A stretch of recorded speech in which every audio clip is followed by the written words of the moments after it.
Rich Dad Poor Dad. What the rich teach their kids about money, that the poor and middle class do not.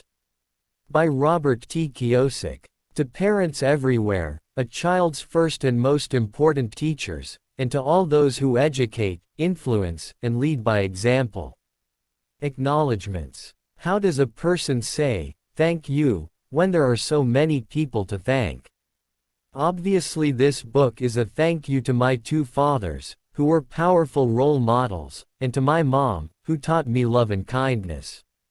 The person most responsible for this book becoming a reality is my wife Kim, my partner in marriage, business, and in life.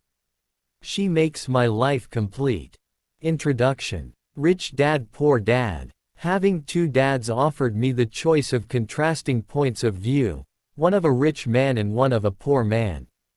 I had two fathers, a rich one and a poor one. One was highly educated and intelligent. He had a PhD and completed 4 years of undergraduate work in less than 2 years.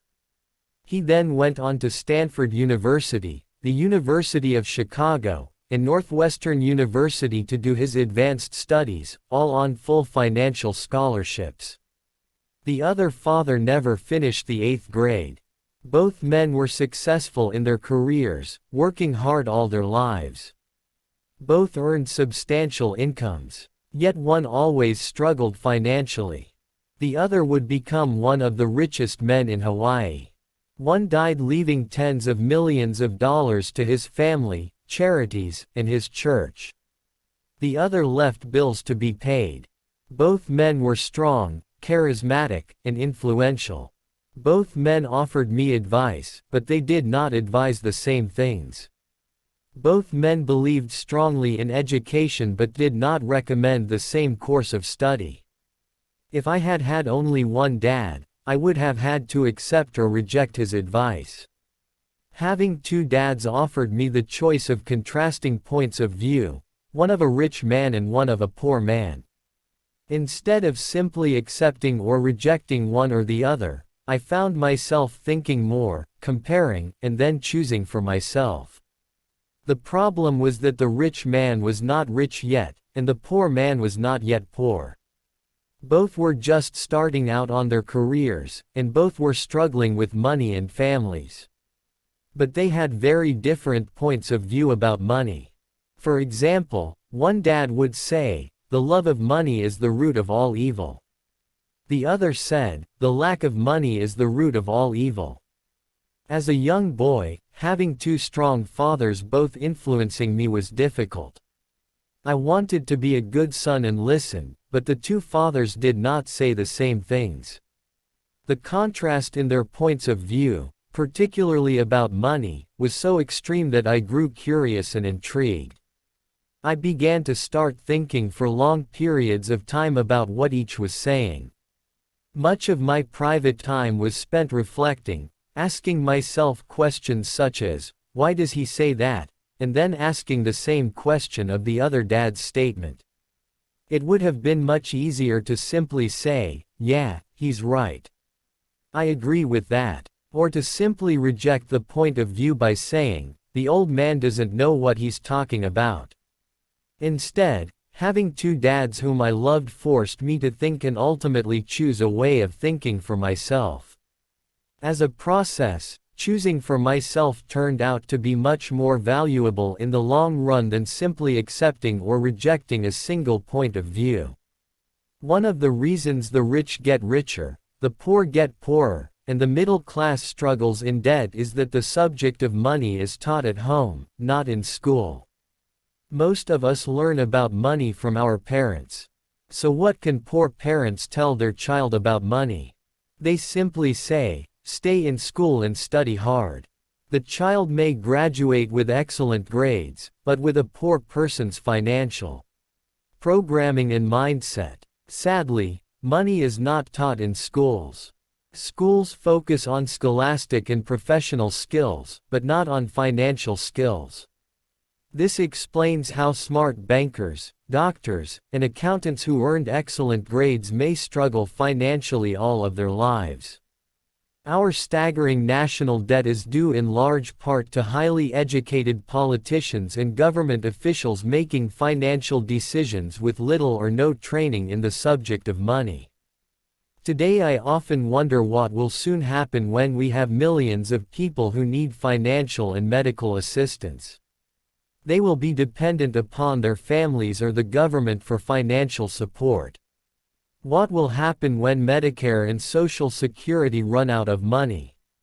How will a nation survive if teaching children about money continues to be left to parents, most of whom will be, or already are, poor?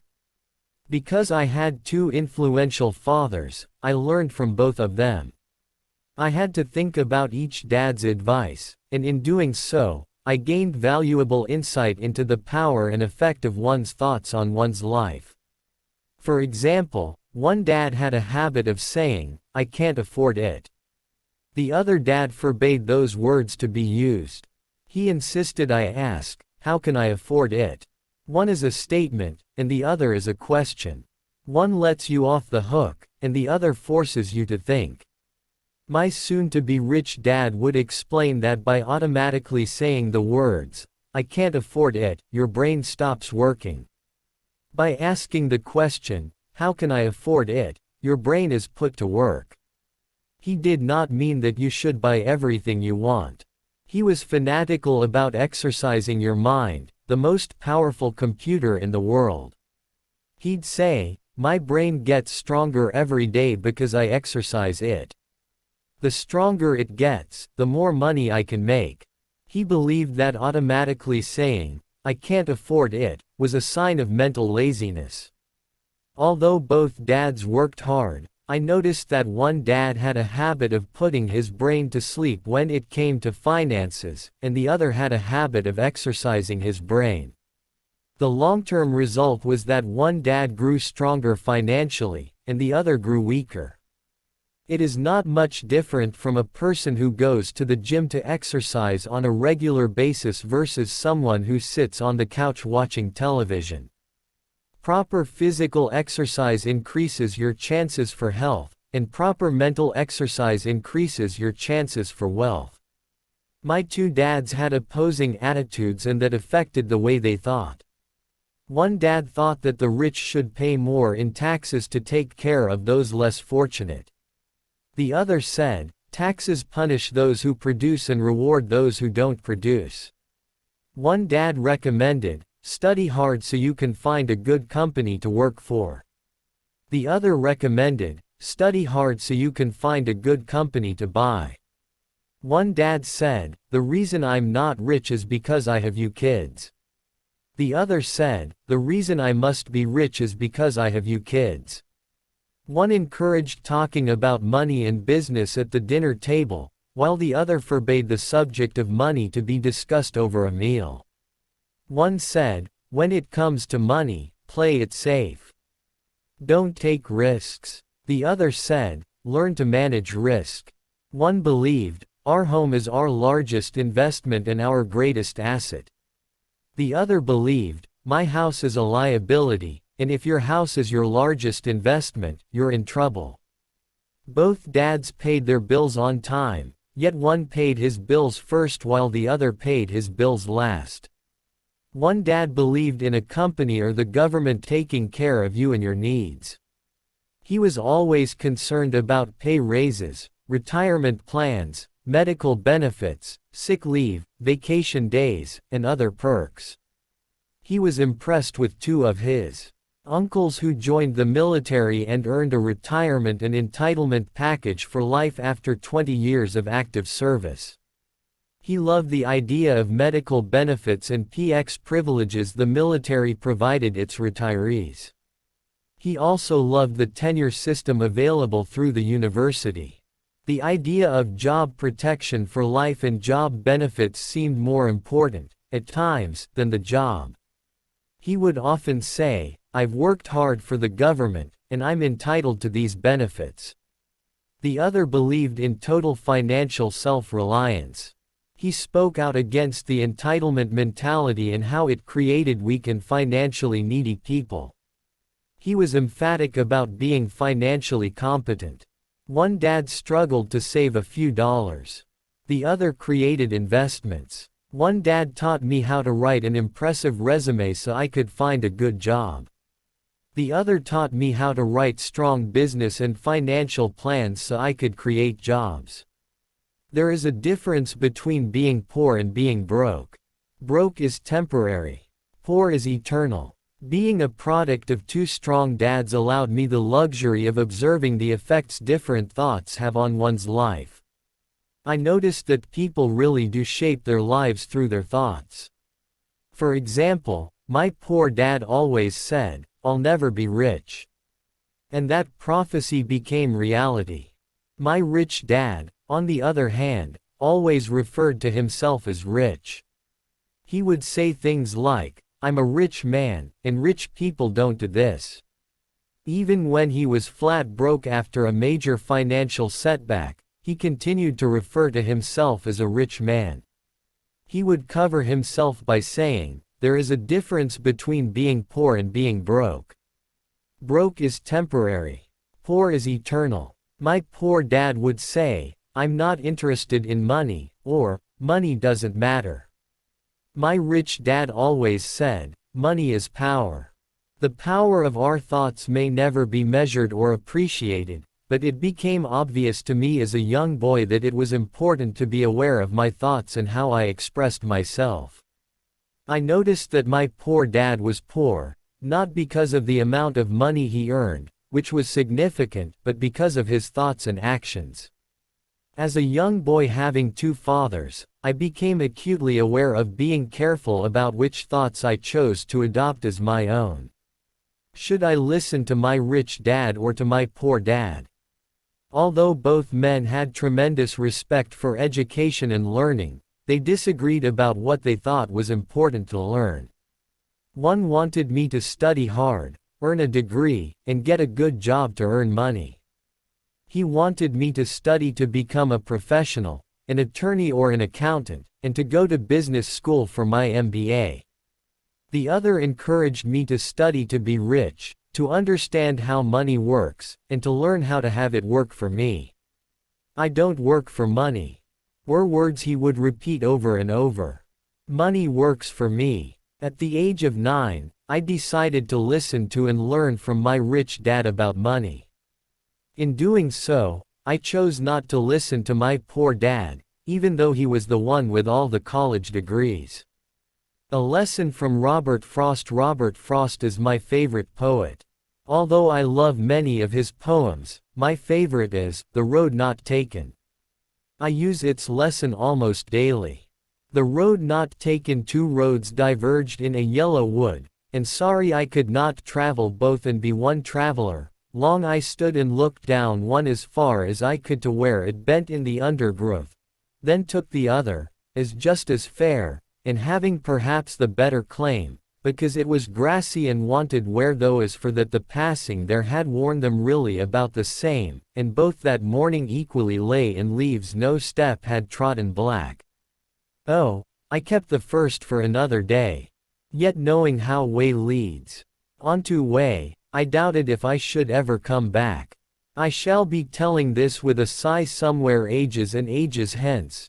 Two roads diverged in a wood, and I took the one less traveled by, and that has made all the difference. And that has made all the difference." Over the years, I have often reflected upon Robert Frost's poem. Choosing not to listen to my highly educated dad's advice and attitude about money was a painful decision, but it was a decision that shaped the rest of my life. Once I made up my mind about whom to listen to, my education about money began. My rich dad taught me over a period of 30 years until I was 39 years old. He stopped once he realized that I knew and fully understood what he had been trying to drum into my often thick skull. Money is one form of power. But what is more powerful is financial education. Money comes and goes, but if you have the education about how money works, you gain power over it and can begin building wealth. The reason positive thinking alone does not work is because most people went to school and never learned how money works, so they spend their lives working for money. Because I was only 9 years old when I started, the lessons my rich dad taught me were simple. And when it was all said and done, there were only 6 main lessons, repeated over 30 years. This book is about those 6 lessons, put as simply as possible, just as simply as my rich dad put forth those lessons to me. The lessons are meant not to be answers, but guideposts that will assist you and your children to grow wealthier no matter what happens in a world of increasing change and uncertainty. Chapter 1 Lesson 1. The rich don't work for money, the poor and the middle class work for money. The rich have money work for them. Dad, can you tell me how to get rich? My dad put down the evening paper. Why do you want to get rich, son? Because today Jimmy's mom drove up in their new Cadillac, and they were going to their beach house for the weekend. He took 3 of his friends, but Mike and I weren't invited. They told us we weren't invited because we were poor kids. They did? My dad asked incredulously. Yeah, they did, I replied in a hurt tone. My dad silently shook his head, pushed his glasses up the bridge of his nose, and went back to reading the paper. I stood waiting for an answer. The year was 1956. I was 9 years old. By some twist of fate, I attended the same public school where the rich people sent their kids. We were primarily a sugar plantation town. The managers of the plantation and the other affluent people, such as doctors, business owners, and bankers, sent their children to this elementary school. After grade 6, their children were generally sent off to private schools. Because my family lived on one side of the street, I went to this school. Had I lived on the other side of the street, I would have gone to a different school with kids from families more like mine. After grade 6, these kids and I would go on to the public intermediate and high school. There was no private school for them or for me. My dad finally put down the paper. I could tell he was thinking. Well, son, he began slowly. If you want to be rich, you have to learn to make money. How do I make money? I asked. Well, use your head, son, he said, smiling.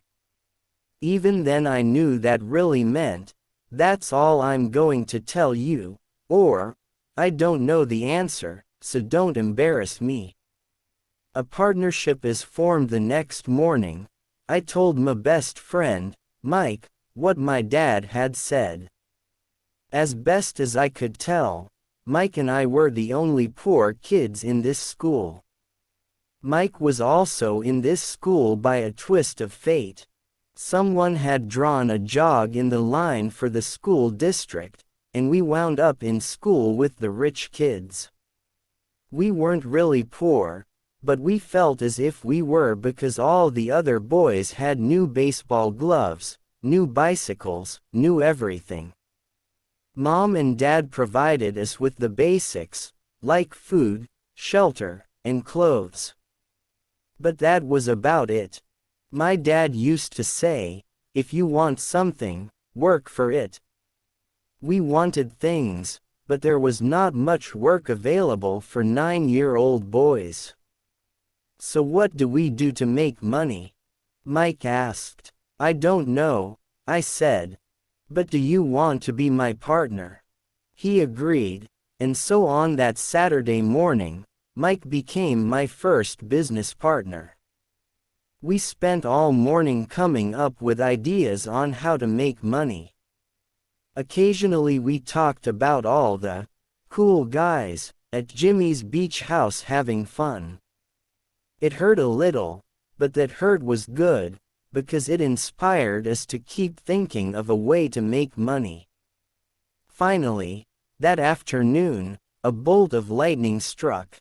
It was an idea Mike got from a science book he had read. Excitedly, we shook hands, and the partnership now had a business. For the next several weeks, Mike and I ran around our neighborhood, knocking on doors and asking our neighbors if they would save their toothpaste tubes for us. With puzzled looks, most adults consented with a smile.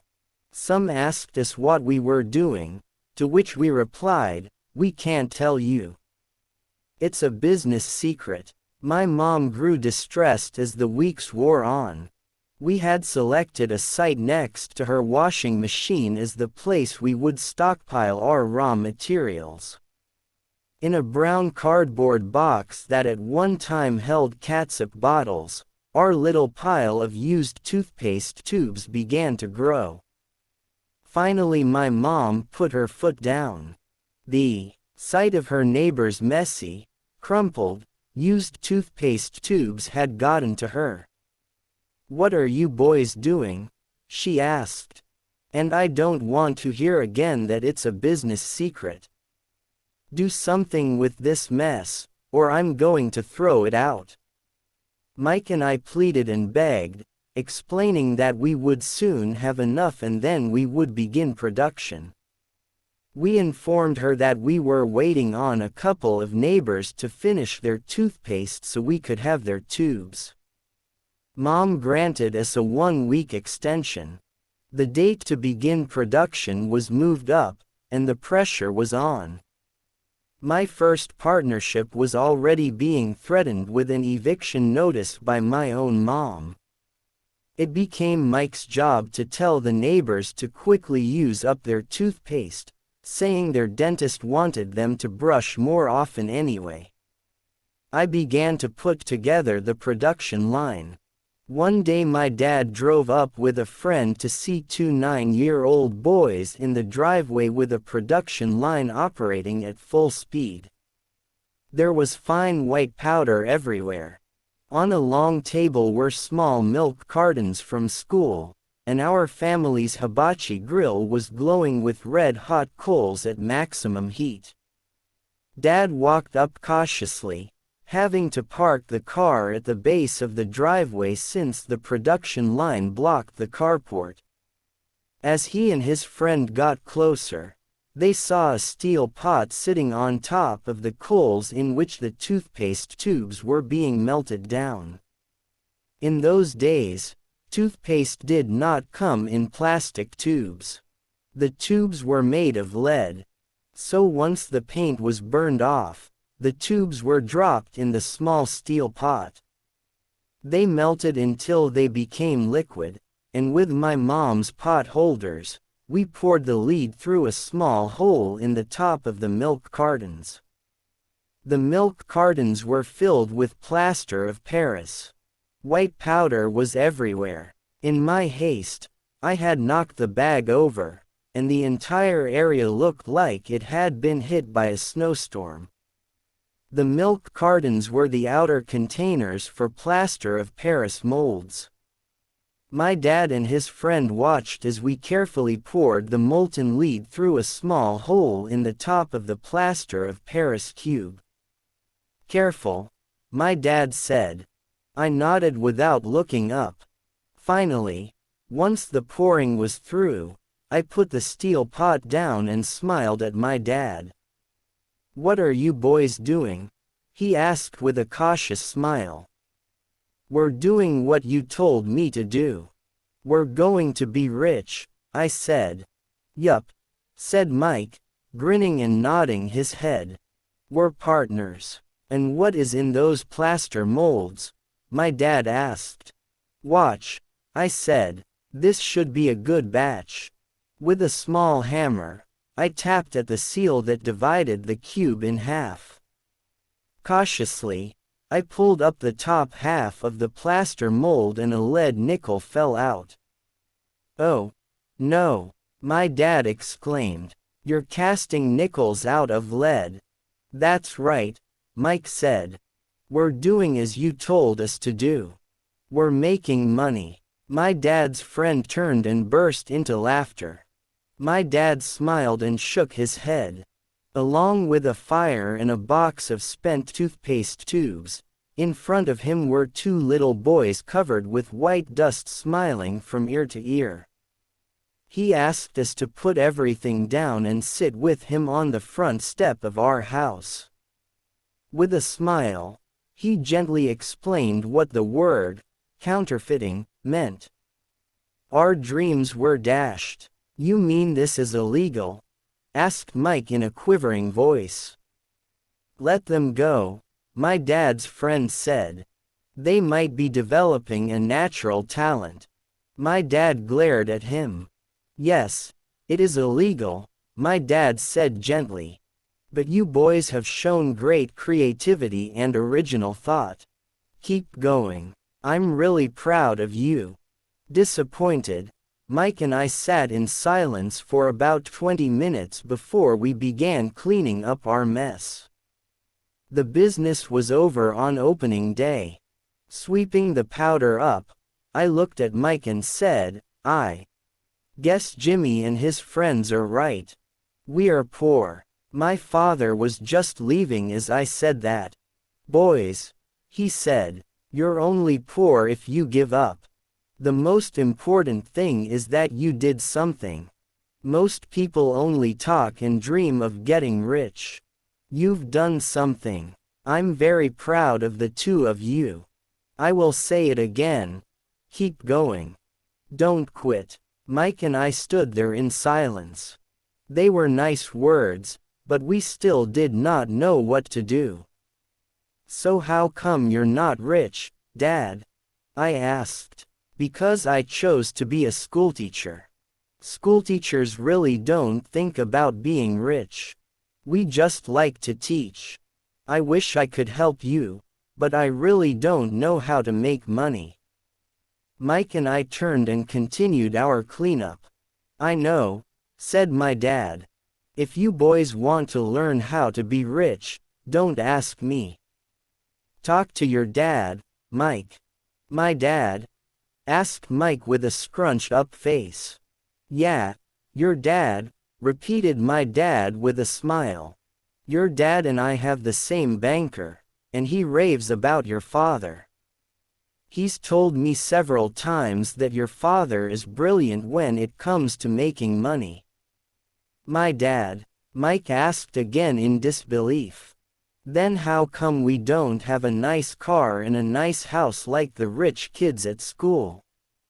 A nice car and a nice house don't necessarily mean you're rich or you know how to make money, my dad replied. Jimmy's dad works for the sugar plantation. He's not much different from me. He works for a company, and I work for the government.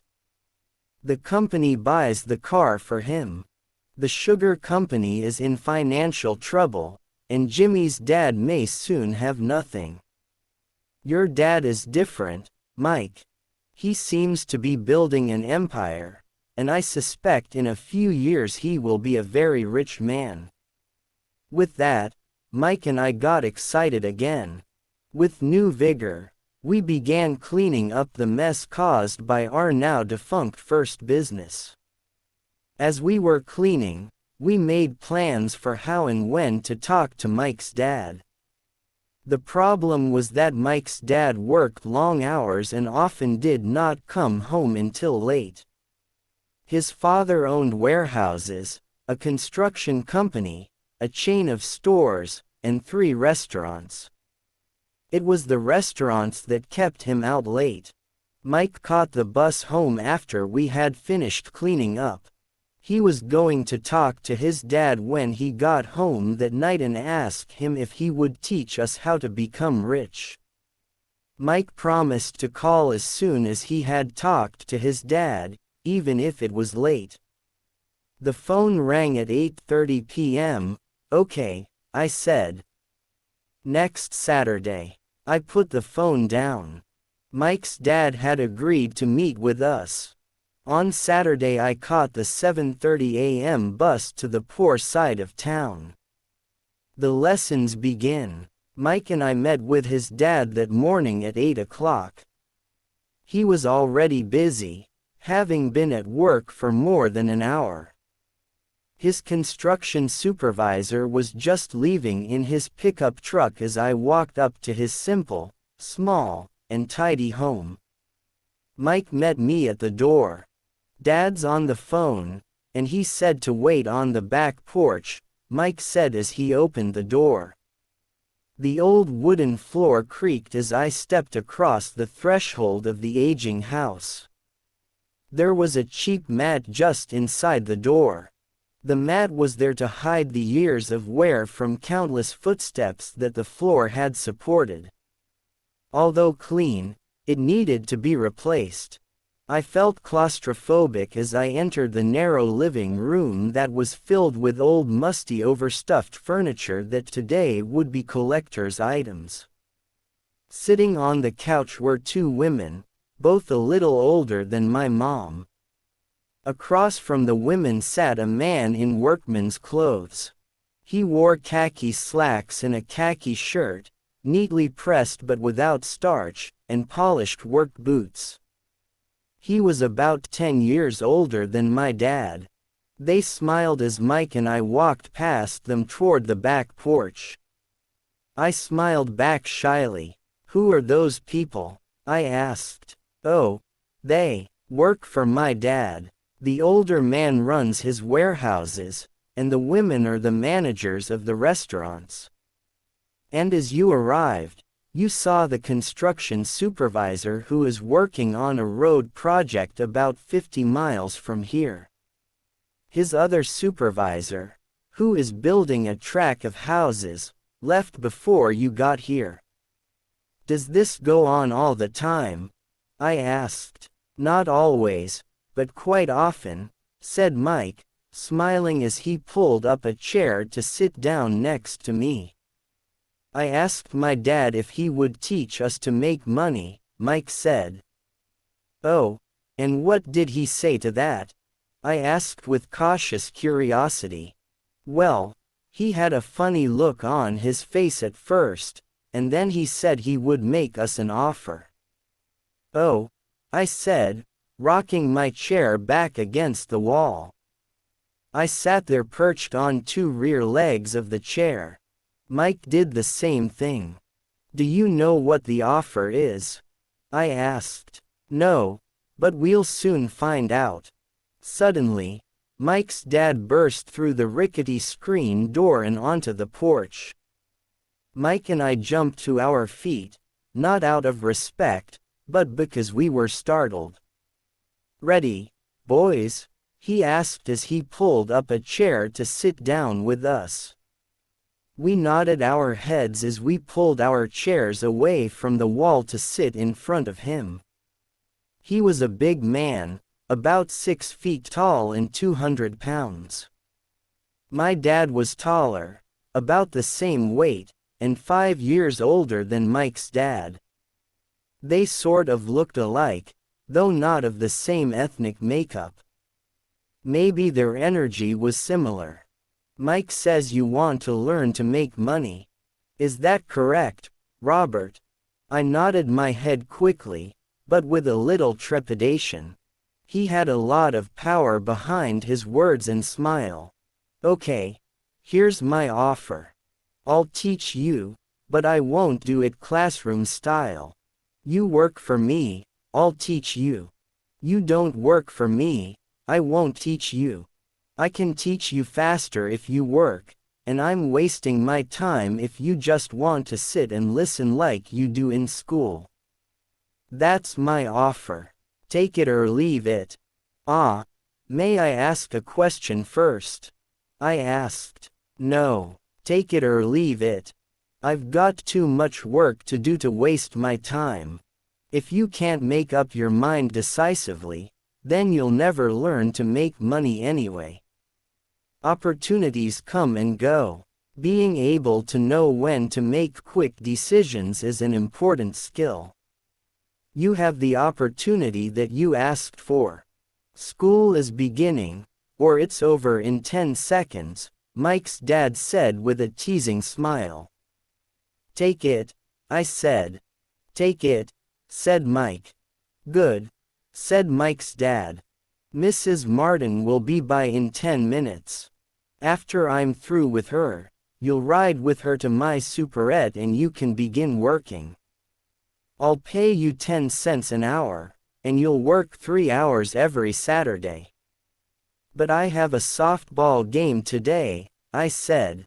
Mike's dad lowered his voice to a stern tone. Take it, or leave it, he said. I'll take it, I replied, choosing to work and learn instead of playing. 30 cents later.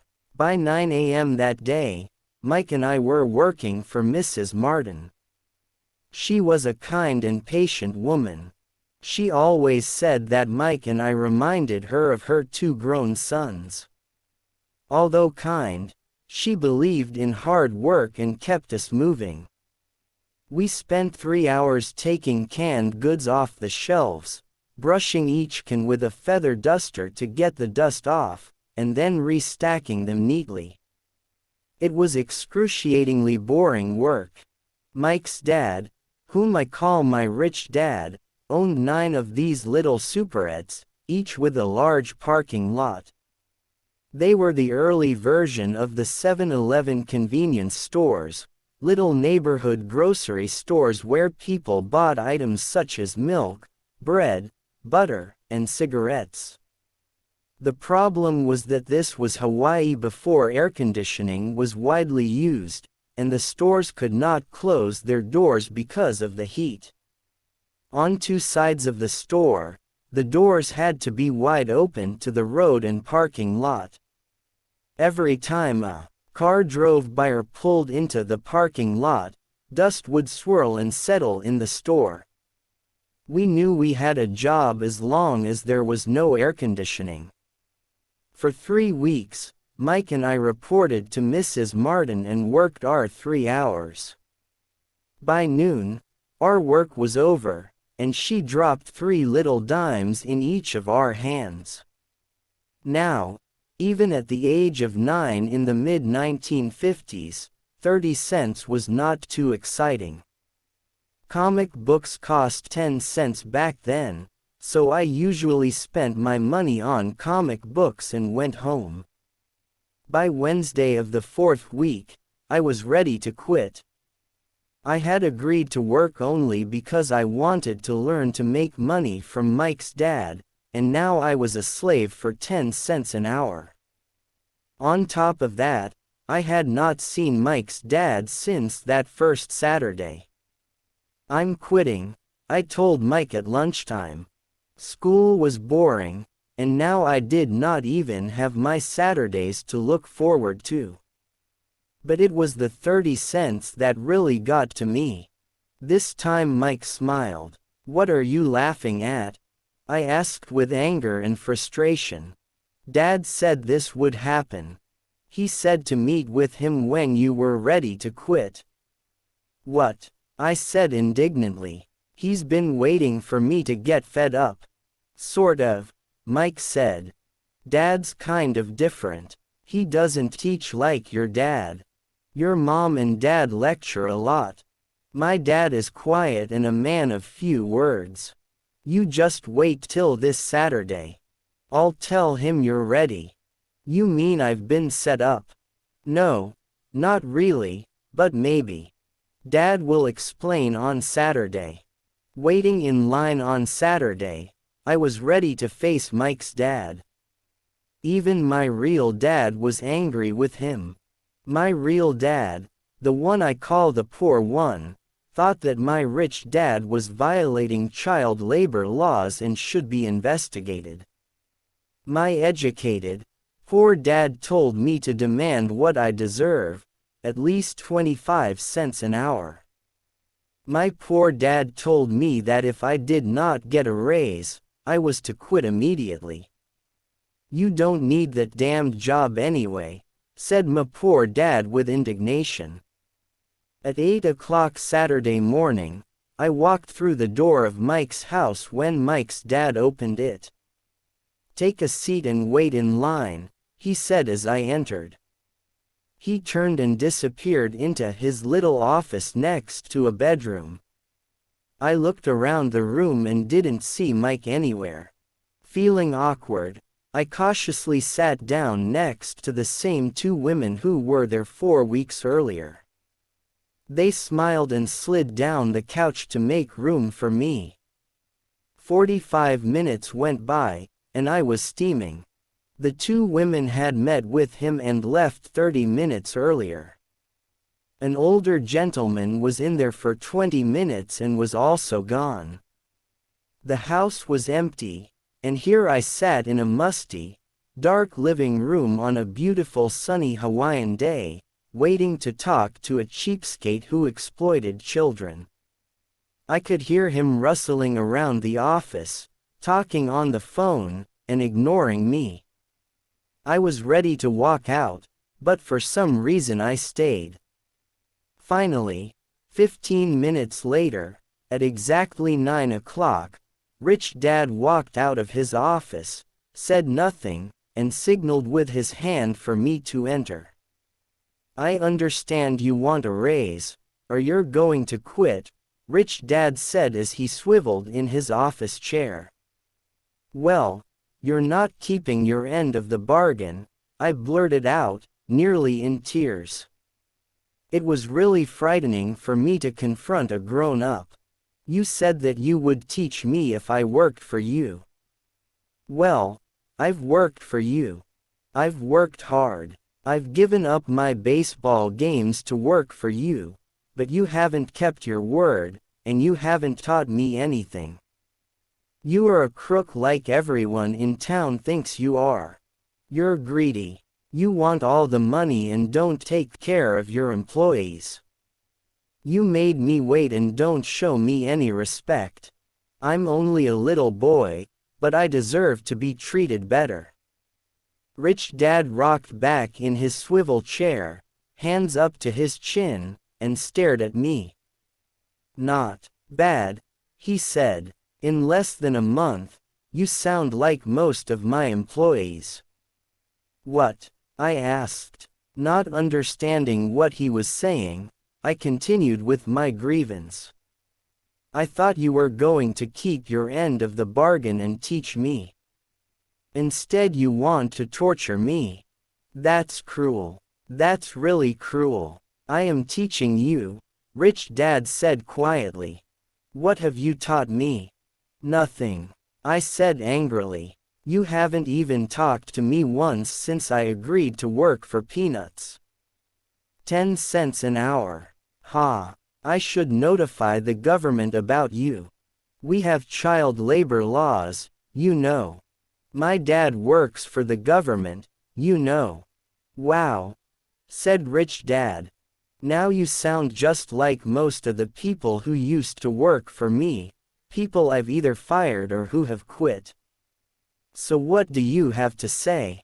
I demanded, feeling pretty brave for a little kid. "You lied to me. I've worked for you, and you have not kept your word. You haven't taught me anything." "How do you know that I've not taught you anything?" asked Richdad calmly. "Well, you've never talked to me. I've worked for 3 weeks and you have not taught me anything," I said with a pout. "Does teaching mean talking or a lecture?" Richdad asked. "Well, yes," I replied. "That's how they teach you in school," he said, smiling. "But that is not how life teaches you, and I would say that life is the best teacher of all. Most of the time, life does not talk to you.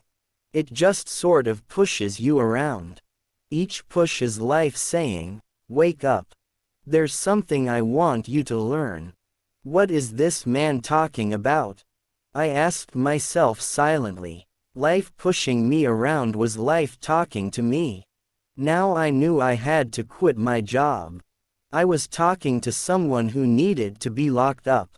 If you learn life's lessons, you will do well. If not, life will just continue to push you around. People do two things. Some just let life push them around. Others get angry and push back.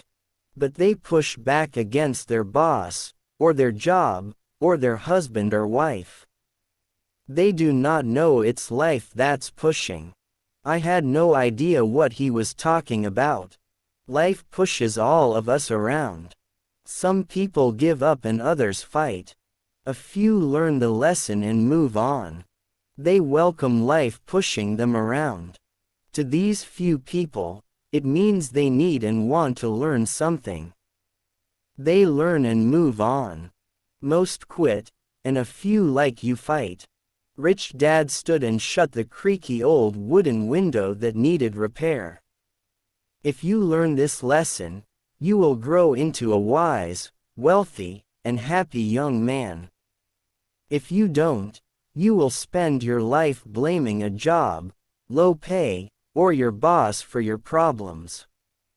You'll live life always hoping for that big break that will solve all your money problems.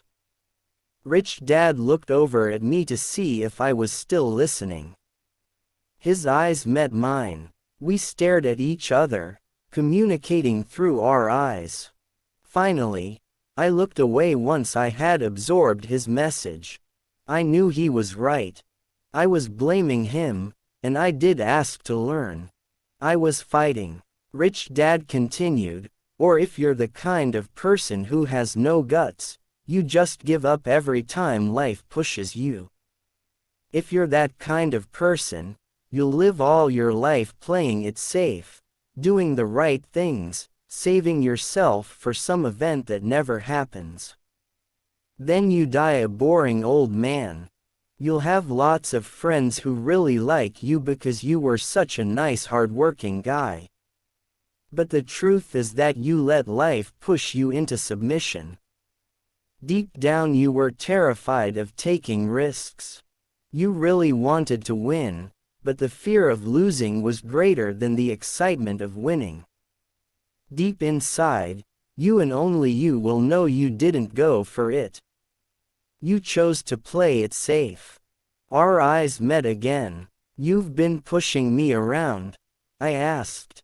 Some people might say that, smiled Rich Dad. I would say that I just gave you a taste of life. What taste of life? I asked, still angry, but now curious and ready to learn. You boys are the first people who have ever asked me to teach them how to make money. I have more than 150 employees, and not one of them has asked me what I know about money.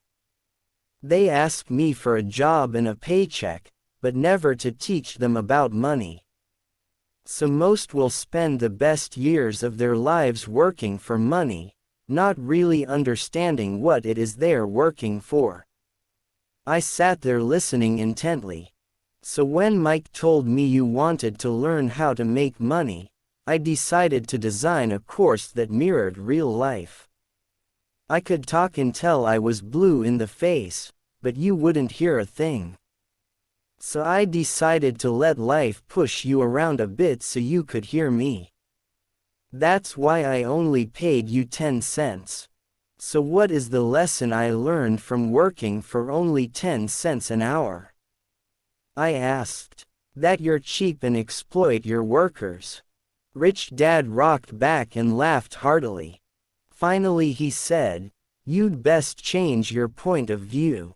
Stop blaming me and thinking I'm the problem. If you think I'm the problem, then you have to change me. If you realize that you're the problem, then you can change yourself, learn something, and grow wiser. Most people want everyone else in the world to change but themselves. Let me tell you, it's easier to change yourself than everyone else. I don't understand, I said. Don't blame me for your problems, Rich Dad said, growing impatient. But you only pay me 10 cents. So what are you learning? Rich Dad asked, smiling. That you're cheap, I said with a sly grin. See, you think I'm the problem, said Rich Dad. But you are. Well, Keep that attitude and you'll learn nothing. Keep the attitude that I'm the problem and what choices do you have? Well, if you don't pay me more or show me more respect and teach me, I'll quit. Well put, Richdad said. And that's exactly what most people do. They quit and go looking for another job, a better opportunity, and higher pay, actually thinking that this will solve the problem. In most cases, it won't. So what should I do? I asked. Just take this measly 10 cents an hour and smile. Richdad smiled. That's what the other people do. But that's all they do, waiting for a raise thinking that more money will solve their problems. Most just accept it, and some take a second job working harder, but again accepting a small paycheck. I sat staring at the floor, beginning to understand the lesson Richdad was presenting. I could sense it was a taste of life. Finally, I looked up and asked, "So what will solve the problem?"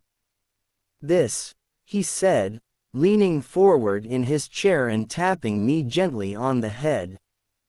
"This stuff between your ears." It was at that moment that Richdad shared the pivotal point of view that separated him from his employees and my poor dad, and led him to eventually become one of the richest men in Hawaii, while my highly educated but poor dad struggled financially all his life. It was a singular point of view that made all the difference over a lifetime. Richdad explained this point of view over and over, which I call lesson number 1, the poor and the middle class work for money. The rich have money work for them. On that bright Saturday morning, I learned a completely different point of view from what I had been taught by my poor dad. At the age of 9, I understood that both dads wanted me to learn. Both dads encouraged me to study, but not the same things. My highly educated dad recommended that I do what he did. "Son, I want you to study hard, get good grades, so you can find a safe, secure job with a big company. And make sure it has excellent benefits." My rich dad wanted me to learn how money works so I could make it work for me. These lessons I would learn through life with his guidance, not because of a classroom. My rich dad continued my first lesson, "I'm glad you got angry about working for 10 cents an hour.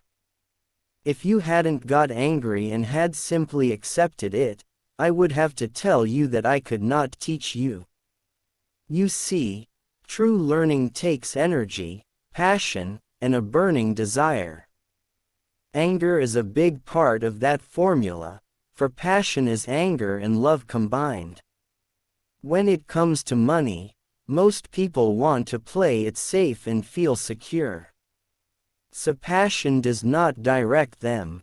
Fear does. So is that why they'll take jobs with low pay?" I asked. "Yes," said Richdad. "Some people say I exploit people because I don't pay as much as the sugar plantation or the government. I say the people exploit themselves. It's their fear, not mine. But don't you feel you should pay them more?" I asked. "I don't have to. And besides, more money will not solve their problems. Just look at your dad.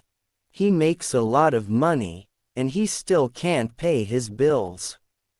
Most people, given more money, only get into more debt. So that's why the 10 cents an hour," I said, smiling. "It's a part of the lesson." "That's right," smiled Richdad. "You see, your dad went to school and got an excellent education, so he could get a high-paying job. But he still has money problems because he never learned anything about money in school. On top of that, he believes in working for money. And you don't. I asked. No, not really, said Richdad. If you want to learn to work for money, then stay in school. That is a great place to learn to do that. But if you want to learn how to have money work for you, then I will teach you that. But only if you want to learn. Wouldn't everyone want to learn that? I asked. No, said Richdad, simply because it's easier to learn to work for money, especially if fear is your primary emotion when the subject of money is discussed. I don't understand, I said with a frown. Don't worry about that for now. Just know that it's fear that keeps most people working at a job. The fear of not paying their bills, the fear of being fired, the fear of not having enough money, and the fear of starting over. That's the price of studying to learn a profession or trade, and then working for money. Most people become a slave to money, and then get angry at their boss. Learning to have money work for you is a completely different course of study. I asked. Absolutely, Richdad answered. Absolutely. We sat in silence on that beautiful Hawaiian Saturday morning. My friends had just started their Little League baseball game, but for some reason I was now thankful I had decided to work for 10 cents an hour. I sensed that I was about to learn something my friends wouldn't learn in school. Ready to learn? Asked Richdad. Absolutely, I said with a grin. I have kept my promise. I've been teaching you from afar, my Richdad said. At 9 years old, you've gotten a taste of what it feels like to work for money. Just multiply your last month by 50 years and you will have an idea of what most people spend their life doing. I don't understand, I said. How did you feel waiting in line to see me, once to get hired and once to ask for more money? Terrible, I said. If you choose to work for money, that is what life will be like, said Richdad. And how did you feel when Mrs. Martin dropped 3 dimes in your hand for 3 hours of work? I felt like it wasn't enough. It seemed like nothing. I was disappointed, I said. And that is how most employees feel when they look at their paychecks, especially after all the tax and other deductions are taken out. At least you got 100%. You mean most workers don't get paid everything? I asked with amazement. Heavens no, said Richdad. The government always takes its share first. How do they do that? I asked. Taxes, said Richdad. You're taxed when you earn. You're taxed when you spend. You're taxed when you save. You're taxed when you die. Why do people let the government do that to them? The rich don't, said Richdad with a smile. The poor and the middle class do. I'll bet you that I earn more than your dad, yet he pays more in taxes. How can that be? I asked. At my age, that made no sense to me. Why would someone let the government do that to them? Richdad rocked slowly and silently in his chair, just looking at me. Ready to learn? He asked. I nodded my head slowly. As I said, there is a lot to learn. Learning how to have money work for you is a lifetime study. Most people go to college for 4 years, and their education ends. I already know that my study of money will continue over my lifetime, simply because the more I find out, the more I find out I need to know. Most people never study the subject. They go to work, get their paycheck, balance their checkbooks, and that's it. Then they wonder why they have money problems. They think that more money will solve the problem and don't realize that it's their lack of financial education that is the problem. So my dad has tax problems because he doesn't understand money?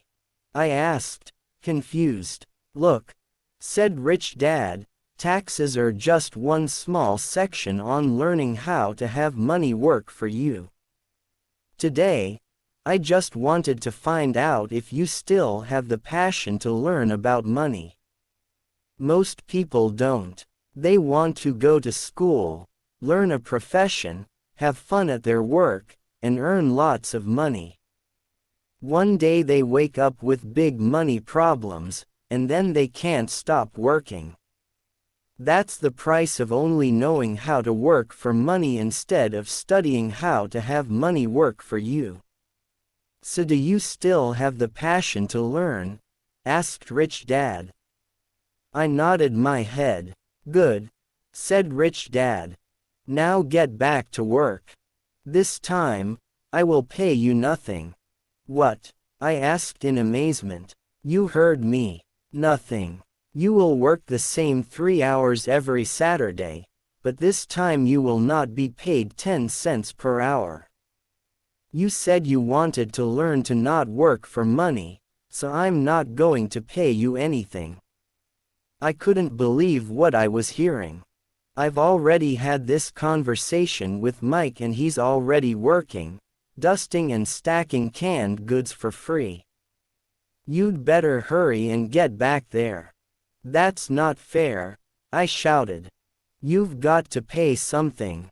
You said you wanted to learn. If you don't learn this now, you'll grow up to be like the 2 women and the older man sitting in my living room, working for money and hoping I don't fire them. Or like your dad, earning lots of money only to be in debt up to his eyeballs, hoping more money will solve the problem. If that's what you want, I'll go back to our original deal of 10 cents an hour. Or you can do what most adults do. Complain that there is not enough pay, quit, and go looking for another job. But what do? I asked. Richdad tapped me on the head. Use this, he said.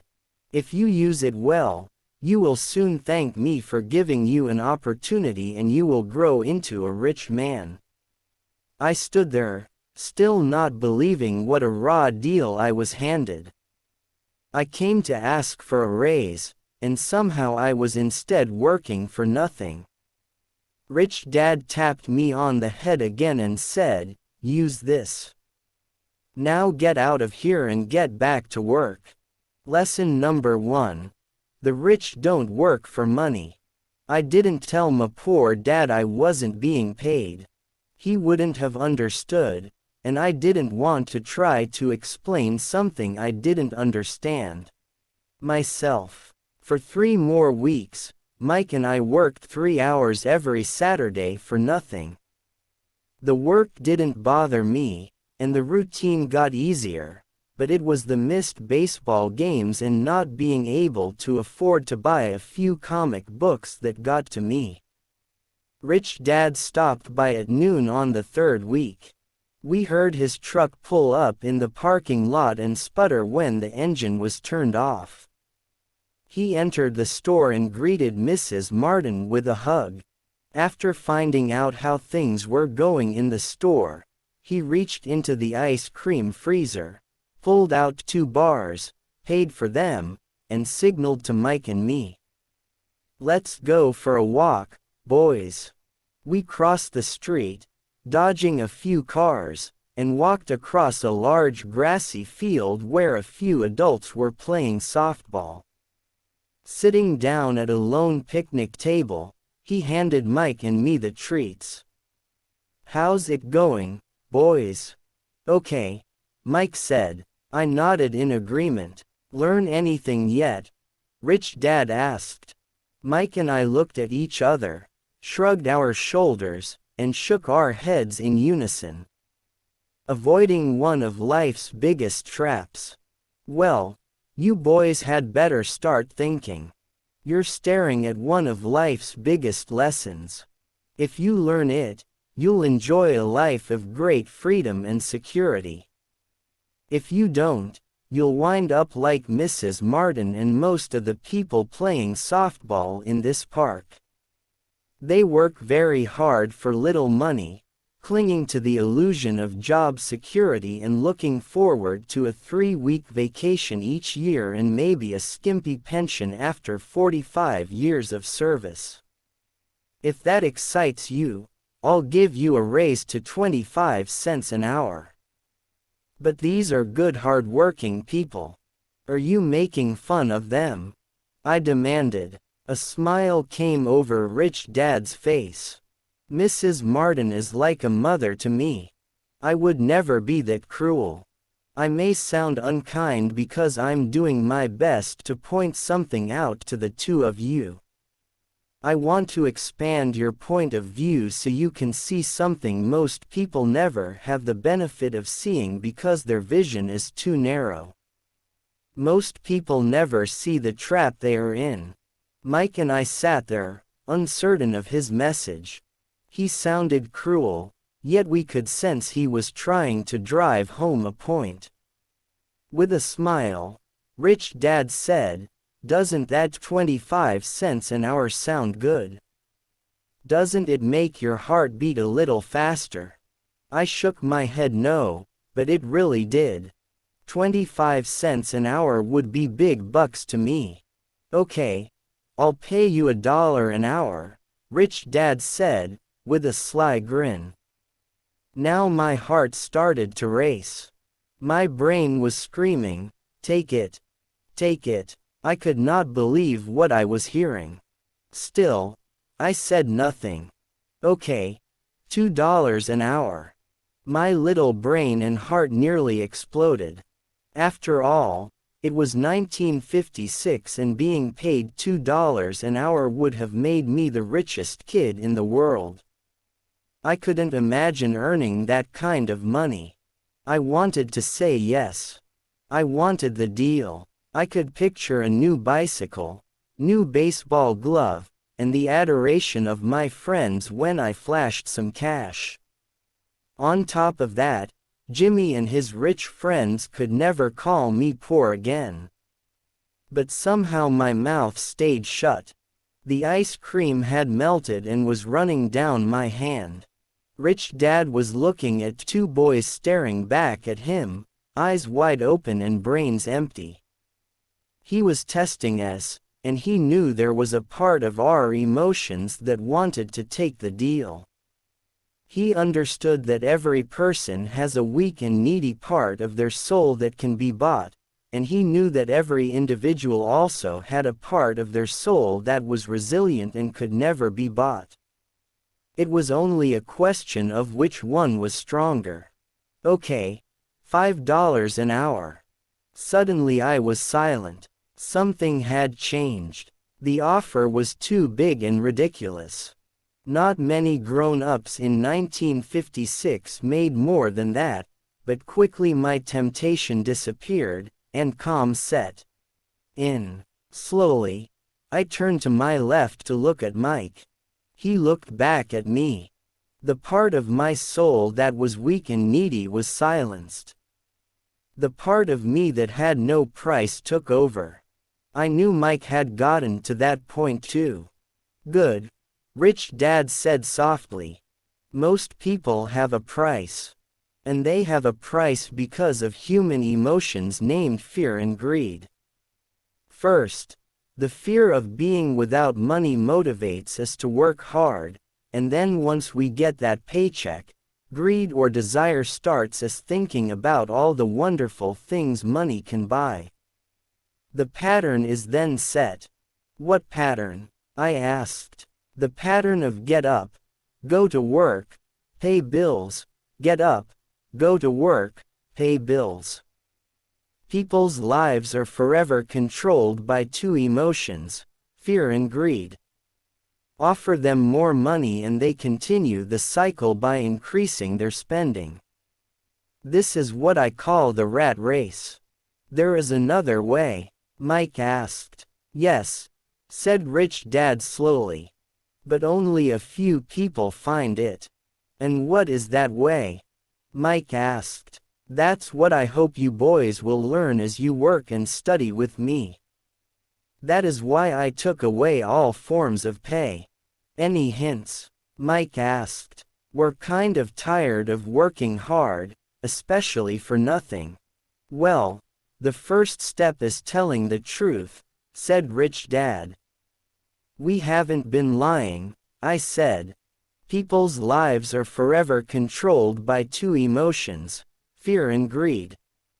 I did not say you were lying. I said to tell the truth, Rich Dad retorted. The truth about what? I asked. How you're feeling, Rich Dad said. You don't have to say it to anyone else. Just admit it to yourself. You mean the people in this park, the people who work for you, Mrs. Martin, they don't do that? I asked. I doubt it, said Rich Dad. Instead, they feel the fear of not having money. They don't confront it logically. They react emotionally instead of using their heads, Rich Dad said. Then, they get a few bucks in their hands and again, the emotions of joy, desire, and greed take over. And again they react, instead of think. So their emotions control their brain, Mike said. That's correct, said Rich Dad. Instead of admitting the truth about how they feel, they react to their feelings and fail to think. They feel the fear so they go to work, hoping that money will soothe the fear, but it doesn't. It continues to haunt them and they return to work, hoping again that money will calm their fears, and again it doesn't. Fear keeps them in this trap of working, earning money, working, earning money, hoping the fear will go away. But every day they get up, and that old fear wakes up with them.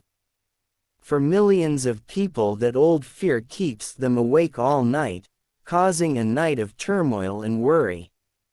So they get up and go to work, hoping that a paycheck will kill that fear gnawing at their soul. Money is running their lives, and they refuse to tell the truth about that. Money is in control of their emotions and their souls. Rich Dad sat quietly, letting his words sink in. Mike and I heard what he said but didn't understand fully what he was talking about. I just knew that I often wondered why grown-ups hurried off to work. It did not seem like much fun, and they never looked that happy, but something kept them going. Realizing we had absorbed as much as possible of what he was talking about, Rich Dad said, I want you boys to avoid that trap. That is really what I want to teach you. Not just to be rich, because being rich does not solve the problem. It doesn't, I asked, surprised. No, it doesn't. Let me explain the other emotion, desire. Some call it greed, but I prefer desire. It's perfectly normal to desire something better, prettier, more fun, or exciting. So people also work for money because of desire. They desire money for the joy they think it can buy, but the joy that money brings is often short-lived, and they soon need more money for more joy, more pleasure, more comfort, and more security. So they keep working, thinking money will soothe their souls that are troubled by fear and desire. But money can't do that. Even rich people do this. Mike asked. Rich people included, said Rich Dad. In fact, the reason many rich people are rich isn't because of desire, but because of fear. They believe that money can eliminate the fear of being poor, so they amass tons of it, only to find the fear gets worse. Now they fear losing the money. I have friends who keep working even though they have plenty. I know people who have millions who are more afraid now than when they were poor. They're terrified of losing it all. The fears that drove them to get rich got worse. That weak and needy part of their soul is actually screaming louder. They don't want to lose the big houses, the cars and the high life money has bought them. They worry about what their friends would say if they lost all their money. Many are emotionally desperate and neurotic, although they look rich and have more money. So is a poor man happier? I asked. No, I don't think so, replied Richdad. The avoidance of money is just as psychotic as being attached to money. As if on cue, the town derelict went past our table, stopping by the large rubbish can and rummaging around in it. The three of us watched him with great interest, when before we probably would have just ignored him. Richdad pulled $1 out of his wallet and gestured to the older man. Seeing the money, the derelict came over immediately, took the bill, thanked Richdad profusely, and hurried off, ecstatic with his good fortune. He's not much different from most of my employees, said Richdad. I've met so many people who say, "Oh, I'm not interested in money." Yet they'll work at a job for 8 hours a day. That's a denial of truth. If they weren't interested in money, then why are they working? That kind of thinking is probably more psychotic than a person who hoards money. As I sat there listening to my rich dad, my mind flashed back to the countless times my own dad said, "I'm not interested in money." He said those words often. He also covered himself by always saying, "I work because I love my job." So what do we do? I asked. Not work for money until all traces of fear and greed are gone. No, that would be a waste of time, said Richdad. Emotions are what make us human. The word, emotion, stands for energy in motion. Be truthful about your emotions and use your mind and emotions in your favor, not against yourself. Whoa, said Mike. Don't worry about what I just said. It will make more sense in years to come. Just be an observer, not a reactor, to your emotions. Most people do not know that it's their emotions that are doing the thinking. Your emotions are your emotions, but you have got to learn to do your own thinking. Can you give me an example? I asked. Sure, replied Richdad. When a person says, "I need to find a job," it's most likely an emotion doing the thinking. Fear of not having money generates that thought. But people do need money if they have bills to pay, I said. Sure they do, smiled Richdad. All I'm saying is that it's fear that is all too often doing the thinking. I don't understand, said Mike. For example, said Richdad, if the fear of not having enough money arises, instead of immediately running out to get a job, they instead might ask themselves this question: will a job be the best solution to this fear over the long run? In my opinion, the answer is no. A job is really a short-term solution to a long-term problem. But my dad is always saying, stay in school and get good grades, so you can find a safe, secure job, I interjected, somewhat confused. Yes, I understand he says that, said Richdad, smiling. Most people recommend that, and it's a good path for most people. But people make that recommendation primarily out of fear. You mean my dad says that because he's afraid? Yes, said Richdad.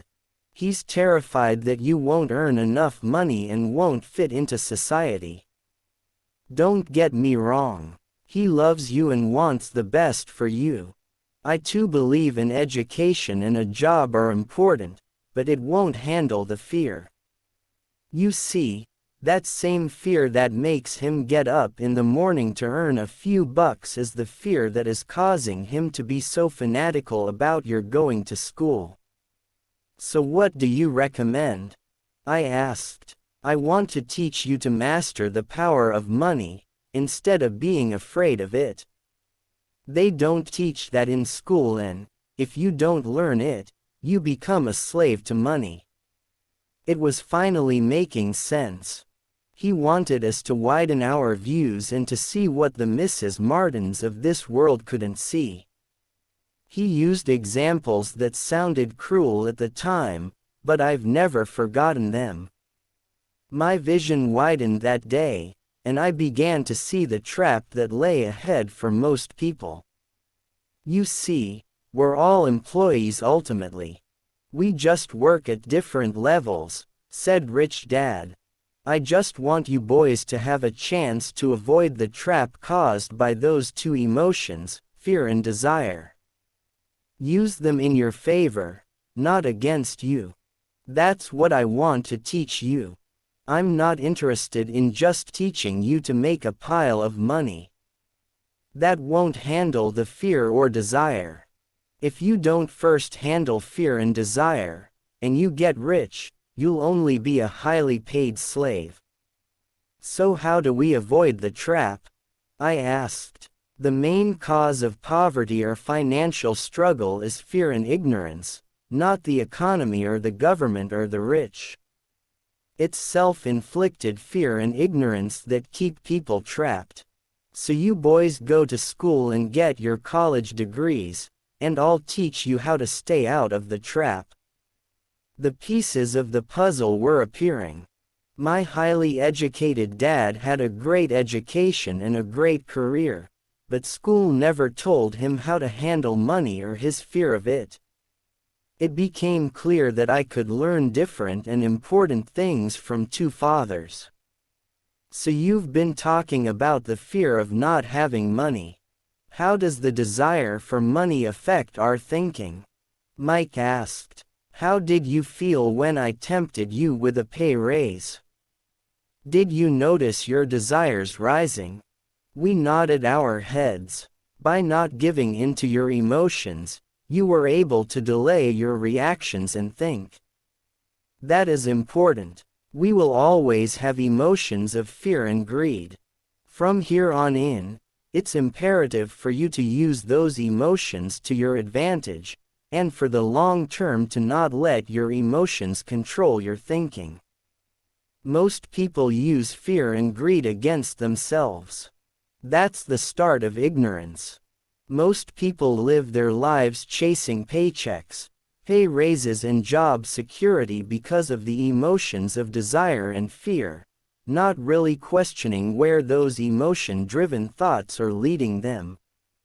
It's just like the picture of a donkey dragging a cart with its owner dangling a carrot just in front of its nose.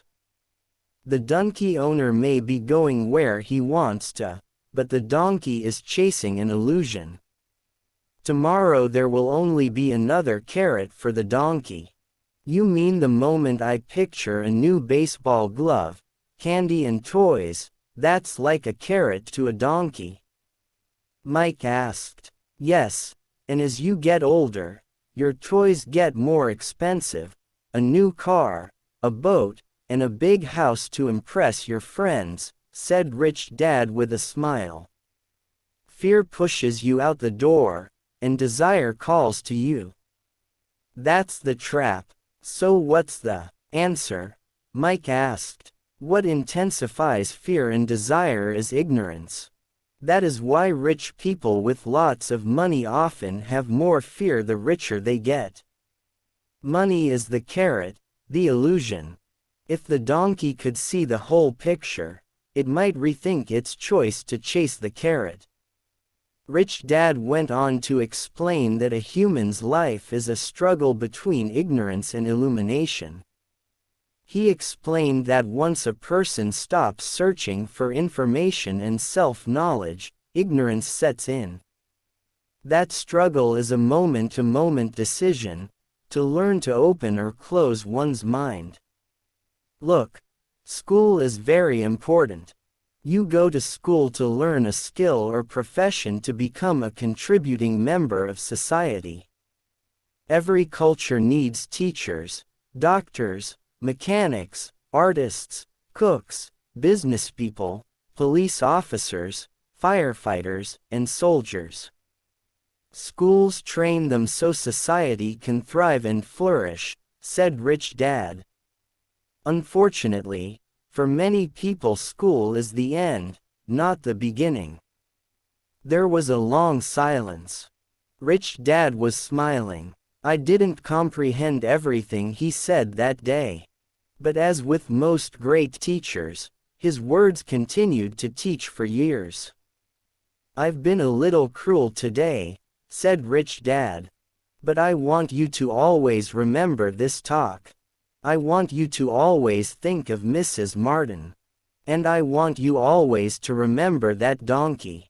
Never forget that fear and desire can lead you into life's biggest trap if you're not aware of them controlling your thinking. To spend your life living in fear, never exploring your dreams, is cruel.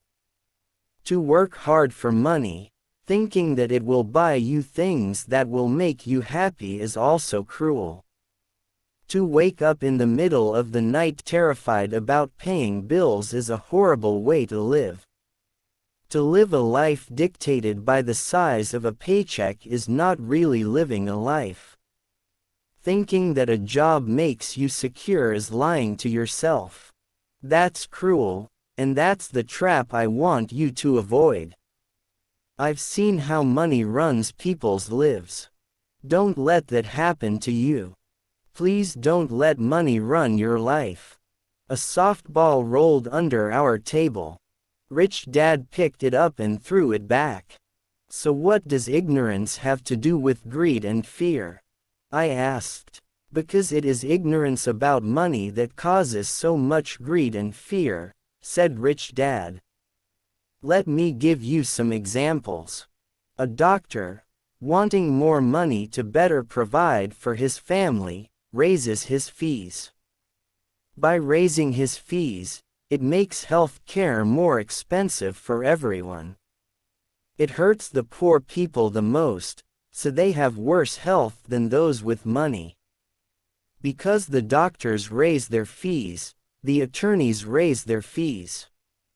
Because the attorneys' fees have gone up, schoolteachers want a raise, which raises our taxes, and on and on and on. Soon there will be such a horrifying gap between the rich and the poor that chaos will break out and another great civilization will collapse. History proves that great civilizations collapse when the gap between the haves and have-nots is too great. Sadly, America is on that same course because we haven't learned from history.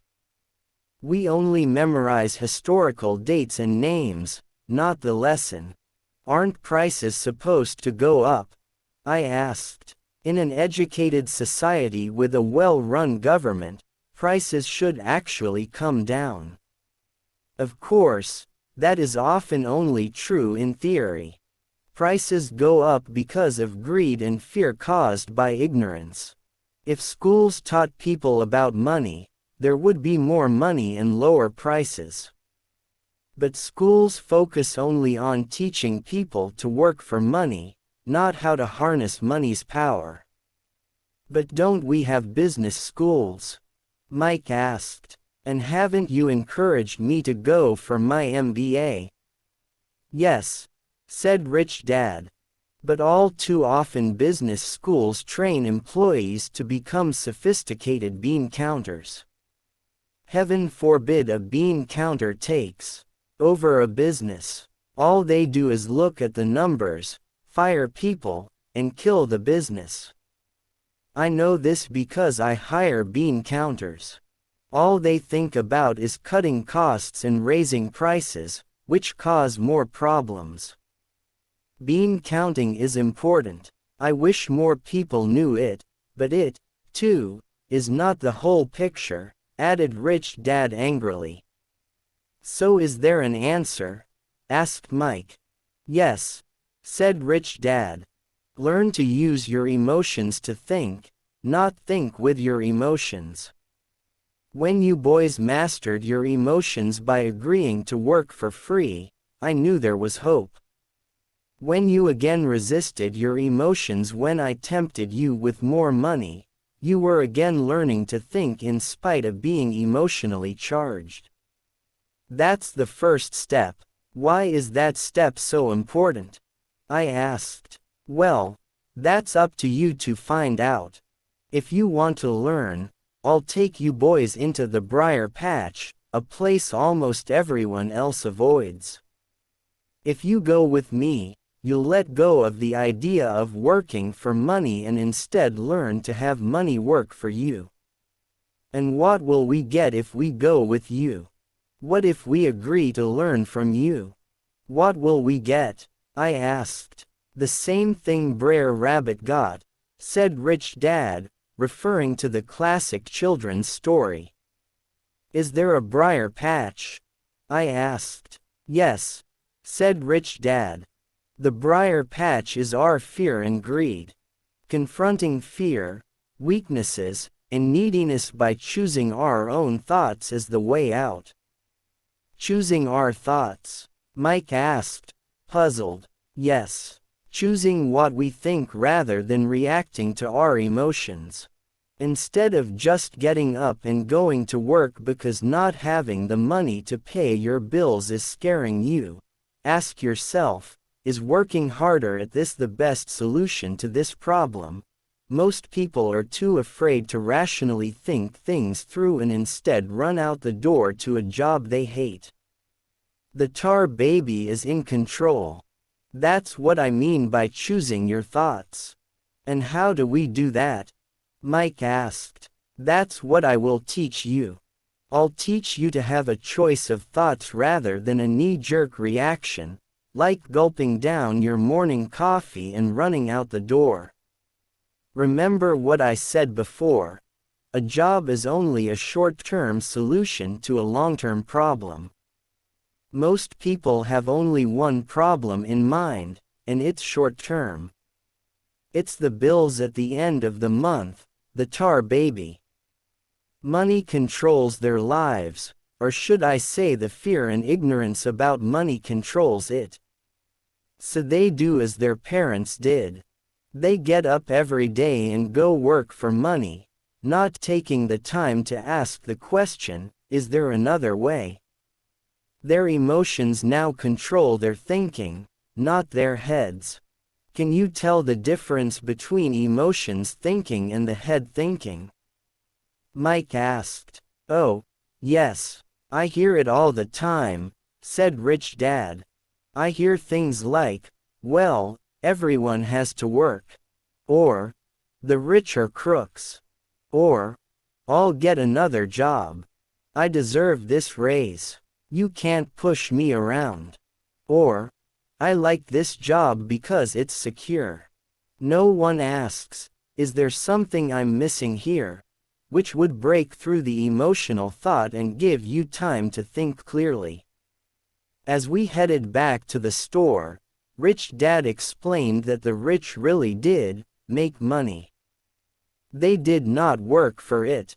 He went on to explain that when Mike and I were casting 5-cent pieces out of lead, thinking we were making money, we were very close to thinking the way the rich think. The problem was that creating money is legal for the government and banks to do, but illegal for us to do. There are legal ways to create money from nothing, he told us.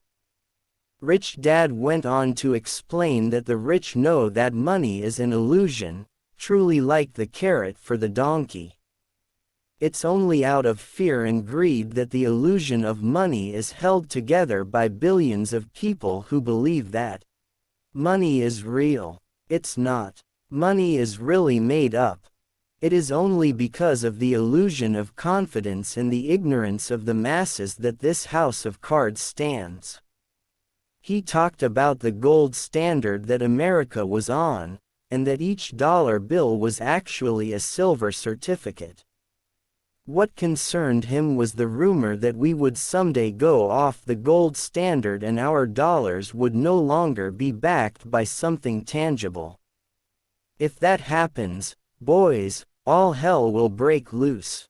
The poor, the middle class, and the ignorant will have their lives ruined simply because they will continue to believe that money is real and that the company they work for, or the government, will look after them.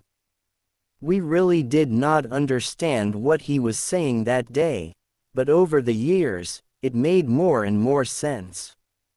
Seeing what others miss. As he climbed into his pickup truck outside his convenience store, Richdad said, "Keep working, boys, but the sooner you forget about needing a paycheck, the easier your adult life will be. Keep using your brain, work for free, and soon your mind will show you ways of making money far beyond what I could ever pay you. You will see things that other people never see. Most people never see these opportunities because they're looking for money and security, so that's all they get. The moment you see one opportunity, you'll see them for the rest of your life. The moment you do that, I'll teach you something else. Learn this, and you'll avoid one of life's biggest traps." Mike and I picked up our things from the store and waved goodbye to Mrs. Martin.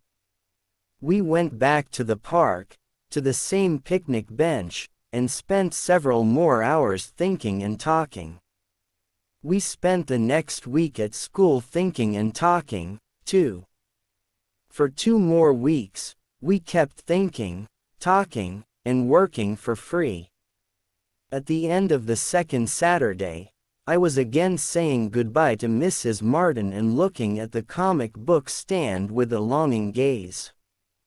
The hard thing about not even getting 30 cents every Saturday was that I didn't have any money to buy comic books. Suddenly, as Mrs. Martin said goodbye to Mike and me, I saw her do something I'd never seen her do before. Mrs. Martin was cutting the front page of the comic book in half.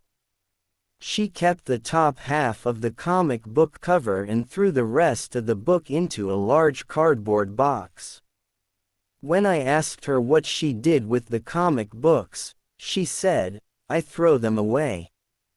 I give the top half of the cover back to the comic book distributor for credit when he brings in the new comics. He's coming in an hour." Mike and I waited for an hour. Soon the distributor arrived, and I asked him if we could have the comic books. To my delight, he said, "You can have them if you work for this store and do not resell them." Remember our old business partnership? Well, Mike and I revived it. Using a spare room in Mike's basement, we began piling hundreds of comic books in that room. Soon our comic book library was open to the public.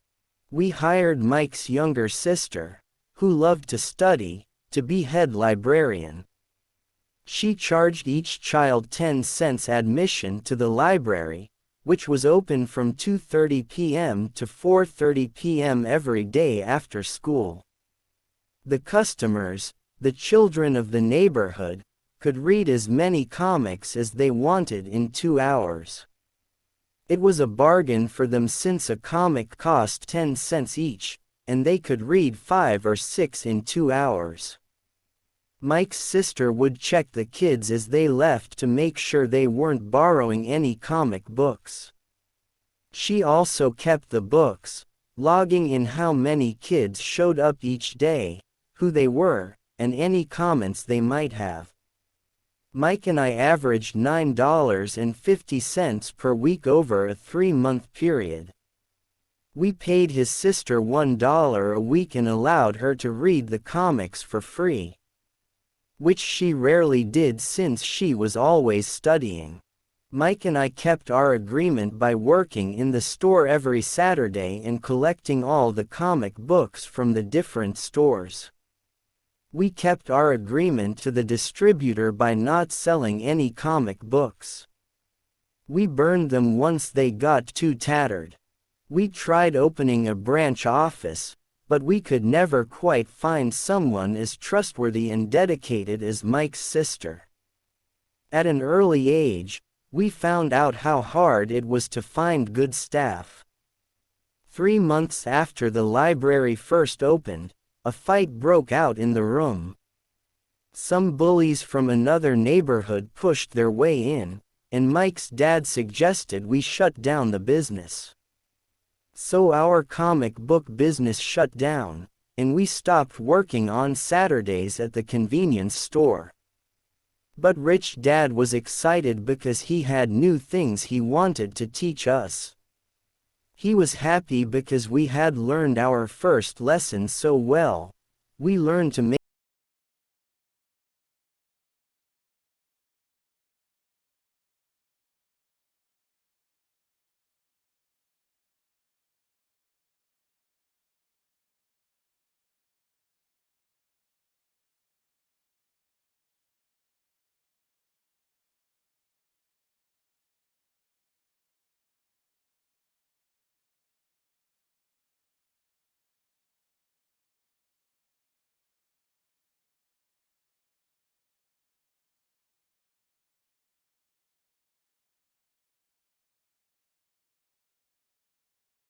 Chapter 2 Lesson 2.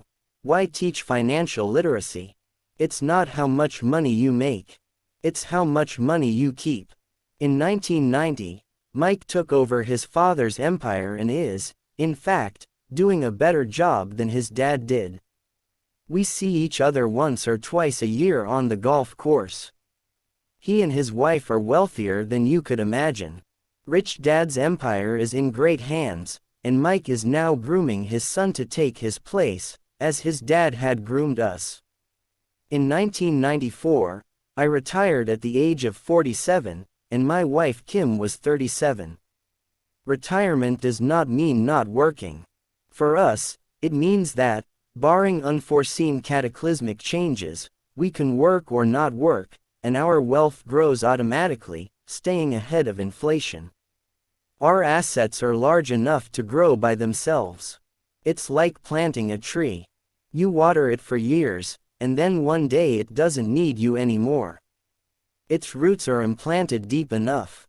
Then the tree provides shade for your enjoyment. Mike chose to run the empire, and I chose to retire.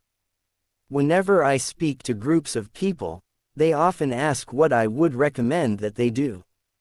How do I get started? Is there a book you would recommend? What should I do to prepare my children? What is your secret to success? How do I make millions? Whenever I hear one of these questions, I'm reminded of the following story, The Richest Businessmen. In 1923, a group of our greatest leaders and richest businessmen held a meeting at the Edgewater Beach Hotel in Chicago. Among them were Charles Schwab, head of the largest independent steel company, Samuel Insull, president of the world's largest utility, Howard Hopson, head of the largest gas company, Ivar Kreuger, president of International Match Company, one of the world's largest companies at that time, Leon Fraser, president of the Bank of International Settlements, Richard Whitney, president of the New York Stock Exchange, Arthur Cotton and Jesse Livermore, two of the biggest stock speculators, and Albert Fall, a member of President Harding's cabinet. 25 years later, 9 of these titans ended their lives as follows. Schwab died penniless after living for 5 years on borrowed money. Insull died broke in a foreign land, and Kreuger and Cotton also died broke. Hopson went insane. Whitney and Albert Fall were released from prison, and Fraser and Livermore committed suicide. I doubt if anyone can say what really happened to these men. If you look at the date, 1923, it was just before the 1929 market crash and the Great Depression, which I suspect had a great impact on these men and their lives. The point is this: today we live in times of greater and faster change than these men did. I suspect there will be many booms and busts in the coming years that will parallel the ups and downs these men faced. I am concerned that too many people are too focused on money and not on their greatest wealth, their education.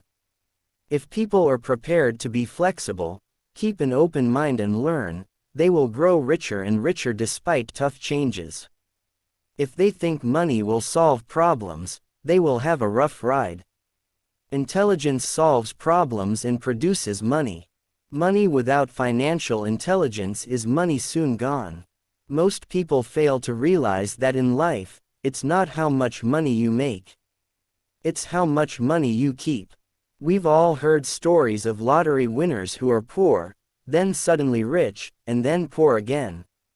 They win millions, yet are soon back where they started. Or stories of professional athletes, who at the age of 24 are earning millions, but are sleeping under a bridge 10 years later. I remember a story of a young basketball player who a year ago had millions. Today, at just 29, he claims his friend's attorney, an accountant, took his money, and he was forced to work at a car wash for minimum wage. He was fired from the car wash because he refused to take off his championship ring as he was wiping off the cars. His story made national news and he is appealing his termination, claiming hardship and discrimination. He claims that the ring is all he has left and if it was stripped away, he'll crumble. I know so many people who became instant millionaires. And while I am glad some people have become richer and richer, I caution them that in the long run, it's not how much money you make. It's how much you keep, and how many generations you keep it. So when people ask, "Where do I get started?" or, "Tell me how to get rich quick," they often are greatly disappointed with my answer. I simply say to them what my rich dad said to me when I was a little kid. If you want to be rich, you need to be financially literate. That idea was drummed into my head every time we were together. As I said, my educated dad stressed the importance of reading books, while my rich dad stressed the need to master financial literacy. If you are going to build the Empire State Building, the first thing you need to do is dig a deep hole and pour a strong foundation. If you are going to build a home in the suburbs, all you need to do is pour a 6-inch slab of concrete. Most people, in their drive to get rich, are trying to build an Empire State Building on a 6-inch slab. Our school system, created in the agrarian age, still believes in homes with no foundation. Dirt floors are still the rage. So kids graduate from school with virtually no financial foundation. One day, sleepless and deep in debt in suburbia, living the American dream, they decide that the answer to their financial problems is to find a way to get rich quick. Construction on the skyscraper begins. It goes up quickly, and soon, instead of the Empire State Building, we have the Leaning Tower of suburbia. The sleepless nights return. As for Mike and me in our adult years, both of our choices were possible because we were taught to pour a strong financial foundation when we were just kids. Accounting is possibly the most confusing, boring subject in the world, but if you want to be rich long-term, it could be the most important subject. For Richdad, the question was how to take a boring and confusing subject and teach it to kids. The answer he found was to make it simple by teaching it in pictures. My rich dad poured a strong financial foundation for Mike and me. Since we were just kids, he created a simple way to teach us. For years he only drew pictures and used few words. Mike and I understood the simple drawings, the jargon, the movement of money, and then in later years, Rich Dad began adding numbers. Today, Mike has gone on to master much more complex and sophisticated accounting analysis because he had to in order to run his empire. I am not as sophisticated because my empire is smaller, yet we come from the same simple foundation. Over the following pages, I offer to you the same simple line drawings Mike's dad created for us. Though basic, those drawings helped guide two little boys in building great sums of wealth on a solid and deep foundation.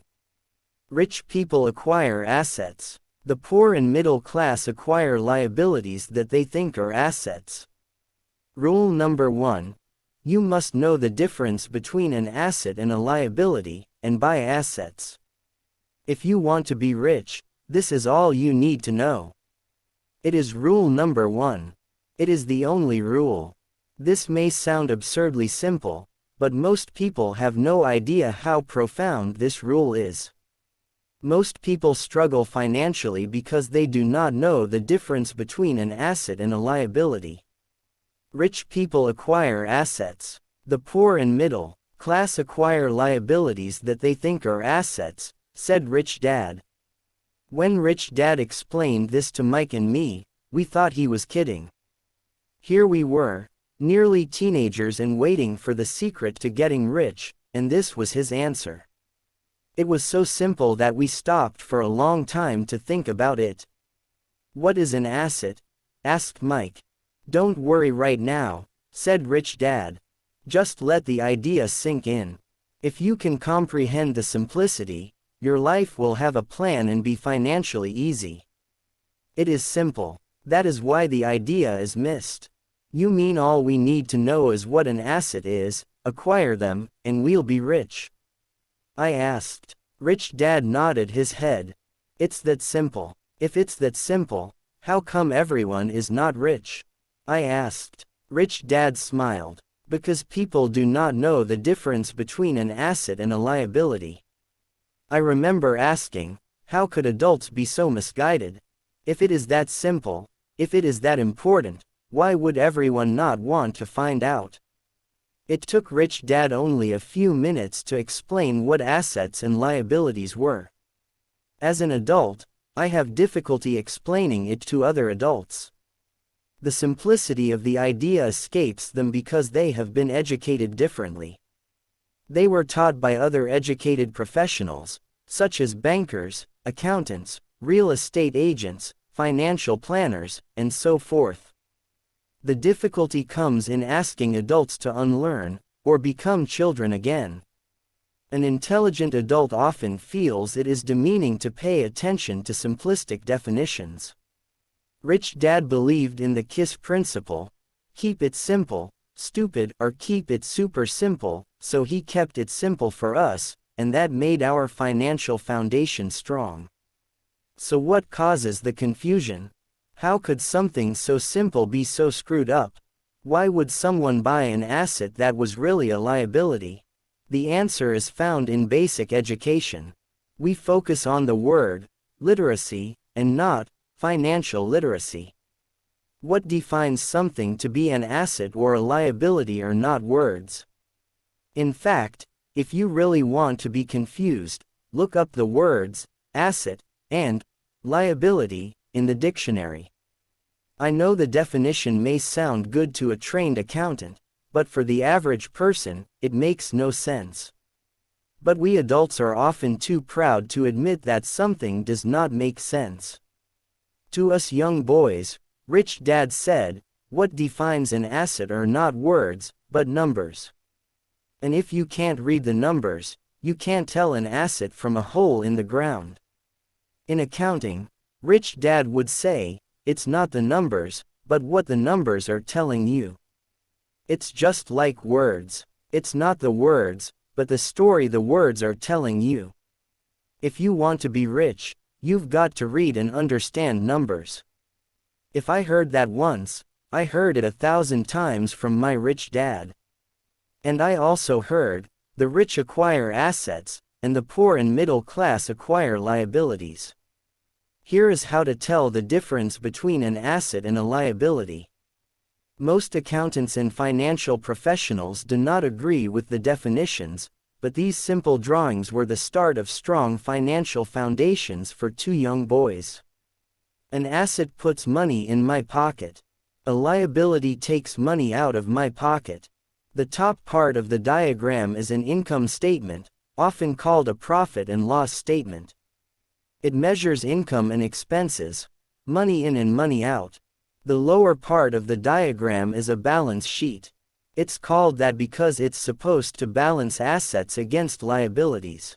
Many financial novices do not know the relationship between the income statement and the balance sheet, and it is vital to understand that relationship.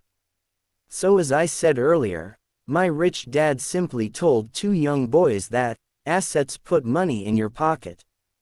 Nice, simple, and usable. Now that assets and liabilities have been defined through pictures, it may be easier to understand my definitions in words.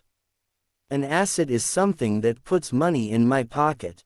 A liability is something that takes money out of my pocket. This is really all you need to know. If you want to be rich, simply spend your life buying assets. If you want to be poor or middle class, spend your life buying liabilities. Illiteracy, both in words and numbers, is the foundation of financial struggle. If people are having difficulties financially, there is something that they don't understand, either in words or numbers. The rich are rich because they are more literate in different areas than people who struggle financially. So if you want to be rich and maintain your wealth, it's important to be financially literate, in words as well as numbers. The arrows in the diagrams represent the flow of cash, or cash flow. Numbers alone mean little, just as words out of context mean little. It's the story that counts. In financial reporting, reading numbers is looking for the plot, the story of where the cash is flowing. In 80% of most families, the financial story paints a picture of hard work to get ahead. However, this effort is for naught because they spend their lives buying liabilities instead of assets. All of these diagrams are obviously oversimplified. Everyone has living expenses, the need for food, shelter, and clothing. The diagrams show the flow of cash through a poor, middle class, and wealthy person's life. It is the cash flow that tells the story of how a person handles their money. The reason I started with the story of the richest men in America is to illustrate the flaw in believing that money will solve all problems. That is why I cringe whenever I hear people ask me how to get rich quicker, or where they should start. I often hear, "I'm in debt, so I need to make more money." But more money will often not solve the problem. In fact, it may compound the problem. Money often makes obvious our tragic human flaws, putting a spotlight on what we don't know. That is why, all too often, a person who comes into a sudden windfall of cash, let's say an inheritance, a pay raise, or lottery winnings, soon returns to the same financial mess, if not worse, than the mess they were in before. Money only accentuates the cash flow pattern running in your head. If your pattern is to spend everything you get, most likely an increase in cash will just result in an increase in spending. Thus, the saying, "A fool and his money is one big party." I have said many times that we go to school to gain scholastic and professional skills, both of which are important. We learn to make money with our professional skills. In the 1960s, when I was in high school, if someone did well academically, people assumed this bright student would go on to be a medical doctor because it was the profession with the promise of the greatest financial reward. Today, doctors face financial challenges I wouldn't wish on my worst enemy: insurance companies taking control of the business, managed health care, government intervention, and malpractice suits.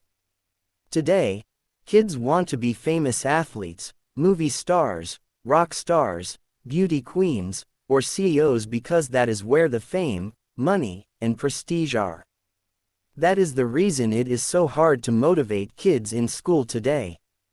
Cash flow tells the story of how a person handles money. They know that professional success is no longer solely linked to academic success, as it once was. Because students leave school without financial skills, millions of educated people pursue their profession successfully, but later find themselves struggling financially. They work harder but don't get ahead. What is missing from their education is not how to make money, but how to manage money. It's called financial aptitude, what you do with the money once you make it, how to keep people from taking it from you, how to keep it longer, and how to make that money work hard for you. Most people don't understand why they struggle financially because they don't understand cash flow. A person can be highly educated, professionally successful, and financially illiterate. These people often work harder than they need to because they learned how to work hard, but not how to have their money work hard for them. How the quest for a financial dream turns into a financial nightmare. The classic story of hardworking people has a set pattern. Recently married, the happy, highly educated young couple moves into one of their cramped rented apartments. Immediately, they realize that they are saving money because two can live as cheaply as one. The problem is the apartment is cramped. They decide to save money to buy their dream home so they can have kids. They now have two incomes, and they begin to focus on their careers. Their incomes begin to increase. The number one expense for most people is taxes. Many people think it's income tax, but for most Americans, their highest tax is Social Security. As an employee, it appears as if the Social Security tax combined with the Medicare tax rate is roughly 7.5%, but it's really 15% since the employer must match the Social Security amount. In essence, it is money the employer can't pay you. On top of that, you still have to pay income tax on the amount deducted from your wages for Social Security tax, income you never received because it went directly to Social Security through withholding. Going back to the young couple, as a result of their incomes increasing, they decide to buy the house of their dreams. Once in their house, they have a new tax, called property tax. Then they buy a new car, new furniture, and new appliances to match their new house. All of a sudden, they wake up and their liabilities column is full of mortgage and credit card debt. Their liabilities go up. They're now trapped in the rat race. Pretty soon a baby comes along and they work harder. The process repeats itself. Higher incomes cause higher taxes, also called bracket creep. A credit card comes in the mail. They use it and max it out. A loan company calls and says their greatest asset, their home, has appreciated in value. Because their credit is so good, the company offers a bill consolidation loan and tells them the intelligent thing to do is clear off the high-interest consumer debt by paying off their credit card. And besides, interest on their home is a tax deduction. They go for it, and pay off those high-interest credit cards. They breathe a sigh of relief. Their credit cards are paid off. They've now folded their consumer debt into their home mortgage. Their payments go down because they extend their debt over 30 years. It is the smart thing to do. Their neighbor calls to invite them to go shopping. The Memorial Day sale is on. They promise themselves they'll just window shop, but they take a credit card, just in case. I run into this young couple all the time. Their names change, but their financial dilemma is the same. They come to one of my talks to hear what I have to say. They ask me, "Can you tell us how to make more money?" They don't understand that their trouble is really how they choose to spend the money they do have. It is caused by financial illiteracy and not understanding the difference between an asset and a liability. More money seldom solves someone's money problems. Intelligence solves problems. There is a saying a friend of Mine says over and over to people in debt, if you find you have dug yourself into a hole, stop digging. As a child, my dad often told us that the Japanese were aware of three powers: the power of the sword, the jewel, and the mirror. The sword symbolizes the power of weapons. America has spent trillions of dollars on weapons and, because of this, is a powerful military presence in the world. The jewel symbolizes the power of money. There is some degree of truth to the saying, remember the golden rule. He who has the gold makes the rules. The mirror symbolizes the power of self-knowledge. This self-knowledge, according to Japanese legend, was the most treasured of the three. All too often, the poor and middle class allow the power of money to control them. By simply getting up and working harder, failing to ask themselves if what they do makes sense, they shoot themselves in the foot as they leave for work every morning. By not fully understanding money, the vast majority of people allow its awesome power to control them. If they used the power of the mirror, they would have asked themselves, does this make sense? All too often, instead of trusting their inner wisdom, that genius inside, most people follow the crowd. They do things because everybody else does them. They conform, rather than question. Often, they mindlessly repeat what they have been told. Diversify. Your home is an asset. Your home is your biggest investment. You get a tax break for going into greater debt. Get a safe job. Don't make mistakes. Don't take risks. It is said that the fear of public speaking is a fear greater than death for most people. According to psychiatrists, the fear of public speaking is caused by the fear of ostracism, the fear of standing out, the fear of criticism, the fear of ridicule, and the fear of being an outcast. The fear of being different prevents most people from seeking new ways to solve their problems. That is why my educated dad said the Japanese valued the power of the mirror the most, for it is only when we look into it that we find truth. Fear is the main reason that people say, play it safe. That goes for anything, be it sports, relationships, careers, or money. It is that same fear, the fear of ostracism, that causes people to conform to, and not question, commonly accepted opinions or popular trends. Your home is an asset. Get a bill consolidation loan, and get out of debt. Work harder. It's a promotion. Someday I'll be a vice president. Save money. When I get a raise, I'll buy us a bigger house. Mutual funds are safe. Many financial problems are caused by trying to keep up with the Joneses. Occasionally, we all need to look in the mirror and be true to our inner wisdom rather than our fears. A person can be highly educated, professionally successful, and financially illiterate. By the time Mike and I were 16 years old, we began to have problems in school. We were not bad kids. We just began to separate from the crowd. We worked for Mike's dad after school and on weekends. Mike and I often spent hours after work just sitting at a table with his dad while he held meetings with his bankers, attorneys, accountants, brokers, investors, managers, and employees. Here was a man who had left school at 13 who was now directing, instructing, ordering, and asking questions of educated people. They came at his beck and call, and cringed when he didn't approve of them. Here was a man who had not gone along with the crowd. He was a man who did his own thinking and detested the words, "We have to do it this way because that's the way everyone else does it."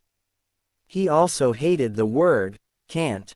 If you wanted him to do something, just say, "I don't think you can do it." Mike and I learned more sitting in on his meetings than we did in all our years of school, college included. Mike's dad was not book smart, but he was financially educated and successful as a result. He told us over and over again, an intelligent person hires people who are more intelligent than he is. So Mike and I had the benefit of spending hours listening to and learning from intelligent people. But because of this, Mike and I couldn't go along with the standard dogma our teachers preached, and that caused problems. Whenever the teacher said, "If you don't get good grades, you won't do well in the real world," Mike and I just raised our eyebrows. When we were told to follow set procedures and not deviate from the rules, we could see how school discouraged creativity. We started to understand why our rich dad told us that schools were designed to produce good employees, instead of employers. Occasionally, Mike or I would ask our teachers how what we studied was applicable in the real world, or why we never studied money and how it worked. To the latter question, we often got the answer that money was not important, that if we excelled in our education, the money would follow. The more we knew about the power of money, the more distant we grew from the teachers and our classmates. My highly educated dad never pressured me about my grades, but we did begin to argue about money. By the time I was 16, I probably had a far better foundation with money than both my parents. I could keep books, I listened to tax accountants, corporate attorneys, bankers, real estate brokers, investors, and so forth. By contrast, my dad talked to other teachers. One day my dad told me that our home was his greatest investment. A not too pleasant argument took place when I showed him why I thought a house was not a good investment. The above diagram illustrates the difference in perception between my rich dad and my poor dad when it came to their homes. One dad thought his house was an asset, and the other dad thought it was a liability. I remember when I drew the following diagram for my dad showing him the direction of cash flow. I also showed him the ancillary expenses that went along with owning the home. A bigger home meant bigger expenses, and the cash flow kept going out through the expense column. Today, people still challenge me on the idea of a house not being an asset. I know that for many people, it is their dream as well as their largest investment. And owning your own home is better than nothing. I simply offer an alternate way of looking at this popular dogma. If my wife and I were to buy a bigger, flashier house, we realize it wouldn't be an asset. It would be a liability since it would take money out of our pockets. So here is the argument I put forth. I really don't expect most people to agree with it because your home is an emotional thing, and when it comes to money, high emotions tend to lower financial intelligence. I know from personal experience that money has a way of making every decision emotional. When it comes to houses, most people work all their lives paying for a home they never own. In other words, most people buy a new house every few years, each time incurring a new 30-year loan to pay off the previous one. Even though people receive a tax deduction for interest on mortgage payments, they pay for all their other expenses with after-tax dollars, even after they pay off their mortgage. My wife's parents were shocked when the property taxes on their home increased to $1,000 a month. This was after they had retired, so the increase put a strain on their retirement budget, and they felt forced to move. Houses do not always go up in value. I have friends who owe $1 million for a home that today would sell for far less. The greatest losses of all are those from missed opportunities. If all your money is tied up in your house, you may be forced to work harder because your money continues blowing out of the expense column, instead of adding to the asset column, the classic middle-class cash flow pattern. If a young couple would put more money into their asset column early on, their later years would be easier. Their assets would have grown and would be available to help cover expenses. All too often, a house only serves as a vehicle for incurring a home equity loan to pay for mounting expenses. In summary, the end result in making a decision to own a house that is too expensive in lieu of starting an investment portfolio impacts an individual in at least the following 3 ways. 1. loss of time, during which other assets could have grown in value. 2. Loss of additional capital, which could have been invested instead of paying for high-maintenance expenses related directly to the home. 3. Loss of education. Too often, people count their house and savings and retirement plans as all they have in their asset column. Because they have no money to invest, they simply don't invest. This costs them investment experience. Most never become what the investment world calls a sophisticated investor. And the best investments are usually first sold to sophisticated investors, who then turn around and sell them to the people playing it safe. I am not saying don't buy a house.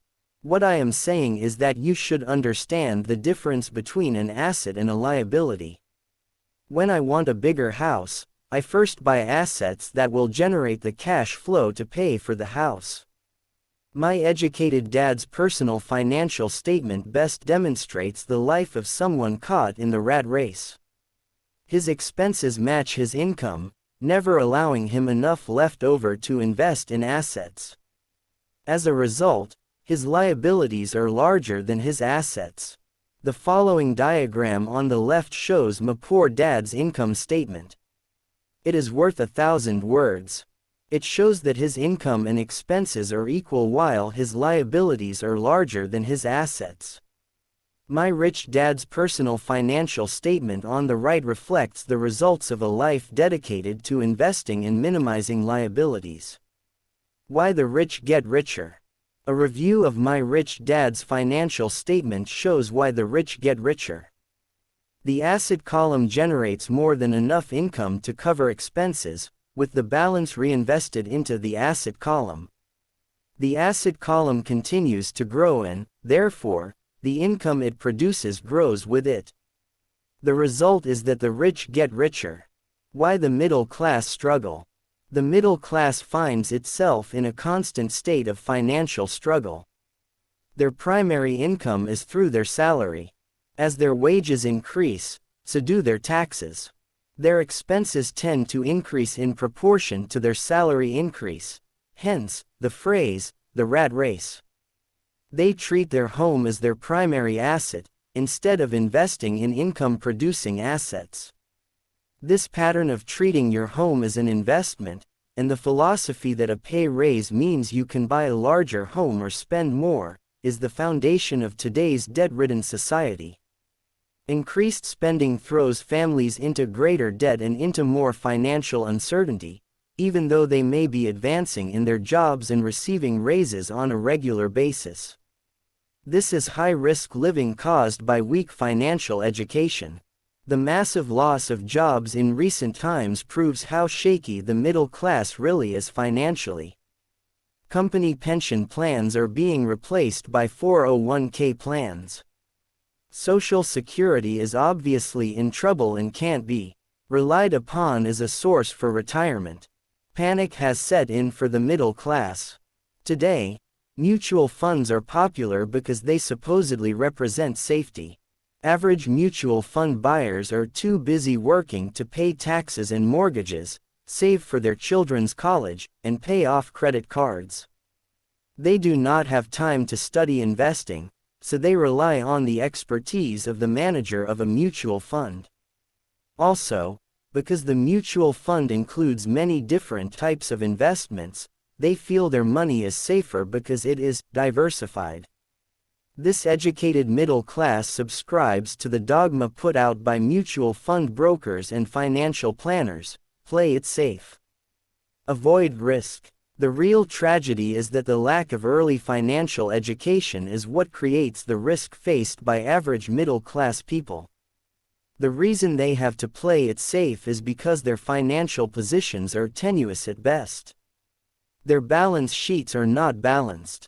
Instead, they are loaded with liabilities and have no real assets that generate income.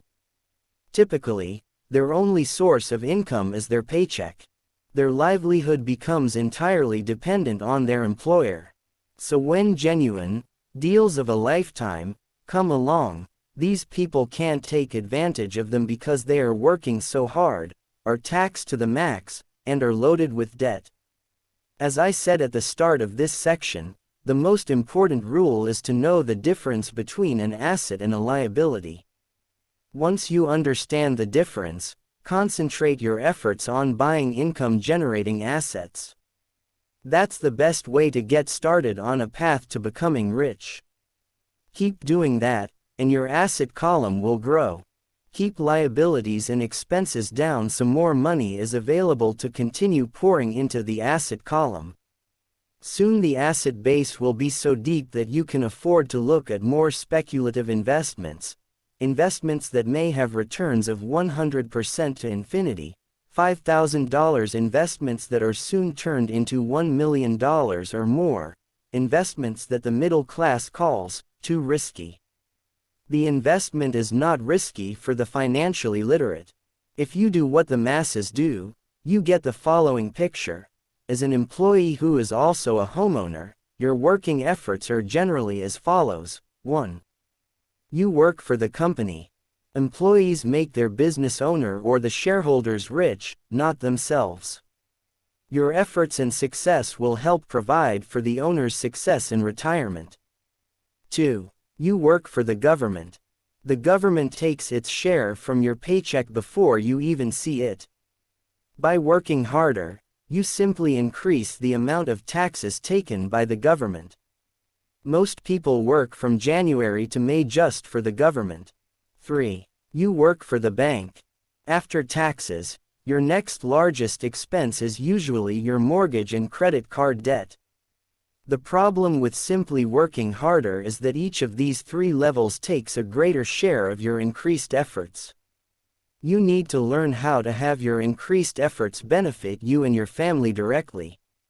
Once you have decided to concentrate on minding your own business, focusing your efforts on acquiring assets instead of a bigger paycheck, how do you set your goals? Most people must keep their job and rely on their wages to fund their acquisition of assets. As their assets grow, how do they measure the extent of their success? When does someone know that they are rich, that they have wealth? As well as having my own definitions for assets and liabilities, I also have my own definition for wealth. Actually, I borrowed it from a man named R. Buckminster Fuller. Some call him a quack, and others call him a genius. Years ago he got architects buzzing because he applied for a patent for something called a geodesic dome. But in the application, Fuller also said something about wealth. It was pretty confusing at first, but after reading it, it began to make some sense. Wealth is a person's ability to survive so many number of days forward, or, if I stopped working today, how long could I survive? Unlike net worth, the difference between your assets and liabilities, which is often filled with a person's expensive junk and opinions of what things are worth, this definition creates the possibility for developing a truly accurate measurement. I could now measure and know where I was in terms of my goal to become financially independent. Although net worth often includes non-cash producing assets, like stuff you bought that now sits in your garage, wealth measures how much money your money is making and, therefore, your financial survivability. Wealth is the measure of the cash flow from the asset column compared with the expense column. Let's use an example. Let's say I have cash flow from my asset column of $1,000 a month. And I have monthly expenses of $2,000. What is my wealth? Let's go back to Buckminster Fuller's definition. Using his definition, how many days forward can I survive? Assuming a 30-day month, I have enough cash flow for half a month. When I achieve $2,000 a month cash flow from my assets, then I will be wealthy. So while I'm not yet rich, I am wealthy. I now have income generated from assets each month that fully cover my monthly expenses. If I want to increase my expenses, I first must increase my cash flow to maintain this level of wealth. Also note that it is at this point that I'm no longer dependent on my wages. I have focused on, and been successful in, building an asset column that has made me financially independent. If I quit my job today, I would be able to cover my monthly expenses with the cash flow from my assets. My next goal would be to have the excess cash flow from my assets reinvested into the asset column. The more money that goes into my asset column, the more my asset column grows. The more my assets grow, the more my cash flow grows. And as long as I keep my expenses less than the cash flow from these assets, I grow richer with more and more income from sources other than my physical labor. As this reinvestment process continues, I am well on my way to becoming rich. Just remember this simple observation: the rich buy assets. The poor only have expenses. The middle class buy liabilities they think are assets. So how do I start minding my own business? What is the answer? Listen to the founder of McDonald's in the next chapter. Chapter 3, Lesson 3, Mind Your Own Business. The rich focus on their asset columns while everyone else focuses on their income statements. In 1974, Ray Kroc, the founder of McDonald's, was asked to speak to the MBA class at the University of Texas at Austin. A friend of mine was a student in that MBA class. After a powerful and inspiring talk, the class adjourned and the students asked Ray if he would join them at their favorite hangout to have a few beers. Ray graciously accepted. "What business am I in?" Ray asked. Once the group had all their beers in hand. Everyone laughed, my friend said. Most of the MBA students thought Ray was just fooling around. No one answered, so Ray asked again, "What business do you think I'm in?" The students laughed again, and finally one brave soul yelled out, "Ray, who in the world doesn't know that you're in the hamburger business?" Ray chuckled. "That's what I thought you would say." He paused and then quickly added, "Ladies and gentlemen, I'm not in the hamburger business. My business is real estate." As my friend tells the story, Ray spent a good amount of time explaining his viewpoint. In his business plan, Ray knew that the primary business focus was to sell hamburger franchises, but what he never lost sight of was the location of each franchise. He knew that the land and its location were the most significant factors in the success of each franchise. Basically, the person who bought the franchise was also buying the real estate under the franchise for Ray Kroc's organization.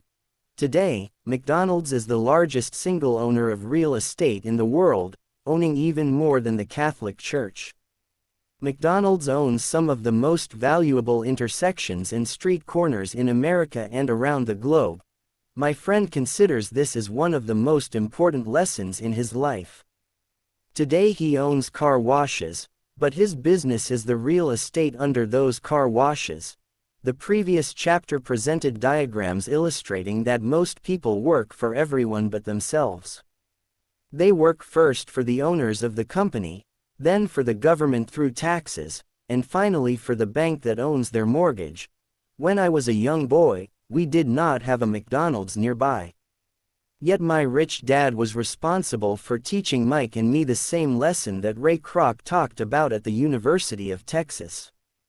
It is secret number 3 of the rich. That secret is, mind your own business. Financial struggle is often directly the result of people working all their lives for someone else. Many people will simply have nothing at the end of their working days to show for their efforts. Our current educational system focuses on preparing today's youth to get good jobs by developing scholastic skills. Their lives will revolve around their wages or, as described earlier, their income column. Many will study further to become engineers, scientists, cooks, police officers, artists, writers, and so on. These professional skills allow them to enter the workforce and work for money. But there is a big difference between your profession and your business. Often I ask people, "What is your business?" And they will say, "Oh, I'm a banker." Then I ask them if they own the bank. And they usually respond, "No, I work there. In that instance, they have confused their profession with their business. Their profession may be a banker, but they still need their own business. A problem with school is that you often become what you study. So if you study cooking, you become a chef. If you study the law, you become an attorney, and a study of auto mechanics makes you a mechanic. The mistake in becoming what you study is that too many people forget to mind their own business. They spend their lives minding someone else's business and making that person rich. To become financially secure, a person needs to mind their own business. Your business revolves around your asset column, not your income column. As stated earlier, the number one rule is to know the difference between an asset and a liability, and to buy assets. The rich focus on their asset columns, while everyone else focuses on their income statements. That is why we hear so often, "I need a raise. If only I had a promotion. I am going back to school to get more training so I can get a better job. I am going to work overtime. Maybe I can get a second job." In some circles, these are sensible ideas. But you are still not minding your own business. These ideas all still focus on the income column and will only help a person become more financially secure if the additional money is used to purchase income-generating assets. The primary reason the majority of the poor and middle class are fiscally conservative, which means, "I can't afford to take risks," is that they have no financial foundation. They have to cling to their jobs and play it safe. When downsizing became the thing to do, millions of workers found out their largest so-called asset, their home, was eating them alive. Their asset was costing them money every month. Their car, another asset, was eating them alive. The golf clubs in the garage that cost $1,000 were not worth $1,000 anymore. Without job security, they had nothing to fall back on.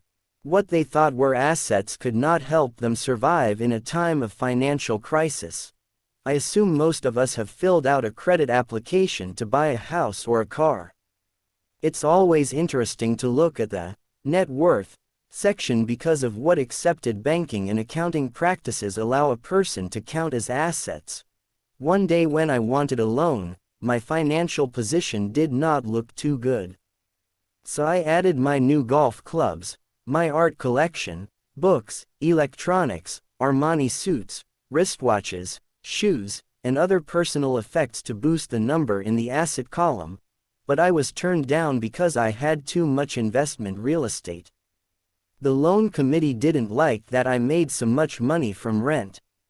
They wanted to know why I did not have a normal job with a salary. They did not question the Armani suits, golf clubs, or art collection. Life is sometimes tough when you do not fit the standard profile. I cringe every time I hear someone say to me that their net worth is $1 million or $100,000 or whatever. One of the main reasons net worth is not accurate is simply because, the moment you begin selling your assets, you are taxed for any gains. So many people have put themselves in deep financial trouble when they run short of income. To raise cash, they sell their assets.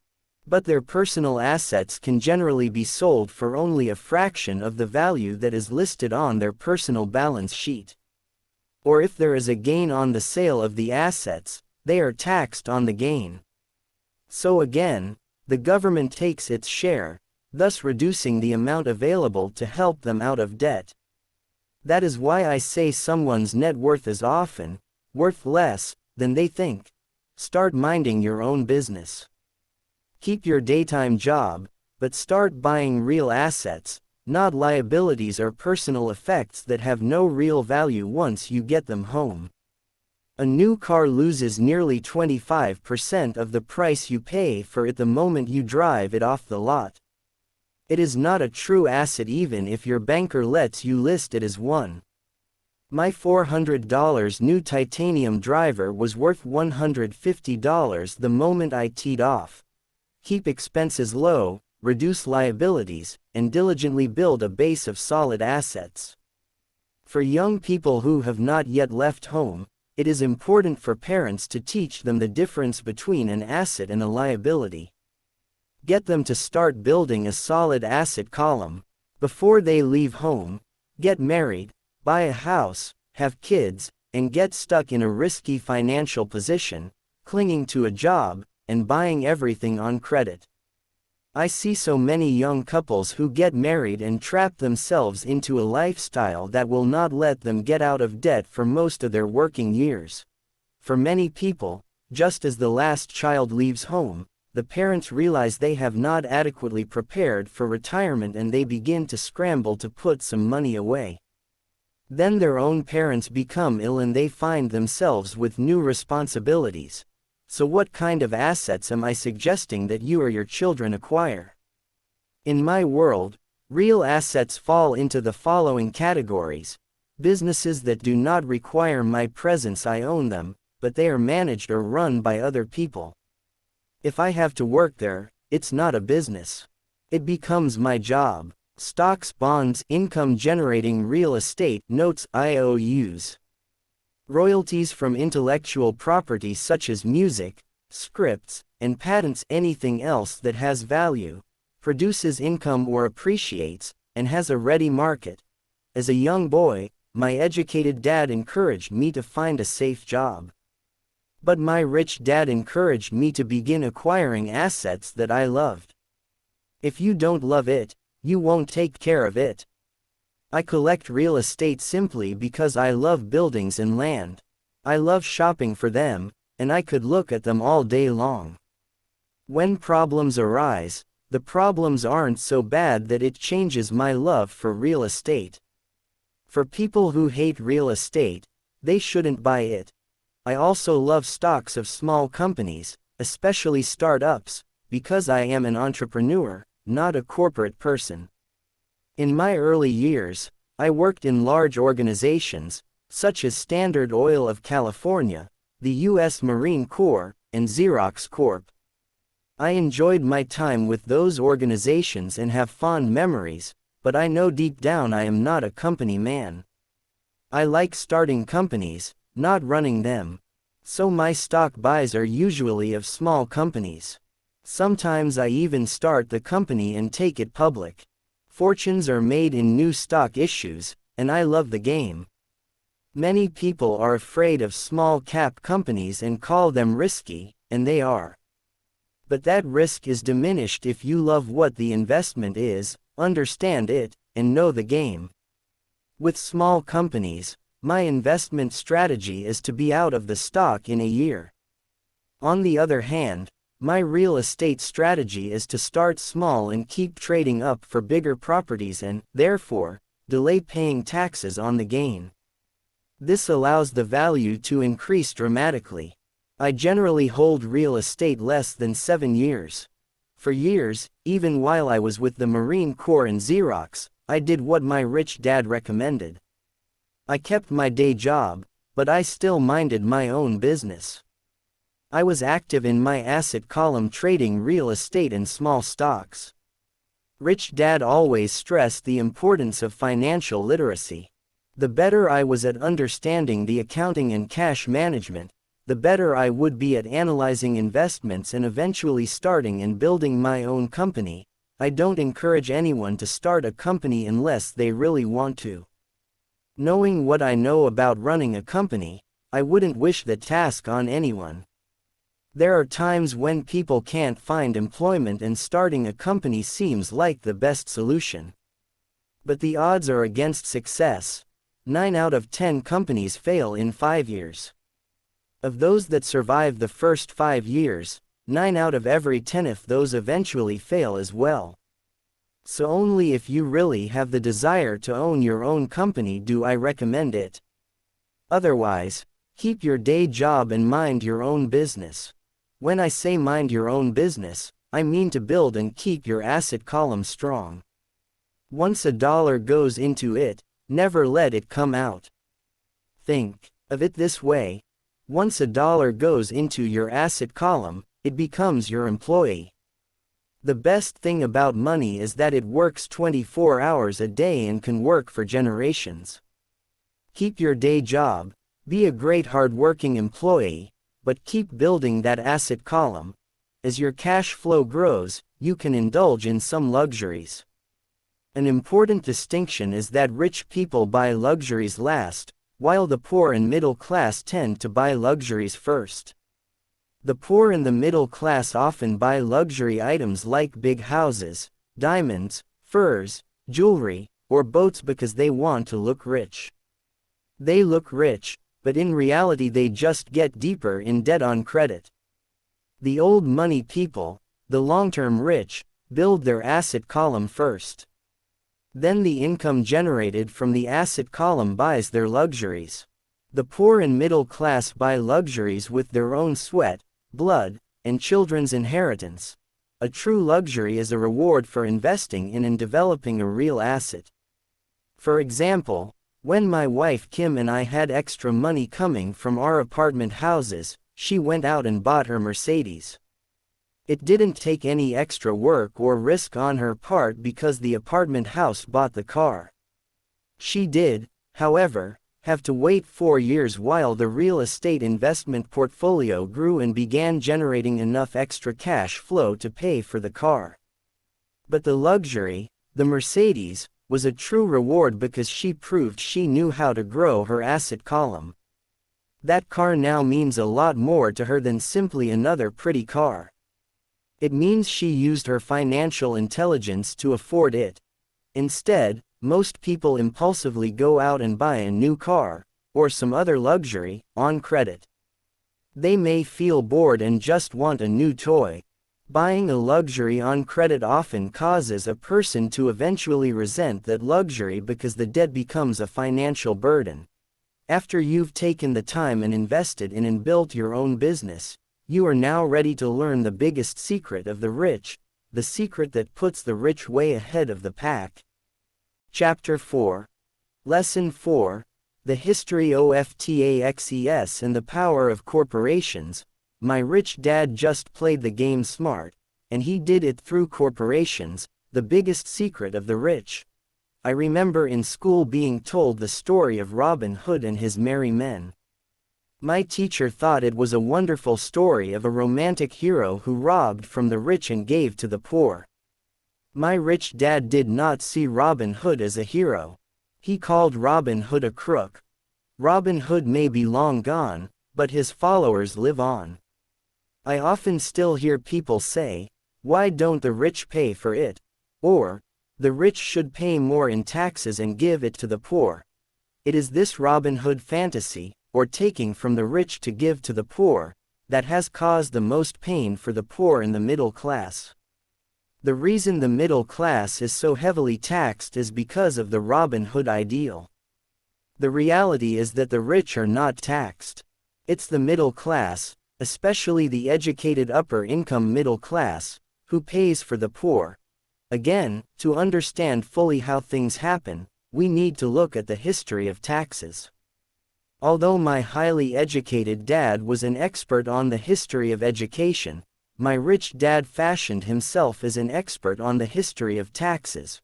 Rich Dad explained to Mike and me that originally, in England and America, there were no taxes. Occasionally, there were temporary taxes levied in order to pay for wars. The king or the president would put the word out and ask everyone to chip in. Taxes were levied in Britain for the fight against Napoleon from 1799 to 1816, and in America to pay for the Civil War from 1861 to 1865. In 1874, England made income tax a permanent levy on its citizens. In 1913, an income tax became permanent in the United States with the adoption of the 16th Amendment to the U.S. Constitution. At one time, Americans were anti-tax. It had been the tax on tea that led to the famous Tea Party in Boston Harbor, an incident that helped ignite the Revolutionary War. It took approximately 50 years in both England and the United States to sell the idea of a regular income tax. What these historical dates fail to reveal is that both of these taxes were initially levied against only the rich. It was this point that Rich Dad wanted Mike and me to understand. He explained that the idea of taxes was made popular and accepted by the majority by telling the poor and the middle class that taxes were created only to punish the rich. This is how the masses voted for the law, and it became constitutionally legal. Although it was intended to punish the rich, in reality it wound up punishing the very people who voted for it, the poor and middle class. Once government got a taste of money, its appetite grew, said Rich Dad. Your dad and I are exactly opposite. He's a government bureaucrat, and I am a capitalist.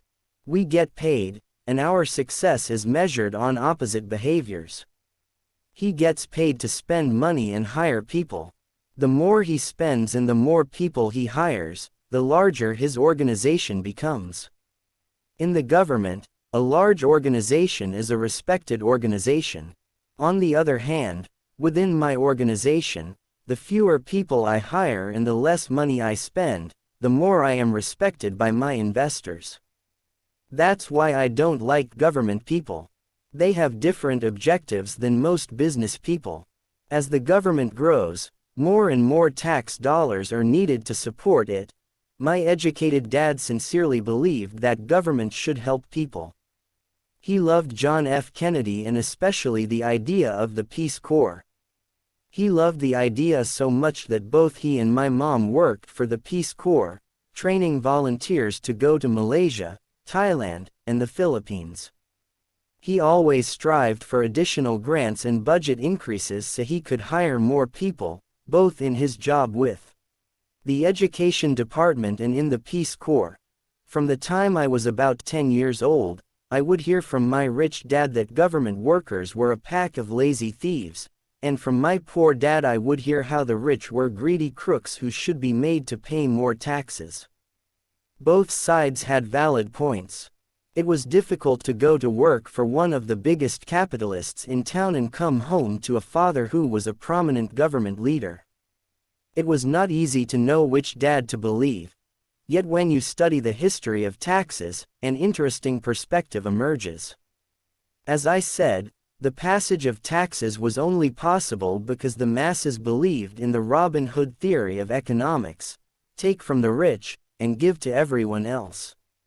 The problem was that the government's appetite for money was so great that taxes soon needed to be levied on the middle class, and from there it kept trickling down. However, the rich saw an opportunity because they don't play by the same set of rules.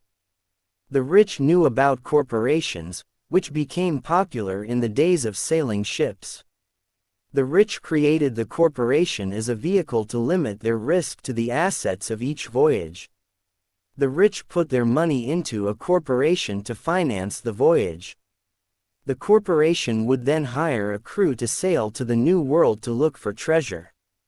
If the ship was lost, the crew lost their lives, but the loss to the rich would be limited only to the money they invested for that particular voyage. My rich dad did not see Robin Hood as a hero. He called Robin Hood a crook. The diagram that follows shows how the corporate structure sits outside your personal income statement and balance sheet. It is the knowledge of the legal corporate structure that really gives the rich a vast advantage over the poor and the middle class. Having two fathers teaching me, one a socialist and the other a capitalist, I quickly began to realize that the philosophy of the capitalist made more financial sense to me.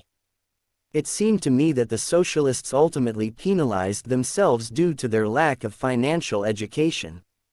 No matter what the take from the rich crowd came up with, the rich always found a way to outsmart them.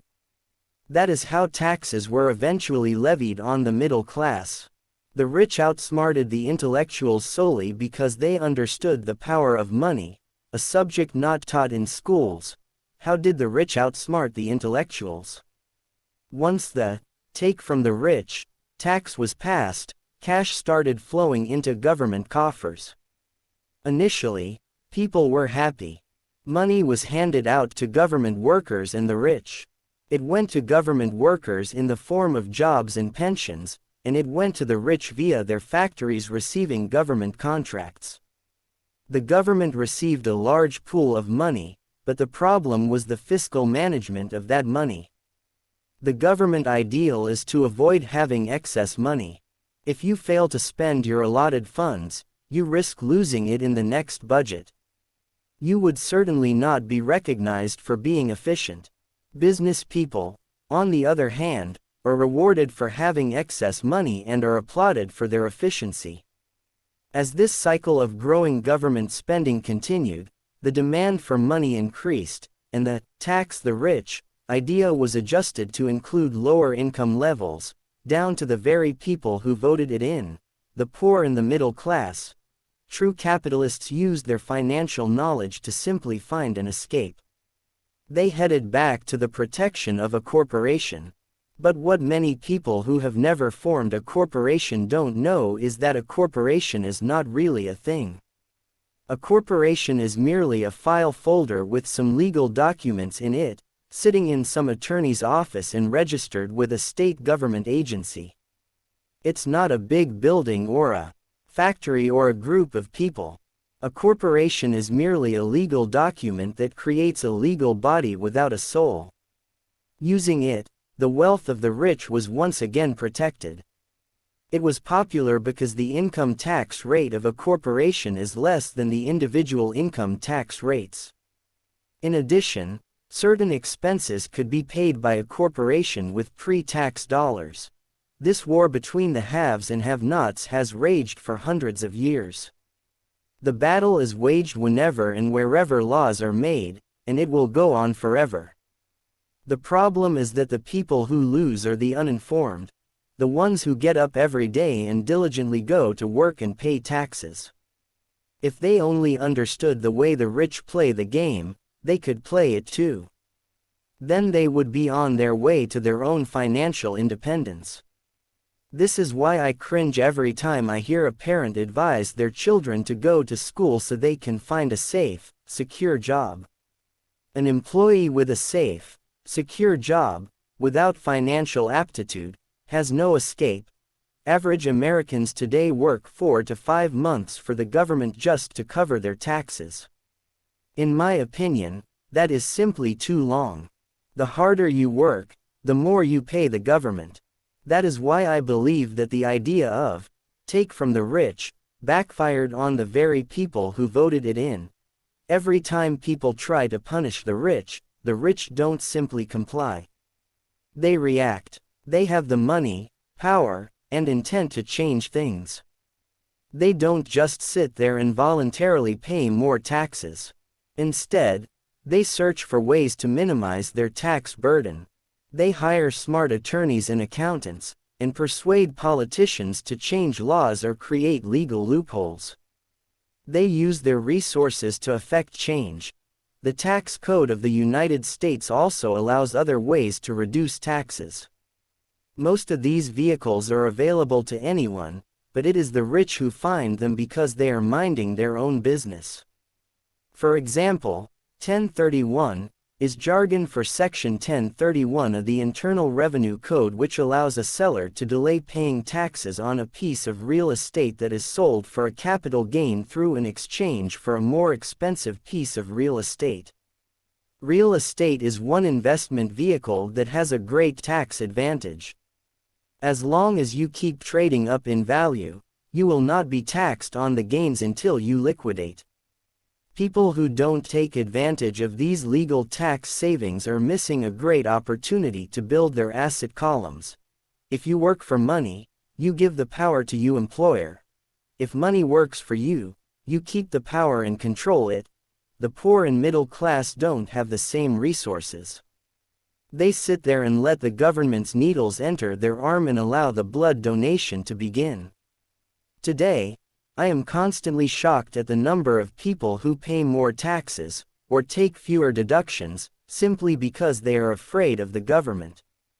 I have friends who have had their businesses shut down and destroyed, only to find out it was a mistake on the part of the government. I realize all that, But the price of working from January to May is a high price to pay for that intimidation. My poor dad never fought back. My rich dad didn't either. He just played the game smarter, and he did it through corporations, the biggest secret of the rich. You may remember the first lesson I learned from my rich dad. I was a little boy of 9 who had to sit and wait for him to choose to talk to me. I sat in his office waiting for him to get to me. He was ignoring me on purpose. He wanted me to recognize his power and to desire to have that power for myself one day. During all the years I studied and learned from him, he always reminded me that knowledge is power. And with money comes great power that requires the right knowledge to keep it and make it multiply. Without that knowledge, the world pushes you around. Rich Dad constantly reminded Mike and me that the biggest bully was not the boss or the supervisor, but the tax man. The tax man will always take more if you let him. The first lesson of having money work for you, as opposed to you working for money, is all about power. If you work for money, you give the power to your employer. If money works for you, you keep the power and control it. Once we had this knowledge of the power of money working for us, he wanted us to be financially smart and not let anyone or anything push us around. If you're ignorant, it's easy to be bullied. If you know what you're talking about, you have a fighting chance. That is why he paid so much for smart tax accountants and attorneys. It was less expensive to pay them than to pay the government. His best lesson to me was, be smart and you won't be pushed around as much. He knew the law because he was a law-abiding citizen and because it was expensive to not know the law. If you know you're right, you're not afraid of fighting back. Even if you are taking on Robin Hood and his band of merry men. My highly educated dad always encouraged me to land a good job with a strong corporation. He spoke of the virtues of working your way up the corporate ladder. He didn't understand that, by relying solely on a paycheck from a corporate employer, I would be a docile cow ready for milking. When I told my rich dad of my father's advice, he only chuckled. "Why not own the ladder?" was all he said. As a young boy, I did not understand what Rich Dad meant by owning my own corporation. It was an idea that seemed impossible and intimidating. Although I was excited by the idea, my inexperience wouldn't let me envision the possibility that grown-ups would someday work for a company I would own. The point is that, if not for my rich dad, I would have probably followed my educated dad's advice. It was merely the occasional reminder of my rich dad that kept the idea of owning my own corporation alive and kept me on a different path. By the time I was 15 or 16, I knew I wasn't going to continue down the path my educated dad recommended. I didn't know how I was going to do it, but I was determined not to head in the direction most of my classmates were heading. That decision changed my life. It was not until my mid-20s that my rich dad's advice began to make more sense to me. I was just out of the Marine Corps and working for Xerox. I was making a lot of money, but every time I looked at my paycheck, I was disappointed. The deductions were so large and, the more I worked, the greater they became. As I became more successful, my bosses talked about promotions and raises. It was flattering, but I could hear my rich dad asking in my ear, "Who are you working for? Who are you making rich?" In 1974, while still an employee for Xerox, I formed my first corporation and began minding my own business. There were already a few assets in my asset column, but now I was determined to focus on making it bigger. Those paychecks, with all the deductions, made all the years of my rich dad's advice make total sense. I could see the future if I followed my educated dad's advice. Many employers feel that advising their workers to mind their own business is bad for business. But for me, Focusing on my own business and developing assets made me a better employee because I now had a purpose. I came in early and worked diligently, amassing as much money as possible so I could invest in real estate. Hawaii was just set to boom, and there were fortunes to be made. The more I realized that we were in the beginning stages of a boom, the more Xerox machines I sold. The more I sold, the more money I made and, of course, the more deductions came out of my paycheck. It was inspiring. I wanted out of the employee trap so badly that I worked even harder so I could invest more. By 1978, I was consistently one of the top 5 salespeople at the company. I badly wanted out of the rat race. In less than 3 years, I was making more in my real estate holding corporation than I was making at Xerox. And the money I was making in my asset column in my own corporation was money working for me, not me pounding on doors selling copiers. My rich dad's advice made much more sense. Soon the cash flow from my properties was so strong that my company bought me my first Porsche. My fellow Xerox salespeople thought I was spending my commissions. I wasn't. I was investing my commissions in assets. My money was working hard to make more money. Each dollar in my asset column was a great employee, working hard to make more employees and buy the boss a new Porsche with before-tax dollars. I began to work harder for Xerox. The plan was working, and my Porsche was the proof. By using the lessons I learned from my rich dad, I was able to get out of the proverbial rat race at an early age. It was made possible because of the strong financial knowledge I had acquired through Rich Dad's lessons. Without this financial knowledge, which I call financial intelligence or financial IQ, my road to financial independence would have been much more difficult. I now teach others in the hope that I may share my knowledge with them. I remind people that financial IQ is made up of knowledge from 4 broad areas of expertise. 1. Accounting. Accounting is financial literacy or the ability to read numbers. This is a vital skill if you want to build an empire. The more money you are responsible for, the more accuracy is required, or the house comes tumbling down. This is the left brain side, or the details. Financial literacy is the ability to read and understand financial statements, which allows you to identify the strengths and weaknesses of any business. Point 2. Investing. Investing is the science of money making money. This involves strategies and formulas which use the creative right brain side. Point 3. Understanding markets. Understanding markets is the science of supply and demand. You need to know the technical aspects of the market, which are emotion-driven, in addition to the fundamental or economic aspects of an investment. Does an investment make sense or does it not make sense based on current market conditions? 4. The Lawa Corporation wrapped around the technical skills of accounting, investing, and markets can contribute to explosive growth. A person who understands the tax advantages and protections provided by a corporation can get rich so much faster than someone who is an employee or a small business sole proprietor. It's like the difference between someone walking and someone flying. The difference is profound when it comes to long-term wealth. Tax advantages. A corporation can do many things that an employee cannot, like pay expenses before paying taxes. That is a whole area of expertise that is very exciting. Employees earn and get taxed, and they try to live on what is left.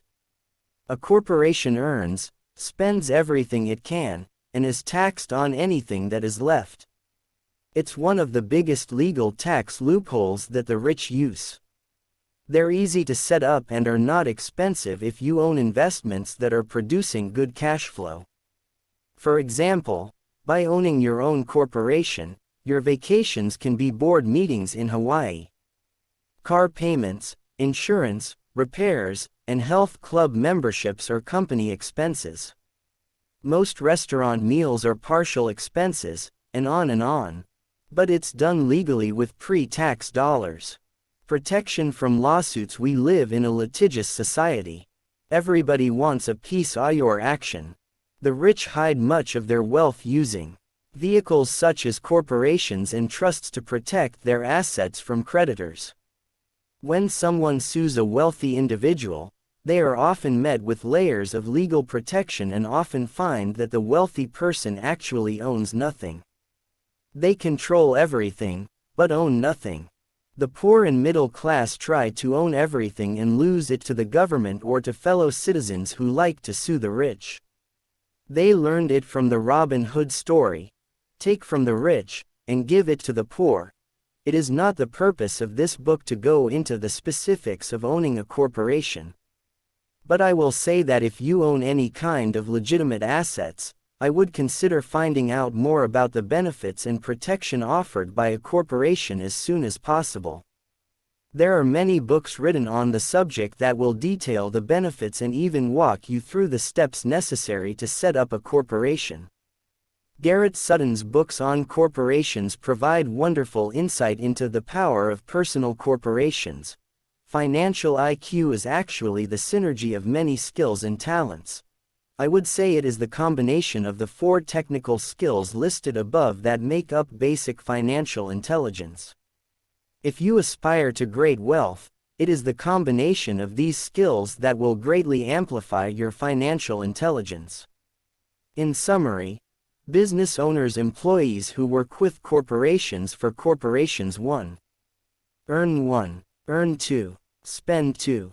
Pay taxes 3. Pay taxes 3. Spend. As part of your overall financial strategy, I recommend that you learn about the protection that legal entities can provide for businesses and assets. Chapter 5. Lesson 5. The rich invent money. Often in the real world, it's not the smart who get ahead, but the bold. Last night, I took a break from writing and watched a TV program on the history of a young man named Alexander Graham Bell. Bell had just patented his telephone and was having growing pains because the demand for his new invention was so strong. Needing a bigger company, he then went to the giant at that time, Western Union, and asked them if they would buy his patent and his tiny company. He wanted $100,000 for the whole package. The president of Western Union scoffed at him and turned him down, saying the price was ridiculous. The rest is history. A multi-billion-dollar industry emerged, and AT&T was born. The evening news came on right after the story of Alexander Graham Bell. On the news was a story of another downsizing at a local company. The workers were angry and complained that the company ownership was unfair. A terminated manager of about 45 years of age had his wife and 2 babies at the plant and was begging the guards to let him talk to the owners to ask if they would reconsider his termination. He had just bought a house and was afraid of losing it. The camera focused in on his pleading for all the world to see. Needless to say, it held my attention. I have been teaching professionally since 1984. It has been a great experience and a rewarding one. It is also a disturbing profession, for I have taught thousands of individuals and I see one thing in common in all of us, myself included. We all have tremendous potential, and we all are blessed with gifts. Yet the one thing that holds all of us back is some degree of self-doubt. It is not so much the lack of technical information that holds us back, but more the lack of self-confidence. Some are more affected than others. Once we leave school, most of us know that it is not so much a matter of college degrees or good grades that count. In the real world outside of academics, something more than just grades is required. I have heard it called many things: guts, chutzpah, balls, audacity, bravado, cunning, daring, tenacity, and brilliance. This factor, whatever it is labeled, ultimately decides one's future much more than school grades do. Inside each of us is one of these brave, brilliant, and daring characters. There is also the flip side of that character. People who could get down on their knees and beg if necessary. After a year in Vietnam as a Marine Corps pilot, I got to know both of those characters inside of me intimately. One is not better than the other. Yet as a teacher, I recognized that it was excessive fear and self-doubt that were the greatest detractors of personal genius. It broke my heart to see students know the answers, yet lack the courage to act on the answer. Often in the real world, it's not the smart who get ahead, but the bold. In my personal experience, your financial genius requires both technical knowledge as well as courage. If fear is too strong, the genius is suppressed. In my classes, I strongly urge students to learn to take risks, to be bold, and to let their genius convert that fear into power and brilliance. It works for some and just terrifies others. I have come to realize that for most people, when it comes to the subject of money, they would rather play it safe. I have had to field questions such as, why take risks? Why should I bother developing my financial IQ? Why should I become financially literate? And I answer, just to have more options. There are huge changes up ahead. In the coming years, there will be more people just like the young inventor Alexander Graham Bell. There will be 100 people like Bill Gates and hugely successful companies like Microsoft created every year, all over the world. And there also will be many more bankruptcies, layoffs, and downsizings. So why bother developing your financial IQ? No one can answer that but you. Yet I can tell you why I myself do it. I do it because it is the most exciting time to be alive. I'd rather be welcoming change than dreading change. I'd rather be excited about making millions than worrying about not getting a raise. This period we are in now is a most exciting time, unprecedented in our world's history. Generations from now, people will look back at this period of time and remark at what an exciting era it must have been. It was the death of the old and birth of the new. It was full of turmoil, and it was exciting. So why bother developing your financial IQ? Because if you do, you will prosper greatly. And if you don't, this period of time will be a frightening one. It will be a time of watching some people move boldly forward while others cling to worn-out life preservers. Land was wealth 300 years ago. So the person who owned the land owned the wealth. Later, wealth was in factories and production, and America rose to dominance. The industrialist owned the wealth. Today, wealth is in information. And the person who has the most timely information owns the wealth. The problem is that information flies around the world at the speed of light. The new wealth cannot be contained by boundaries and borders as land and factories were.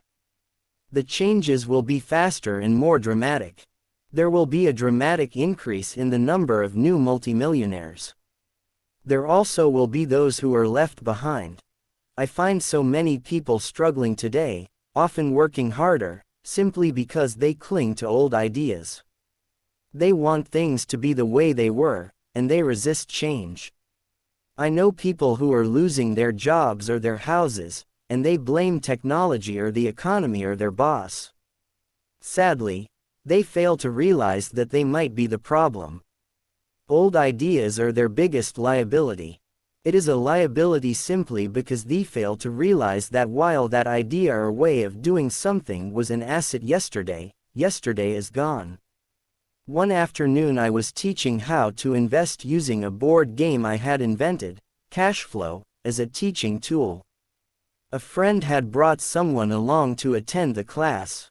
This friend of a friend was recently divorced, had been badly burned in the divorce settlement, and was now searching for some answers.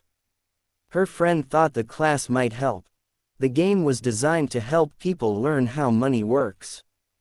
In playing the game, they learn about the interaction of the income statement with the balance sheet. They learn how cash flows between the two and how the road to wealth is through striving to increase your monthly cash flow from the asset column to the point that it exceeds your monthly expenses. Once you accomplish this, you are able to get out of the rat race and out onto the fast track. As I have said, some people hate the game, some love it, and others miss the point. This woman missed a valuable opportunity to learn something. In the opening round, she drew a doodad card with the boat on it. At first she was happy. "Oh, I've got a boat." Then, as her friend tried to explain how the numbers worked on her income statement and balance sheet, she got frustrated because she had never liked math. The rest of her table waited while her friend continued explaining the relationship between the income statement, balance sheet, and monthly cash flow. Suddenly, when she realized how the numbers worked, it dawned on her that her boat was eating her alive.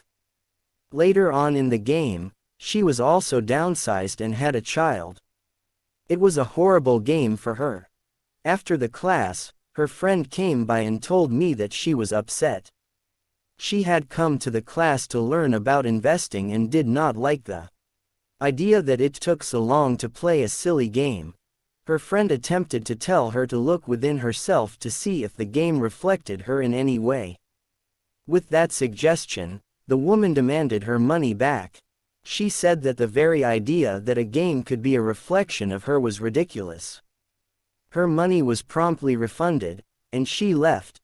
Since 1984, I have made millions simply by doing what the school system does not do.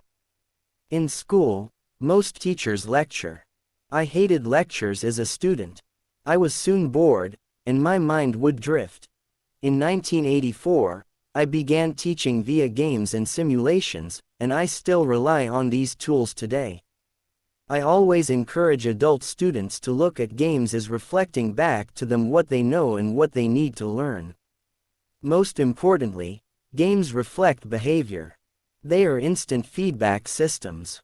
Instead of the teacher lecturing you, the game is giving you a personalized lecture, one that is custom-made just for you. The friend of the woman who left later called to give me an update.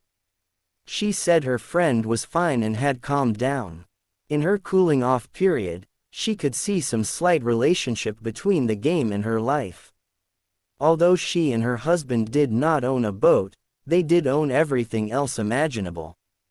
She was angry after their divorce, both because he had run off with a younger woman and because, after 20 years of marriage, they had accumulated little in the way of assets. There was virtually nothing for them to split. Their 20 years of married life had been incredible fun, but all they had accumulated was a ton of doodads. She realized that her anger at doing the numbers, the income statement and balance sheet, came from her embarrassment about not understanding them. She had believed that finances were the man's job. She maintained the house and did the entertaining, and he handled the finances. She was now quite certain that in the last 5 years of their marriage, he had hidden money from her.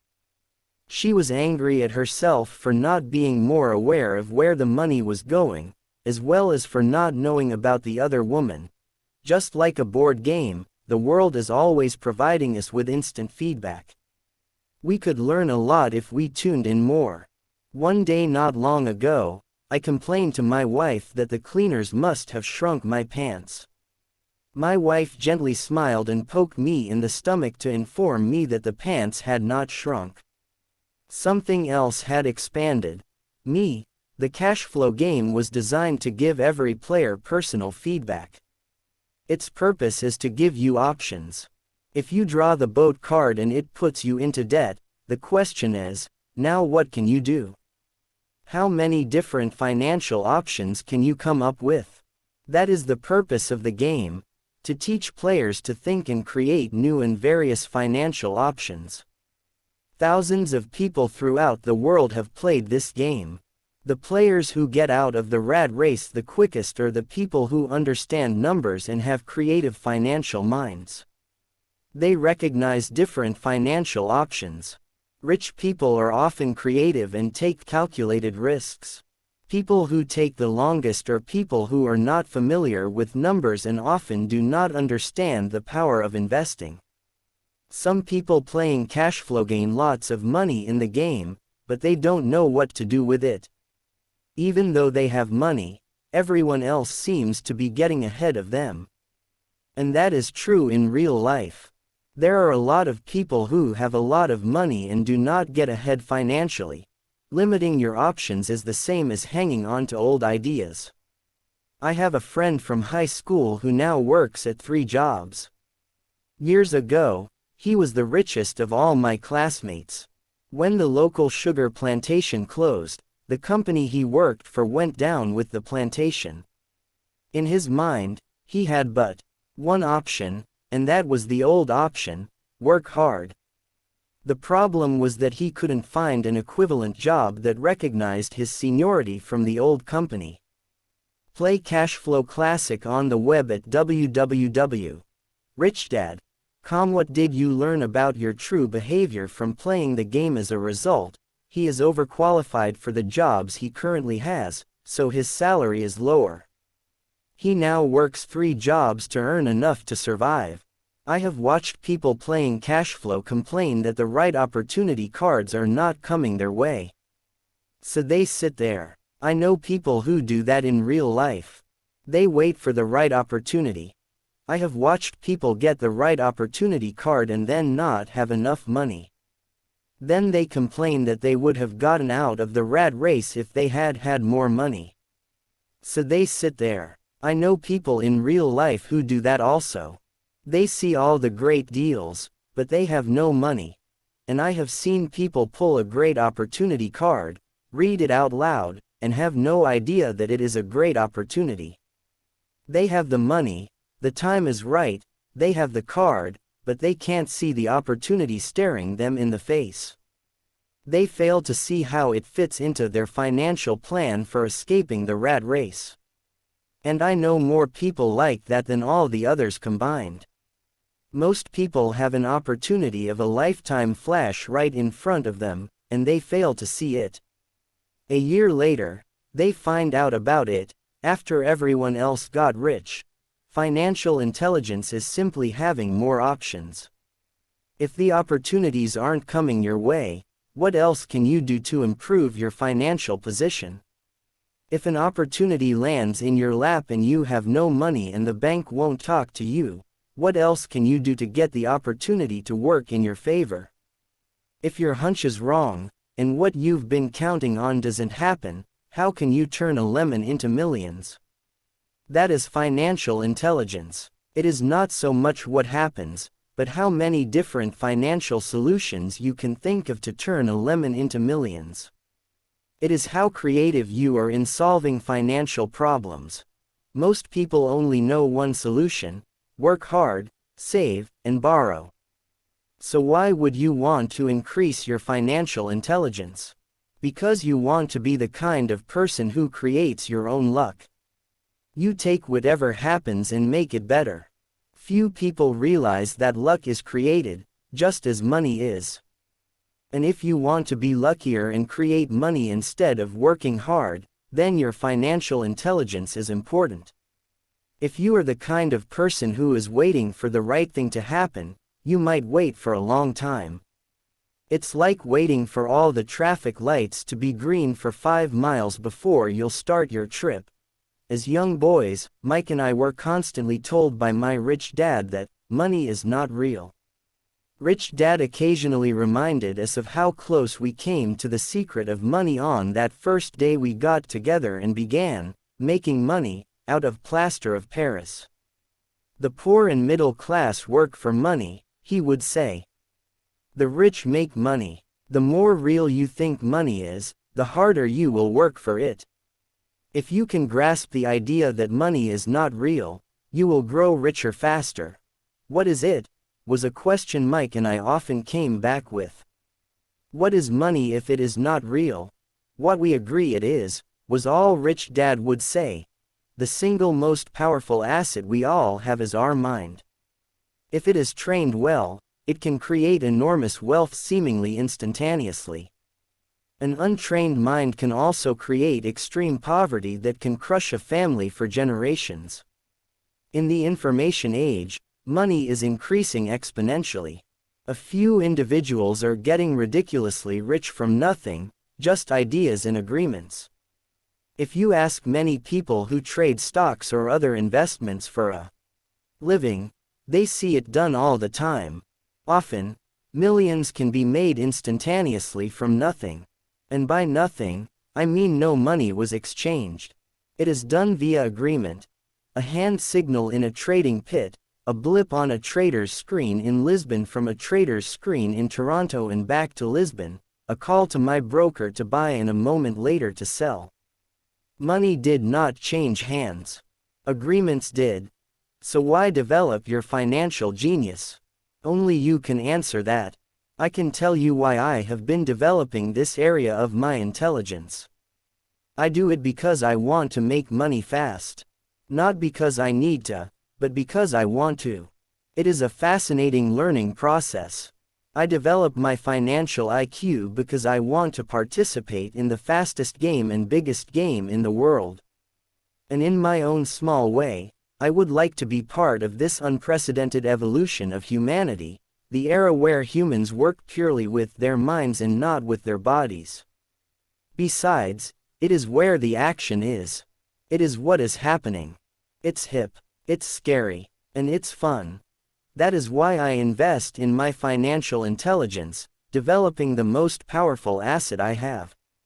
I want to be with people moving boldly forward. I do not want to be with those left behind. I will give you a simple example of creating money. In the early 1990s, the economy of Phoenix, Arizona, was horrible. I was watching a TV show when a financial planner came on and began forecasting doom and gloom. His advice was to save money. Put $100 away every month, he said. In 40 years you will be a multimillionaire. Well, putting money away every month is a sound idea. It is one option, the option most people subscribe to. The problem is this: it blinds the person to what is really going on. It causes them to miss major opportunities for much more significant growth of their money. The world is passing them by. As I said, the economy was terrible at that time. For investors, this is the perfect market condition. A chunk of my money was in the stock market and in apartment houses. I was short of cash. Because people were giving properties away, I was buying. I was not saving money. I was investing. Kim and I had more than $1 million in cash working in a market that was rising fast. It was the best opportunity to invest. The economy was terrible. I just could not pass up these small deals. Houses that were once $100,000 were now $75,000. But instead of shopping with local real estate agents, I began shopping at the bankruptcy attorney's office, or the courthouse steps. In these shopping places, a $75,000 house could sometimes be bought for $20,000 or less. For $2,000, which was loaned to me from a friend for 90 days for $200, I gave an attorney a cashier's check as a down payment. While the acquisition was being processed, I ran an ad advertising a $75,000 house for only $60,000 and no money down. The phone rang hard and heavy. Prospective buyers were screened, and once the property was legally mine, all the prospective buyers were allowed to look at the house. It was a feeding frenzy. The house sold in a few minutes. I asked for a $2,500 processing fee, which they gladly handed over, and the escrow and title company took over from there. I returned the $2,000 to my friend with an additional $200. He was happy, the home buyer was happy, the attorney was happy, and I was happy. I had sold a house for $60,000 that cost me $20,000. The $40,000 was created from money in my asset column in the form of a promissory note from the buyer. Total working time, 5 hours. So now that you are on your way to becoming more financially literate and skilled at reading numbers, I will show you why this is an example of money being invented. $40,000 is created in the asset column. Money is invented without being taxed. At 10% interest, $4,000 a year in cash flow is added to income. During this depressed market, Kim and I were able to do 6 of these simple transactions in our spare time. While the bulk of our money was in larger properties and the stock market, we were able to create more than $190,000 in assets notes at 10% interest in those 6 buy, create, and sell transactions. That comes to approximately $19,000 a year income, much of it sheltered through our private corporation. Much of that $19,000 a year goes to pay for our company cars, gas, trips, insurance, dinners with clients, and other things. By the time the government gets a chance to tax that income, it's been spent on legally allowed pre-tax expenses. How much income would you have to earn if the government takes 50% in taxes? How long would it take you to save $40,000? This was a simple example of how money is invented, created, and protected using financial intelligence. Ask yourself, how long would it take to save $190,000? Would the bank pay you 10% interest on your money? And the promissory note is good for 30 years. I hope they never pay me the $190,000. I have to pay a tax if they pay me the principal, and besides, $19,000 paid over 30 years is a little over $500,000 in income. I have people ask what happens if the person doesn't pay. That does happen, and it's good news. That $60,000 home could be taken back and resold for $70,000, and another $2,500 collected as a loan processing fee. It would still be a zero-down transaction in the mind of the new buyer. And the process would go on. The first time I sold the house, I paid back the $2,000, so technically, I have no money in the transaction. My return on investment, ROI, is infinity. It's an example of no money making a lot of money. In the second transaction, when resold, I would have put $2,000 in my pocket and re-extended the loan to 30 years. What would my ROI be if I got paid money to make money? I do not know, but it sure beats saving $100 a month, which actually starts out as $150 because it's after-tax income for 40 years earning low interest. And again, you're taxed on the interest. That is not too intelligent. It may be safe, but it's not smart. A few years later, as the Phoenix real estate market strengthened, those houses we sold for $60,000 became worth $110,000. Foreclosure opportunities were still available, but became rare. It cost a valuable asset, my time, to go out looking for them. Thousands of buyers were looking for the few available deals. The market had changed. It was time to move on and look for other opportunities to put in the asset column. You can't do that here. That is against the law. You're lying. I hear those comments much more often than, "Can you show me how to do that?"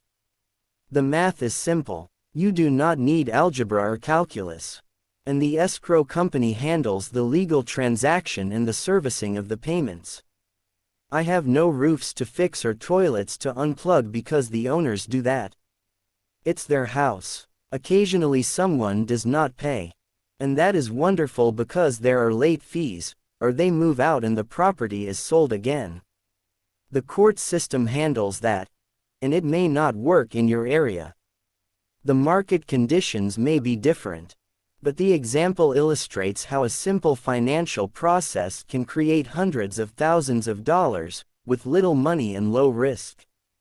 It is an example of money being only an agreement. Anyone with a high school education can do it. Yet most people won't. Most people listen to the standard advice of, work hard and save money. For about 30 hours of work, approximately $190,000 was created in the asset column, and no taxes were paid. Which one sounds harder to you? 1. Work hard. Pay 50% in taxes. Save what is left. Your savings then earn 5%, which is also taxed. Or 2. Take the time to develop your financial intelligence. Harness the power of your brain in the asset column. If you use option number 1, be sure to factor in how much time it takes you to save $190,000. Time is one of your greatest assets. Now you may understand why I silently shake my head when I hear parents say, "My child is doing well in school and receiving a good education." It may be good, but is it adequate? I know the above investment strategy is a small one. It is used to illustrate how small can grow into big. Again, my success reflects the importance of a strong financial foundation, which starts with a strong financial education. I have said it before, but it's worth repeating. Financial intelligence is made up of these 4 main technical skills. 1. Accounting. Accounting is financial literacy, or the ability to read numbers. This is a vital skill if you want to build businesses or investments. Point 2. Investing. Investing is the science of money making money. Point 3. Understanding markets. Understanding markets is the science of supply and demand. Alexander Graham Bell gave the market what it wanted. So did Bill Gates. A $75,000 house offered for $60,000 that cost $20,000 was also the result of seizing an opportunity created by the market. Somebody was buying, and someone was selling. Point 4. The law is the awareness of accounting corporate, state and federal regulations. I recommend playing by the rules. It is this basic foundation, or the combination of these skills, that is needed to be successful in the pursuit of wealth, whether it be through the buying of small homes, apartment buildings, companies, stocks, bonds, precious metals, baseball cards, or the like. A few years later, the real estate market rebounded and everyone else was getting in. The stock market was booming, and everyone was getting in. The U.S. economy was getting back on its feet. I began selling and was now traveling to Peru, Norway, Malaysia, and the Philippines. The investment landscape had changed. We were no longer buying real estate. Now I just watch the values climb inside the asset column and will probably begin selling. I suspect that some of those 6 little house deals will sell and the $40,000 note will be converted to cash. I need to call my accountant to be prepared for cash and seek ways to shelter it. The point I would like to make is that investments come and go. The market goes up and comes down. Economies improve and crash. The world is always handing you opportunities of a lifetime, every day of your life, but all too often we fail to see them. But they are there. And the more the world changes and the more technology changes, the more opportunities there will be to allow you and your family to be financially secure for generations to come. So why bother developing your financial intelligence? Again, only you can answer that. I know why I continue to learn and develop. I do it because I know there are changes coming. I'd rather welcome change than cling to the past. I know there will be market booms and market crashes. I want to continually develop my financial intelligence because, at each market change, some people will be on their knees begging for their jobs. Others, meanwhile, will take the lemons that life hands them, and we are all handed lemons occasionally, and turn them into millions. That's financial intelligence. I am often asked about the lemons I have turned into millions. I hesitate using many more examples of personal investments because I am afraid it comes across as bragging or tooting my own horn. That is not my intention. I use the examples only as numerical and chronological illustrations of actual and simple cases. I use the examples because I want you to know that it is easy. And the more familiar you become with the 4 pillars of financial intelligence, the easier it becomes. Personally, I use 2 main vehicles to achieve financial growth: real estate and small cap stocks. I use real estate as my foundation. Day in and day out, my properties provide cash flow and occasional spurts of growth in value. The small cap stocks are used for fast growth. I do not recommend anything that I do. The examples are just that, examples. If the opportunity is too complex and I do not understand the investment, I don't do it. Simple math and common sense are all you need to do well financially. There are 5 reasons for using examples. 1. To inspire people to learn more. Point 2. To let people know it is easy if the foundation is strong. Point 3. To show that anyone can achieve great wealth. Point 4. To show that there are millions of ways to achieve your goals. Point 5. To show that it's not rocket science. In 1989, I used to jog through a lovely neighborhood in Portland, Oregon. It was a suburb that had little gingerbread houses. They were small and cute. I almost expected to see Little Red Riding Hood skipping down the sidewalk on her way to Granny's. There were, for sale, signs everywhere. The timber market was terrible, the stock market had just crashed, and the economy was depressed. On one street, I noticed a for sale sign that was up longer than most. It looked old. Jogging past it one day, I ran into the owner, who looked troubled. "What are you asking for your house?" I asked. The owner turned and smiled weakly. "Make me an offer," he said. "It's been for sale for over a year. Nobody even comes by anymore to look at it." "I'll look," I said, and I bought the house a half hour later for $20,000 less than his asking price. It was a cute little 2-bedroom home, with gingerbread trim on all the windows. It was light blue with gray accents and had been built in 1930. Inside there was a beautiful rock fireplace, as well as 2 tiny bedrooms. It was a perfect rental house. I gave the owner $5,000 down for a $45,000 house that was really worth $65,000, except that no one wanted to buy it. The owner moved out in a week, happy to be free, and my first tenant moved in, a local college professor. After the mortgage, expenses, and management fees were paid, I put a little less than $40 in my pocket at the end of each month. Hardly exciting. The problem with secure investments is that they are often sanitized, that is, made so safe that the gains are less. A year later, the depressed Oregon real estate market had begun to pick up. California investors, flush with money from their still booming real estate market, were moving north and buying up Oregon and Washington.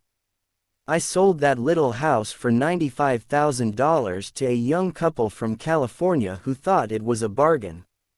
My capital gains of approximately $40,000 were placed into a 1031 tax-deferred exchange, and I went shopping for a place to put my money. In about a month, I found a 12-unit apartment house right next to the Intel plant in Beaverton, Oregon. The owners lived in Germany, had no idea what the place was worth, and again, just wanted to get out of it. I offered $275,000 for a $450,000 building. They agreed to $300,000. I bought it and held it for 2 years. Utilizing the same 1031 exchange process, we sold the building for $495,000 and bought a 30-unit apartment building in Phoenix, Arizona. We had moved to Phoenix by then to get out of the rain, and needed to sell anyway. Like the former Oregon market, the real estate market in Phoenix was depressed. The price of the 30-unit apartment building in Phoenix was $875,000, with $225,000 down. The cash flow from the 30 units was a little over $5,000 a month. The Arizona market began moving up and, a few years later, a Colorado investor offered us $1.2 million for the property. The point of This example is how a small amount can grow into a large amount. Again, it is a matter of understanding financial statements, investment strategies, a sense of the market, and the laws. If people are not versed in these subjects, then obviously they must follow standard dogma, which is to play it safe, diversify, and only invest in secure investments. The problem with secure investments is that they are often sanitized, that is, made so safe that the gains are less. Most large brokerage houses will not touch speculative transactions in order to protect themselves and their clients. And that is a wise policy. The really hot deals are not offered to people who are novices. Often, the best deals that make the rich even richer are reserved for those who understand the game. It is technically illegal to offer speculative deals to someone who is considered not sophisticated, but of course it happens. The more sophisticated I get, the more opportunities come my way. Another case for developing your financial intelligence over a lifetime is simply that more opportunities are presented to you. And the greater your financial intelligence, the easier it is to tell whether a deal is good. It's your intelligence that can spot a bad deal, or make a bad deal good. The more I learn, and there is a lot to learn, the more money I make simply because I gain experience and wisdom as the years go on. I have friends who are playing it safe, working hard at their profession, and failing to gain financial wisdom, which does take time to develop. My overall philosophy is to plant seeds inside my asset column. That is my formula. I start small and plant seeds. Some grow, some don't. Inside our real estate corporation, we have property worth several $1 million. It is our own right, or real estate investment trust. The point I'm making is that most of those millions started out as little $5,000 to $10,000 investments. All of those down payments were fortunate to catch a fast rising market and increase tax-free. We traded in and out several times over a number of years. We also own a stock portfolio, surrounded by a corporation that Kim and I call our personal mutual fund. We have friends who deal specifically with investors like us who have extra money each month to invest. We buy high-risk, speculative private companies that are just about to go public on a stock exchange in the United States or Canada. An example of how fast gains can be made are 100,000 shares purchased for 25 cents each before the company goes public. 6 months later, the company is listed, and the 100,000 shares now are worth $2 each. If the company is well managed, the price keeps going up, and the stock may go to $20 or more per share. There are years when our $25,000 has gone to $1 million in less than a year. It is not gambling if you know what you're doing. It is gambling if you're just throwing money into a deal and praying. The idea in anything is to use your technical knowledge, wisdom, and love of the game to cut the odds down, to lower the risk. Of course, there is always risk. It is financial intelligence that improves the odds. Thus, what is risky for one person is less risky to someone else. That is the primary reason I constantly encourage people to invest more in their financial education than in stocks, real estate, or other markets. The smarter you are, the better chance you have of beating the odds. The stock plays I personally invested in were extremely high risk for most people and absolutely not recommended. I have been playing that game since 1979 and have paid more than my share in dues. But if you will reread why investments such as these are high risk for most people, you may be able to set your life up differently, so that the ability to take $25,000 and turn it into $1 million in a year is low risk for you. As stated earlier, nothing I have written is a recommendation. It is only used as an example of what is simple and possible. What I do is small potatoes in the grand scheme of things. Yet for the average individual, a passive income of more than $100,000 a year is nice and not hard to achieve. Depending on the market and how smart you are, it could be done in 5 to 10 years. If you keep your living expenses modest, $100,000 coming in as additional income is pleasant, regardless of whether you work. You can work if you like or take time off if you choose and use the government tax system in your favor, rather than against you. My personal basis is real estate. I love real estate because it's stable and slow moving. I keep the base solid. The cash flow is fairly steady and, if properly managed, has a good chance of increasing in value. The beauty of a solid base of real estate is that it allows me to take greater risks, as I do with speculative stocks. It is not gambling if you know what you're doing. It is gambling if you're just throwing money into a deal and praying. If I make great profits in the stock market, I pay my capital gains tax on the gain and then reinvest what's left in real estate, again further securing my asset foundation. A last word on real estate: I have traveled all over the world and taught investing. In every city, I hear people say you cannot buy real estate cheap. That is not my experience. Even in New York or Tokyo, or just on the outskirts of the city, prime bargains are overlooked by most people. In Singapore, with their high real estate prices, there are still bargains to be found within a short driving distance. So whenever I hear someone say, "You can't do that here," pointing at me, I remind them that maybe the real statement is, "I don't know how to do that here, yet." Great opportunities are not seen with your eyes. They are seen with your mind. Most people never get wealthy simply because they are not trained financially to recognize opportunities right in front of them. I am often asked, how do I start? In the final chapter of this book, I offer 10 steps that I followed on the road to my financial freedom. But always remember to have fun. When you learn the rules and the vocabulary of investing and begin to build your asset column, I think you'll find that it's as fun a game as you've ever played. Sometimes you win and sometimes you learn. But have fun. Most people never win because they're more afraid of losing. That is why I found school so silly.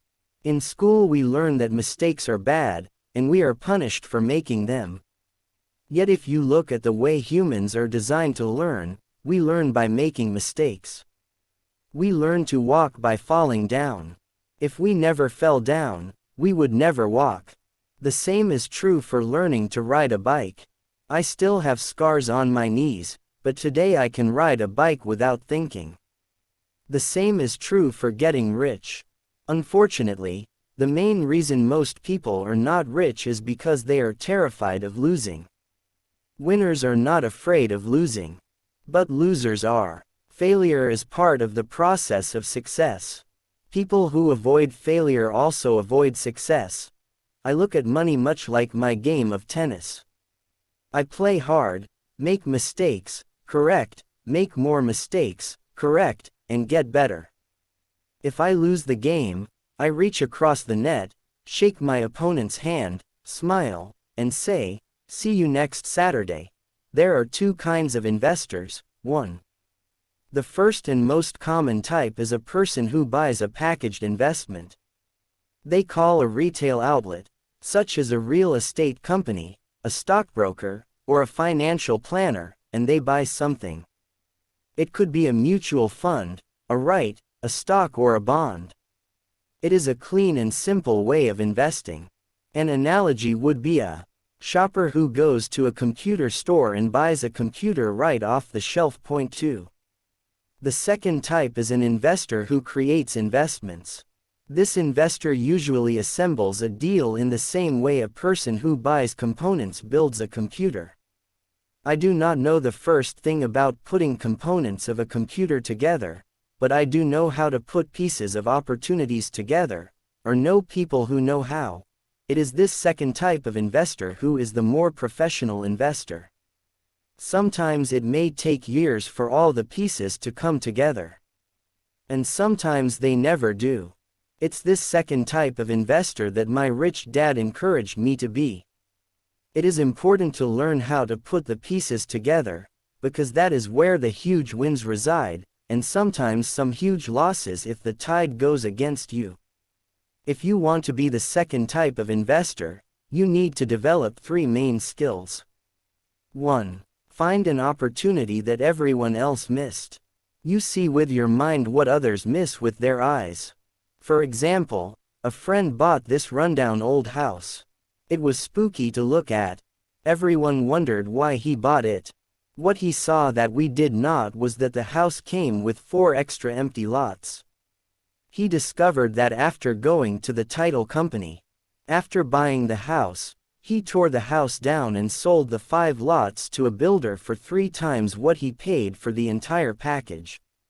He made $75,000 for 2 months of work. It's not a lot of money, but it sure beats minimum wage. And it's not technically difficult. Point 2. Raise money. The average person only goes to the bank. This second type of investor needs to know how to raise capital, and there are many ways that don't require a bank. To get started, I learned how to buy houses without a bank. It was the learned skill of raising money, more than the houses themselves, that was priceless. All too often I hear people say, "The bank won't lend me money," or, "I don't have the money to buy it." If you want to be a Type 2 investor, you need to learn how to do that, which stops most people. In other words, a majority of people let their lack of money stop them from making a deal. If you can avoid that obstacle, you will be millions ahead of those who don't learn those skills. There have been many times I have bought a house, a stock, or an apartment building without a penny in the bank. I once bought an apartment house for $1.2 million. I did what is called tying it up, with a written contract between seller and buyer. I then raised the $100,000 deposit, which bought me 90 days to raise the rest of the money. Why did I do it? Simply because I knew it was worth $2 million. I never raised the money. Instead, the person who put up the $100,000 gave me $50,000 for finding the deal, took over my position, and I walked away. Total working time, 3 days. Again, it's what you know more than what you buy. Investing is not buying, it's more a case of knowing. 3. Organize smart people. Intelligent people are those who work with or hire a person who is more intelligent than they are. When you need advice, make sure you choose your advisor wisely. There is a lot to learn, but the rewards can be astronomical. If you do not want to learn those skills, then being a Type 1 investor is highly recommended. It is what you know that is your greatest wealth. It is what you do not know that is your greatest risk. There is always risk, so learn to manage risk instead of avoiding it. Chapter 6. Lesson 6. Work to learn, don't work for money. Job security meant everything to my educated dad. Learning meant everything to my rich dad. A few years ago, I granted an interview with a newspaper in Singapore. The young female reporter was on time, and the interview got underway immediately. We sat in the lobby of a luxurious hotel, sipping coffee and discussing the purpose of my visit to Singapore. I was to share the platform with Zig Ziglar. He was speaking on motivation, and I was speaking on the secrets of the rich. Someday, I would like to be a best-selling author like you, she said. I had seen some of the articles she had written for the paper, and I was impressed. She had a tough, clear style of writing. Her articles held a reader's interest. "You have a great style," I said in reply. "What holds you back from achieving your dream?" "My work does not seem to go anywhere," she said quietly. "Everyone says that my novels are excellent, but nothing happens. So I keep my job with the paper. At least it pays the bills. Do you have any suggestions?" "Yes, I do," I said brightly. A friend of mine here in Singapore runs a school that trains people to sell. He runs sales training courses for many of the top corporations here in Singapore, and I think attending one of his courses would greatly enhance your career. She stiffened. Are you saying I should go to school to learn to sell? I nodded. You aren't serious, are you? Again, I nodded. What is wrong with that? I was now backpedaling. She was offended by something, and now I was wishing I had not said anything. In my attempt to be helpful, I found myself defending my suggestion. I have a master's degree in English literature. Why would I go to school to learn to be a salesperson? I am a professional. I went to school to be trained in a profession so I would not have to be a salesperson. I hate salespeople. All they want is money. So tell me why I should study sales. She was packing her briefcase. The interview was over. On the coffee table sat a copy of an earlier best-selling book I wrote. I picked it up as well as the notes she had jotted down on her legal pad. Do you see this? I said, pointing to her notes. She looked down at her notes. What? She said, confused. Again, I pointed deliberately to her notes. On her pad she had written, Robert Kiyosaki, best-selling author. It says best-selling author, not best-writing author, I said quietly. Her eyes widened. I am a terrible writer, I said. You are a great writer. I went to sales school. You have a master's degree. Put them together and you get a best-selling author and a best-writing author. Anger flared from her eyes. I'll never stoop so low as to learn how to sell. People like you have no business writing. I am a professionally trained writer and you are a salesman. It is not fair, she fumed. She put the rest of her notes away and hurried out through the large glass doors into the humid Singapore morning. At least she gave me a fair and favorable write-up the next morning. The world is filled with smart, talented, educated, and gifted people. We meet them every day. They are all around us. A few days ago, my car was not running well. I pulled into a garage, and the young mechanic had it fixed in just a few minutes. He knew what was wrong by simply listening to the engine. I was amazed. I am constantly shocked at how little talented people earn. I have met brilliant, highly educated people who earn less than $20,000 a year. A business consultant who specializes in the medical trade was telling me how many doctors, dentists, and chiropractors struggle financially. All this time, I thought that when they graduated, the dollars would pour in. It was this business consultant who gave me the phrase, they are one skill away from great wealth. What this phrase means is that most people need only to learn and master one more skill and their income would jump exponentially. I have mentioned before that financial intelligence is a synergy of accounting, investing, marketing, and law. Combine those four technical skills and making money with money is easier than most people would believe. When it comes to money, the only skill most people know is to work hard. The classic example of a synergy of skills was that young writer for the newspaper. If she diligently learned the skills of sales and marketing, her income would jump dramatically. If I were her, I would take some courses in advertising copywriting as well as sales. Then, instead of working at the newspaper, I would seek a job at an advertising agency. Even if it were a cut in pay, she would learn how to communicate in shortcuts that are used in successful advertising. She also would spend time learning public relations, an important skill. She would learn how to get millions in free publicity. Then, at night and on weekends, she could be writing her great novel. When it was finished, she would be better able to sell her book. Then, in a short while, she could be a best-selling author.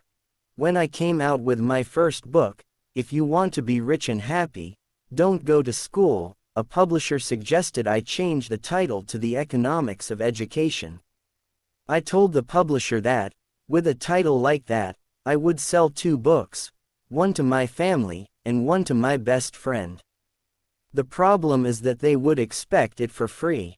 The obnoxious title, If You Want to Be Rich and Happy, Don't Go to School, was chosen because we knew it would get tons of publicity. I am pro-education and believe in education reform. If I were not pro-education, why would he continue to press for changing our antiquated educational system? So I chose a title that would get me on more TV and radio shows, simply because I was willing to be controversial. Many people thought I was a fruitcake, but the book sold and sold. When I graduated from the U.S. Merchant Marine Academy in 1969, my educated dad was happy. Standard Oil of California had hired me for its oil tanker fleet as a third mate. The pay was low compared with my classmates, but it was okay for a first real job after college. My starting pay was about $42,000 a year, including overtime, and I only had to work for 7 months. I had 5 months of vacation. If I had wanted to, I could have taken the run to Vietnam with a subsidiary shipping company and easily doubled my pay instead of taking 5 months of vacation. I had a great career ahead of me, yet I resigned after 6 months with the company and joined the Marine Corps to learn how to fly. My educated dad was devastated. Richdad congratulated me. In school and in the workplace, the popular opinion is the idea of specialization.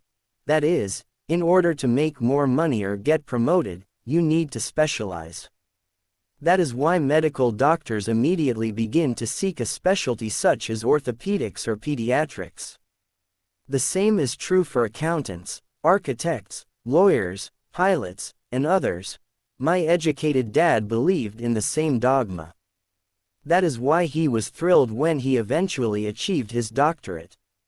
He often admitted that schools reward people who study more and more about less and less. Richdad encouraged me to do exactly the opposite. You want to know a little about a lot, was his suggestion.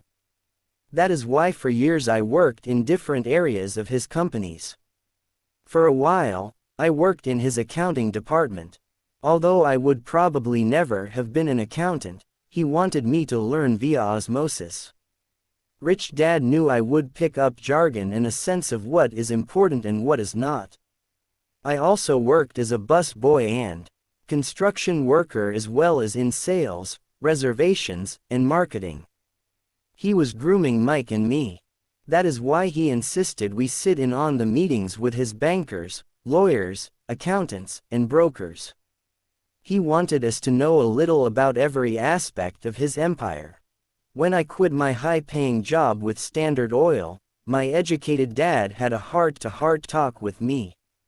He was bewildered. He could not understand my decision to resign from a career that offered high pay, great benefits, lots of time off, and opportunity for promotion. When he asked me one evening, "Why did you quit?" I could not explain it to him, though I tried hard to. My logic did not fit his logic. The big problem was that my logic was my rich dad's logic. Job security meant everything to my educated dad. Learning meant everything to my rich dad. Educated dad thought I went to school to learn to be a ship's officer. Rich dad knew that I went to school to study international trade. So as a student, I made cargo runs, navigating large freighters, oil tankers, and passenger ships to the Far East and the South Pacific. Richdad emphasized that I should stay in the Pacific instead of taking ships to Europe because he knew that the emerging nations were in Asia, not Europe. While most of my classmates, including Mike, were partying at their fraternity houses, I was studying trade, people, business styles, and cultures in Japan, Taiwan, Thailand, Singapore, Hong Kong, Vietnam, Korea, Tahiti, Samoa, and the Philippines. I was partying also, but it was not in any frat house. I grew up rapidly. Educated Dad just could not understand why I decided to quit and join the Marine Corps. I told him I wanted to learn to fly, but really I wanted to learn to lead troops. Rich Dad explained to me that the hardest part of running a company is managing people. He had spent 3 years in the Army. My educated dad was draft exempt. Rich Dad valued learning to lead men into dangerous situations. Leadership is what you need to learn next, he said. If you're not a good leader, you'll get shot in the back, just like they do in business. Returning from Vietnam in 1973, I resigned my commission, even though I loved flying. I found a job with Xerox Corp. I joined it for own reason, and it was not for the benefits. I was a shy person, and the thought of selling was the most frightening subject in the world. Xerox has one of the best sales training programs in America. Rich Dad was proud of me. My educated dad was ashamed. Being an intellectual, he thought that salespeople were below him. I worked with Xerox for 4 years until I overcame my fear of knocking on doors and being rejected. Once I could consistently be in the top 5 in sales, I again resigned and moved on, leaving behind another great career with an excellent company. In 1977, I formed my first company. Rich Dad had groomed Mike and me to take over companies. So I now had to learn to form them and put them together. My first product, the nylon and Velcro wallet, was manufactured in the Far East and shipped to a warehouse in New York, near where I had gone to school. My formal education was complete, and it was time to test my wings. If I failed, I would go broke. Rich Dad thought it best to go broke before 30. You still have time to recover, was his advice. On the eve of my 30th birthday, my first shipment left Korea for New York. Today, I still do business internationally. And as my rich dad encouraged me to do, I keep seeking the emerging nations. Today my investment company invests in South American countries and Asian countries, as well as in Norway and Russia. There is an old cliché that goes, job is an acronym for, just over broke. Unfortunately, I would say that applies to millions of people. Because school does not think. Financial intelligence is an intelligence, most workers live within their means. They work and they pay the bills. There is another horrible management theory that goes, workers work hard enough to not be fired, and owners pay just enough so that workers won't quit. And if you look at the pay scales of most companies, again I would say there is a degree of truth to that statement. The net result is that most workers never get ahead. They do what they've been taught to do, get a secure job. Most workers focus on working for pay and benefits that reward them in the short term, but are often disastrous in the long run. Instead, I recommend to young people to seek work for what they will learn, more than what they will earn. Look down the road at what skills they want to acquire before choosing a specific profession and before getting trapped in the rat race. Once people are trapped in the lifelong process of bill paying, they become like those little hamsters running around in those metal wheels. Their little furry legs are spinning furiously, the wheel is turning furiously, but come tomorrow morning, they'll still be in the same cage. Great job. In the movie Jerry Maguire starring Tom Cruise, there are many great one-liners. Probably the most memorable is, "Show me the money." But there is one line I thought most truthful. It comes from the scene where Tom Cruise is leaving the firm. He has just been fired, and he is asking the entire company, "Who wants to come with me?" And the whole place is silent and frozen. Only one woman speaks up and says, "I'd like to, but I'm due for a promotion in 3 months." That statement is probably the most truthful statement in the whole movie. It is the type of statement that people use to keep themselves busy, working away to pay bills. I know my educated dad looked forward to his pay raise every year, and every year he was disappointed.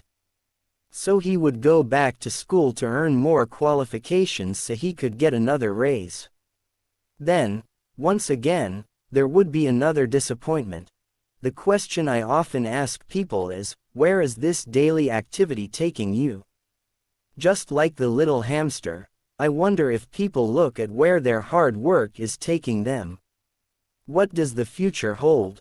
In his book The Retirement Myth, Craig S. Carpel writes, I visited the headquarters of a major national pension consulting firm and met with a managing director who specializes in designing lush retirement plans for top management.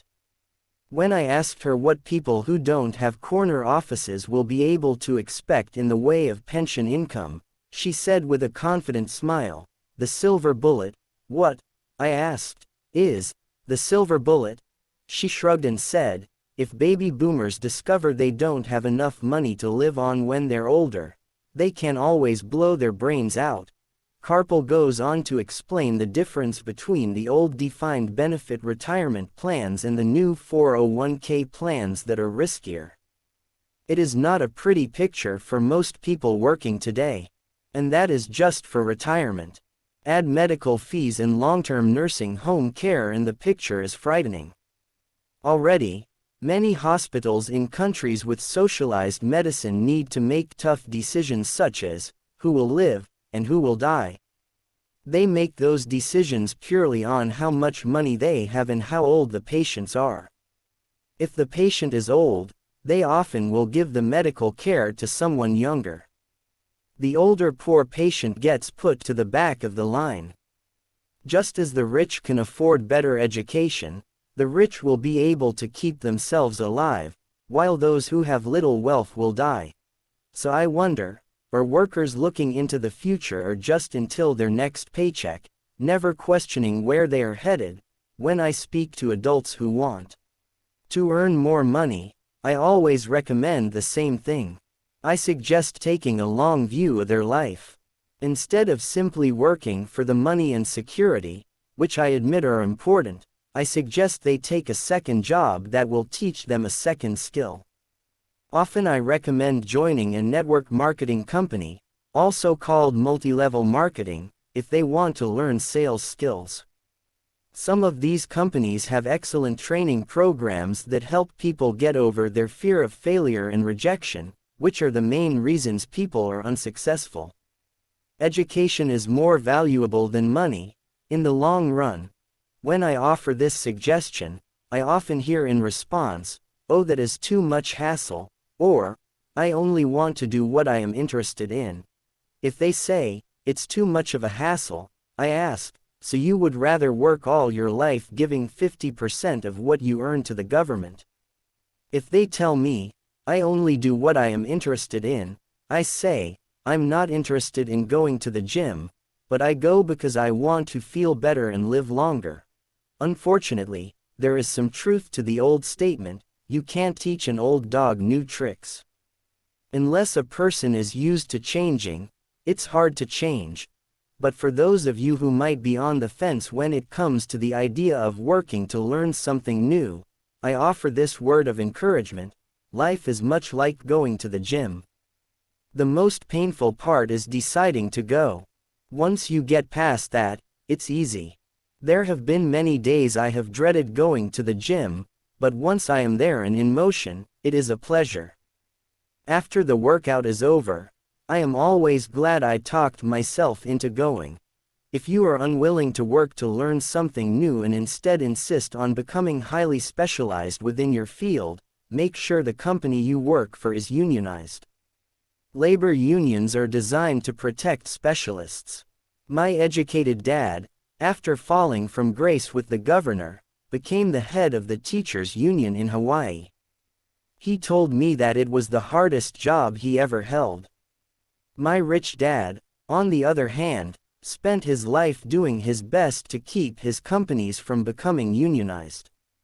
He was successful. Although the unions came close, Rich Dad was always able to fight them off. Personally, I take no sides because I can see the need for and the benefits of both sides. If you do as school recommends, become highly specialized. Then seek union protection. For example, had I continued with my flying career, I would have sought a company that had a strong pilots' union. Why? Because my life would be dedicated to learning a skill that was valuable in only one industry. If I were pushed out of that industry, my life skills would not be as valuable to another industry. A displaced senior pilot, with 100,000 hours of heavy airline transport time, earning $150,000 a year, would have a hard time finding an equivalent high-paying job teaching in school. Skills do not necessarily transfer from industry to industry. Skills the pilots are paid for in the airline industry are not as important in, say, the school system. The same is true even for doctors today. With all the changes in medicine, many medical specialists are needing to conform to medical organizations such as HMOs. Schoolteachers definitely need to be union members. Today in America, the teachers' union is the largest and the richest labor union of all. The NEA, the National Education Association, has tremendous political clout. Teachers need the protection of their union because their skills are also of limited value to an industry outside of education. So the rule of thumb is, highly specialized, then unionize. It's the smart thing to do. When I ask the classes I teach, how many of you can cook a better hamburger than McDonald's, almost all the students raise their hands. I then ask, so if most of you can cook a better hamburger, how come McDonald's makes more money than you? The answer is obvious: McDonald's is excellent at business systems. The reason so many talented people are poor is because they focus on building a better hamburger and know little to nothing about business systems. A friend of mine in Hawaii is a great artist. He makes a sizable amount of money. One day his mother's attorney called to tell him that she had left him $35,000. That is what was left of her estate after the attorney and the government took their shares. Immediately, he saw an opportunity to increase his business by using some of this money to advertise. 2 months later, his first 4-color, full-page ad appeared in an expensive magazine that targeted the very rich. The ad ran for 3 months. He received no replies from the ad, and all of his inheritance is now gone. He now wants to sue the magazine for misrepresentation. This is a common case of someone who can build a beautiful hamburger, but knows little about business. When I asked him what he learned, his only reply was, advertising salespeople are crooks. I then asked him if he would be willing to take a course in sales and a course in direct marketing. His reply, I don't have the time, and I don't want to waste my money. The world is filled with talented poor people. All too often, they're poor or struggle financially or earn less than they are capable of. Not the same is true even for doctors today.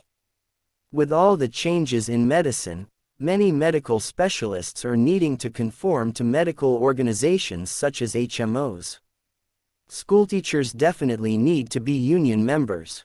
Today in America, the teachers' union is the largest and the richest labor union of all.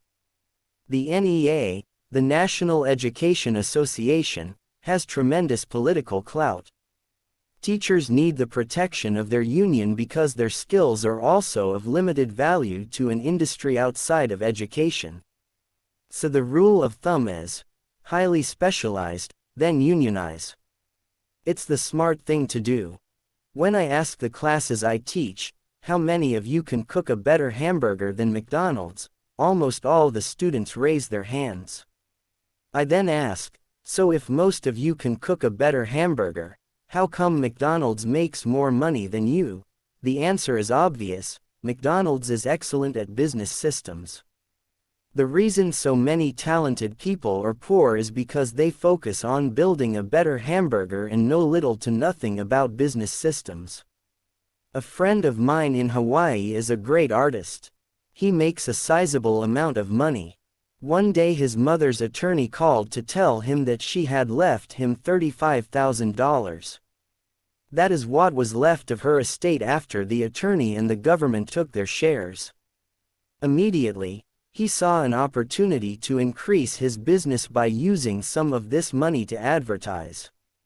2 months later, his first four-color, full-page ad appeared in an expensive magazine that targeted the very rich. The ad ran for 3 months. He received no replies from the ad, and all of his inheritance is now gone. He now wants to sue the magazine for misrepresentation. This is a common case of someone who can build a beautiful hamburger, but knows little about business. When I asked him what he learned, his only reply was, advertising salespeople are crooks. I then asked him if he would be willing to take a course in sales and a course in direct marketing. His reply, I don't have the time, and I don't want to waste my money. The world is filled with talented poor people. All too often, they're poor or struggle financially or earn less than they are capable of, not because of what they know, but because of what they do not know. They focus on perfecting their skills at building a better hamburger rather than the skills of selling and delivering the hamburger. Maybe McDonald's does not make the best hamburger, but they are the best at selling and delivering a basic average burger. Poor Dad wanted me to specialize. That was his view on how to be paid more. Even after being told by the governor of Hawaii that he could no longer work in state government, my educated dad continued to encourage me to get specialized. Educated Dad then took up the cause of the teachers' union, campaigning for further protection and benefits for these highly skilled and educated professionals. We argued often, but I know he never agreed that overspecialization is what caused the need for union protection. He never understood that the more specialized you become, the more you are trapped and dependent on that specialty. Rich Dad advised that Mike and I groom ourselves. Many corporations do the same thing. They find a young bright student just out of business school and begin grooming that person to someday take over the company. So these bright young employees do not specialize in one department. They are moved from department to learn all the aspects of business systems. The rich often groom their children or the children of others. By doing so, their children gain an overall knowledge of the operations of the business and how the various departments interrelate. For the World War II generation, it was considered bad to skip from company to company. Today, it is considered smart. Since people will skip from company to company rather than seek greater specialization in skills, why not seek to learn more than to earn? In the short term, it may earn you less, but it will pay dividends in the long term. The main management skills needed for success are 1. Management of cash flow. 2. Management of systems. 3. Management of people. Most important specialized skills are sales and marketing. The ability to sell, to communicate to another human being, be it a customer, employee, boss, spouse, or child, is the base skill of personal success. Communication skills such as writing, speaking, and negotiating are crucial to a life of success. These are skills I work on constantly, attending courses or buying educational resources to expand my knowledge. As I have mentioned, my educated dad worked harder and harder the more competent he became. He also became more trapped the more specialized he got. Although his salary went up, his choices diminished. Soon after he was locked out of government work, he found out how vulnerable he really was professionally. It is like professional athletes who suddenly are injured or are too old to play. Their once high-paying position is gone, and they have limited skills to fall back on. I think that is why my educated dad sided so much with the unions after that. He realized how much a union would have benefited him. Rich Dad encouraged Mike and me to know a little about a lot. He encouraged us to work with people smarter than we were and to bring smart people together to work as a team. Today it would be called a synergy of professional specialities. Today, I meet ex-schoolteachers earning hundreds of thousands of dollars a year. They earn that much because they have specialized skills in their field as well as other skills. They can teach, as well as sell and market. I know of no other skills to be more important than selling and marketing.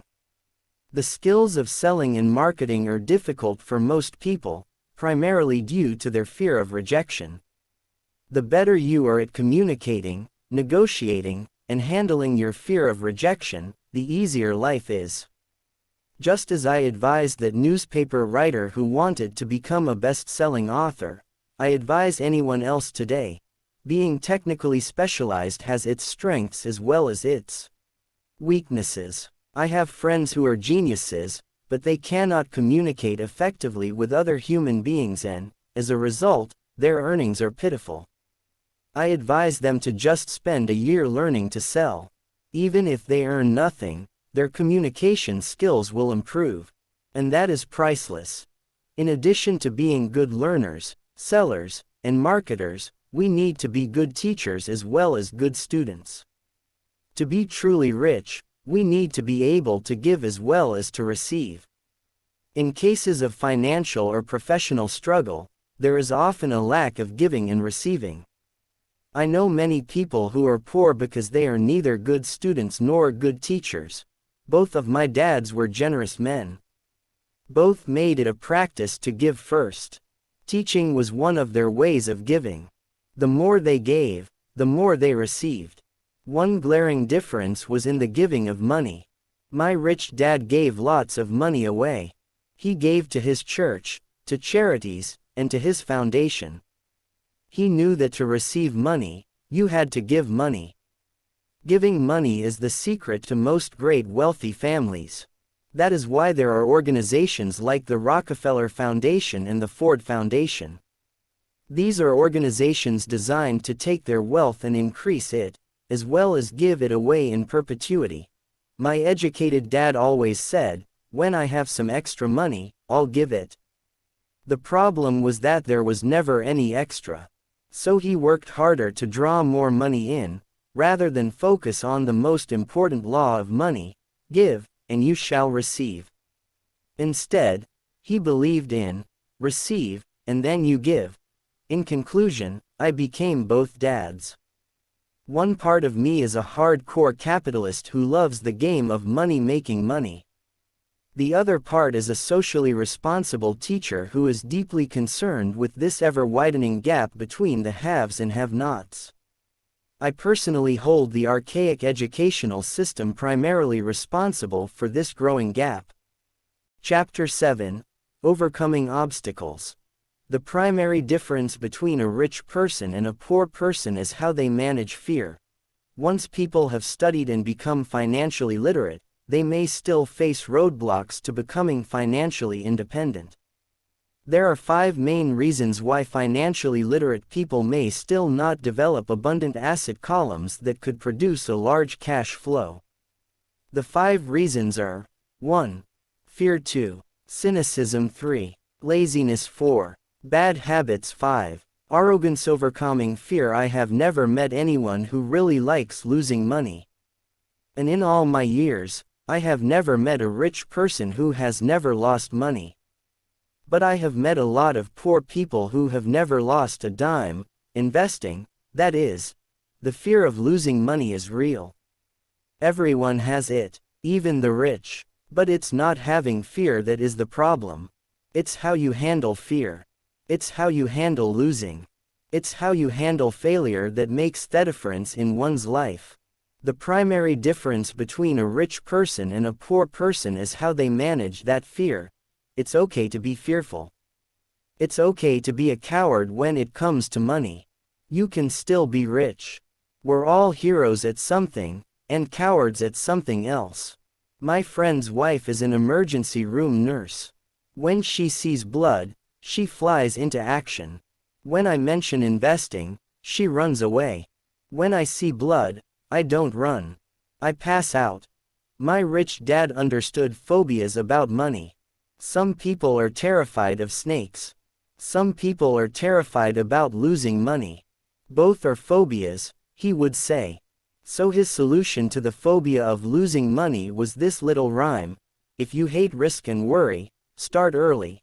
If you start young, it's easier to be rich. I won't go into it here, but there is a staggering difference between a person who starts investing at age 20 versus age 30. The purchase of Manhattan Island is said to be one of the greatest bargains of all time. New York was purchased for $24 in trinkets and beads. Yet if the $24 had been invested at 8% annually, that $24 would have been worth more than $28 trillion by 1995. Manhattan could be repurchased with money left over to buy much of Los Angeles. But what if you don't have much time left or would like to retire early? How do you handle the fear of losing money? My poor dad did nothing. He simply avoided the issue, refusing to discuss the subject. My rich dad, on the other hand, recommended that I think like a Texan. I like Texas and Texans, he used to say. In Texas, everything is bigger. When Texans win, they win big. And when they lose, it's spectacular. They like losing. I asked. That's not what I'm saying. Nobody likes losing. Show me a happy loser, and I'll show you a loser, said Rich Dad. It's a Texan's attitude toward risk, reward, and failure I'm talking about. It's how they handle life. They live it big, not like most of the people around here, living like roaches when it comes to money, terrified that someone will shine a light on them, and whimpering when the grocery clerk shortchanges them a quarter. Rich Dad went on. What I like best is the Texas attitude. They're proud when they win, and they brag when they lose. Texans have a saying: if you're going to go broke, go big. You don't want to admit you went broke over a duplex. He constantly told Mike and me that the greatest reason for lack of financial success was because most people played it too safe. People are so afraid of losing that they lose, were his words. Fran Tarkenton, a one-time great NFL quarterback, says it's still another way: winning means being unafraid to lose. In my own life, I've noticed that winning usually follows losing. Before I finally learned to ride a bike, I first fell down many times. I've never met a golfer who has never lost a golf ball. I've never met people who have fallen in love who have never had their heart broken. And I've never met someone rich who has never lost money.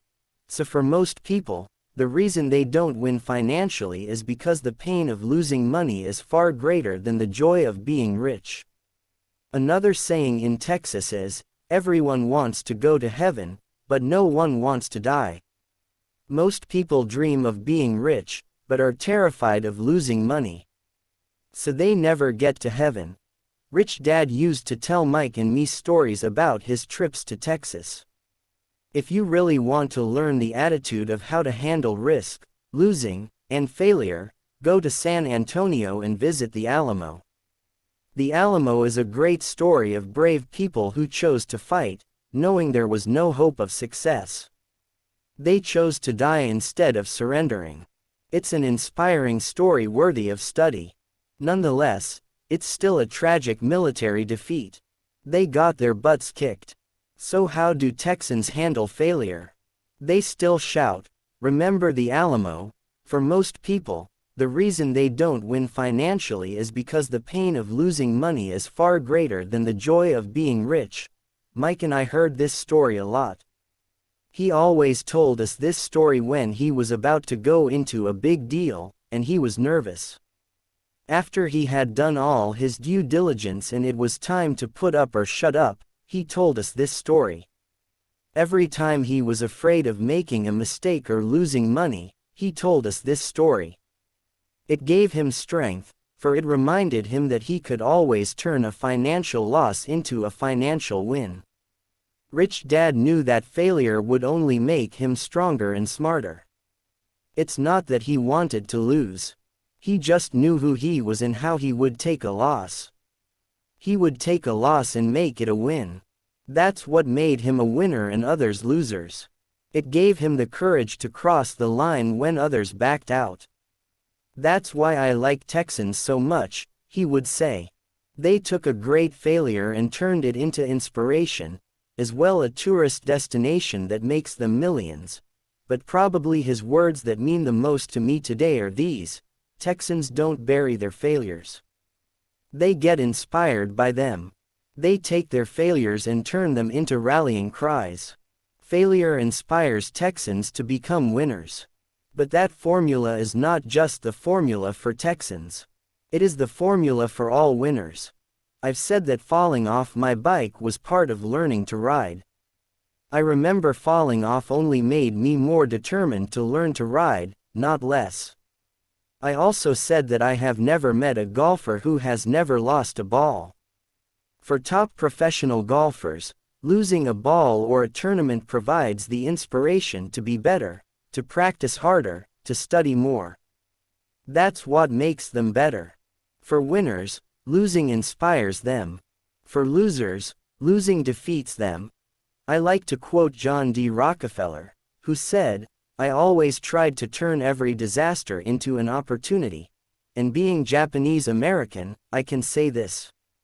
Many people say that Pearl Harbor was an American mistake. I say it was a Japanese mistake. From the movie, Tora, Tora, Tora, a somber Japanese admiral says to his cheering subordinates, "I am afraid we have awakened a sleeping giant." Remember Pearl Harbor became a rallying cry.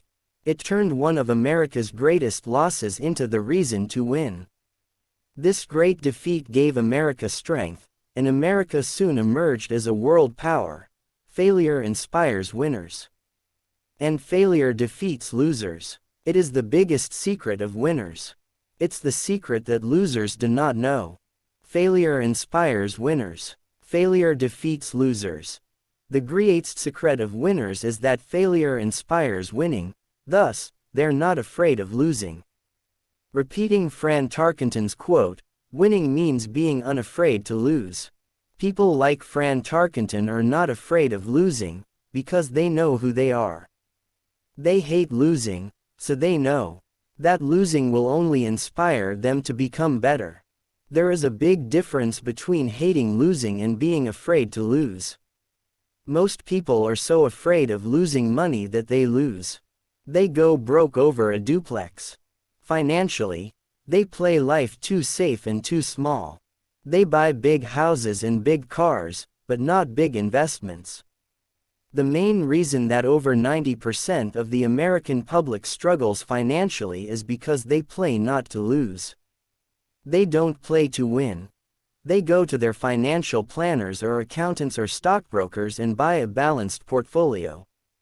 Most have lots of cash in CDs, low-yield bonds, mutual funds that can be traded within a mutual fund family, and a few individual stocks. It is a safe and sensible portfolio. But it is not a winning portfolio. It is a portfolio of someone playing not to lose. Don't get me wrong. It's probably a better portfolio than more than 70% of the population has, and that's frightening. It's a great portfolio for someone who loves safety. But playing it safe and balanced on your investment portfolio is not the way successful investors play the game. If you have little money and you want to be rich, you must first be focused, not balanced. If you look at any successful person, at the start they were not balanced. Balanced people go nowhere. They stay in one spot. To make progress, you must first go unbalanced. Just look at how you make progress walking. Thomas Edison was not balanced. He was focused. Bill Gates was not balanced. He was focused. Donald Trump is focused. George Soros is focused. George Patton did not take his tanks wide. He focused them and blew through the weak spots in the German line. The French went wide with the Maginot Line, and you know what happened to them. If you have any desire to be rich, you must focus. Do not do what poor and middle-class people do, put their few eggs in many baskets. Put a lot of your eggs in a few baskets and focus. Follow one course until successful. If you hate losing, play it safe. If losing makes you weak, play it safe. Go with balanced investments. If you're over 25 years old and are terrified of taking risks, don't change. Play it safe, but start early. Start accumulating your nest egg early because it will take time. But if you have dreams of freedom, of getting out of the rat race, the first question to ask yourself is, how do I respond to failure? If failure inspires you to win, maybe you should go for it, but only maybe.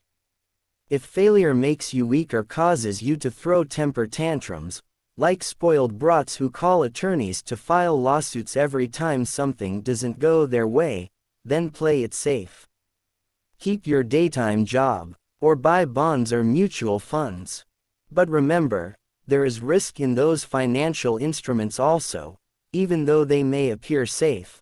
I say all this, mentioning Texas and Fran Tarkenton, because stacking the asset column is easy. It's really a low aptitude game. It doesn't take much education. 5th grade math will do.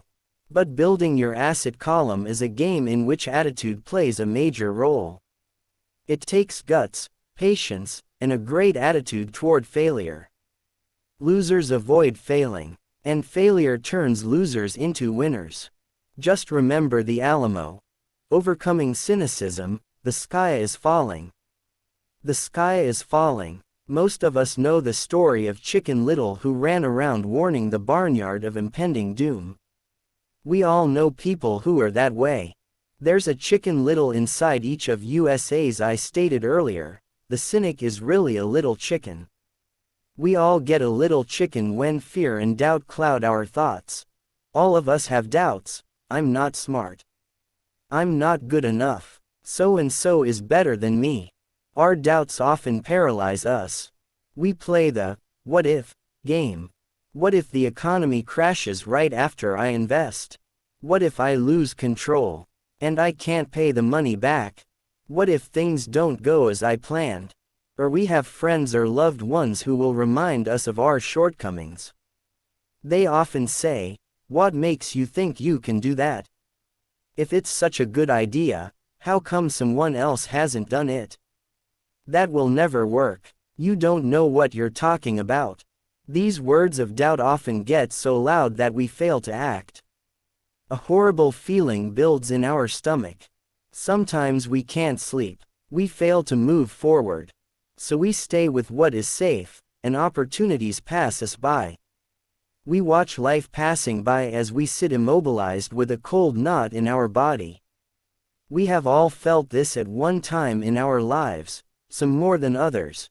Peter Lynch of Fidelity Magellan Mutual Fund fame refers to warnings about the sky falling as noise, and we all hear it. Noise is either created inside our heads or comes from outside, often from friends, family, co-workers, and the media. Lynch recalls the time during the 1950s when the threat of nuclear war was so prevalent in the news that people began building fallout shelters and storing food and water. If they had invested that money wisely in the market, instead of building a fallout shelter, they'd probably be financially independent today. When violence breaks out in a city, gun sales go up all over the country. A person dies from rare hamburger meat in the state of Washington, and the Arizona Health Department orders restaurants to have all beef cooked well done. A drug company runs a TV commercial in February showing people catching the flu. Colds go up as well as sales of cold medicine. Most people are poor because, when it comes to investing, the world is filled with Chicken Littles running around yelling, "The sky is falling. The sky is falling." And Chicken Littles are effective, because every one of us is a little chicken. It often takes great courage to not let rumors and talk of doom and gloom affect your doubts and fears. But a savvy investor knows that the seemingly worst of times is actually the best of times to make money. When everyone else is too afraid to act, they pull the trigger and are rewarded. Some time ago, a friend named Richard came from Boston to visit Kim and me in Phoenix. He was impressed with what we had done through stocks and real estate. The Phoenix real estate prices were depressed. We spent 2 days showing him what we thought were excellent opportunities for cash flow and capital appreciation. Kim and I are not real estate agents. We are strictly investors. After identifying a unit in a resort community, we called an agent who sold it to him that afternoon. The price was a mere $42,000 for a 2-bedroom townhome. Similar units were going for $65,000. He had found a bargain. Excited, he bought it and returned to Boston. 2 weeks later, the agent called to say that our friend had backed out. I called immediately to find out why. All he said was that he talked to his neighbor, and his neighbor told him it was a bad deal. He was paying too much. I asked Richard if his neighbor was an investor. Richard said he was not. When I asked why he listened to him, Richard got defensive and simply said he wanted to keep looking. The real estate market in Phoenix turned, and a few years later, that little unit was renting for $1,000 a month, $2,500 in the peak winter months. The unit was worth $95,000. All Richard had to put down was $5,000 and he would have had a start at getting out of the rat race. Today, he still has done nothing. Richard's backing out did not surprise me. It's called buyer's remorse, and it affects all of us. The little chicken won, and a chance at freedom was lost. In another example, I hold a small portion of my assets in tax lien certificates instead of CDs. I earn 16% per year on my money, which certainly beats the interest rates banks offer on CDs. The certificates are secured by real estate and enforced by state law, which is also better than most banks. The formula they're bought on makes them safe. They just lack liquidity, so I look at them as 2 to 7 year CDs. Almost every time I tell someone that I hold my money this way, especially if they have money in CDs, they will tell me it's risky. They tell me why I should not do it. When I ask them where they get their information, they say from a friend or an investment magazine. They've never done it, and they're telling someone who's doing it why they shouldn't. The lowest yield I look for is 16%, but people who are filled with doubt are willing to accept a far lower return. Doubt is expensive. My point is that it's those doubts and cynicism that keep most people poor and playing it safe. The real world is simply waiting for you to get rich. Only a person's doubts keep them poor. As I said, getting out of the rat race is technically easy. It doesn't take much education, but those doubts are cripplers for most people. Cynics never win, said Richdad. Unchecked doubt and fear creates a cynic. Cynics criticize, and winners analyze, was another of his favorite sayings. Richdad explained that criticism blinded while analysis opened eyes. Analysis allowed winners to see that critics were blind, and to see opportunities that everyone else missed. And finding what people miss is key to any success. Real estate is a powerful investment tool for anyone seeking financial independence or freedom. It is a unique investment tool. Yet every time I mention real estate as a vehicle, I often hear, "I don't want to fix toilets." That's what Peter Lynch calls noise. That's what my rich dad would say is the cynic talking, someone who criticizes and does not analyze, someone who lets their doubts and fears close their mind instead of open their eyes. So when someone says, "I don't want to fix toilets," I want to fire back, "What makes you think I want to?" They're saying a toilet is more important than what they want. I talk about freedom from the rat race, and they focus on toilets. That is the thought pattern that keeps most people poor. They criticize instead of analyze. "I don't once hold the key to your success," Richdad would say. Because I, too, do not want to fix toilets, I shop hard for a property manager who does fix toilets. And by finding a great property manager who runs houses or apartments, well, my cash flow goes up. But, more importantly, a great property manager allows me to buy a lot more real estate since I don't have to fix toilets. A great property manager is key to success in real estate. Finding a good manager is more important to me than the real estate.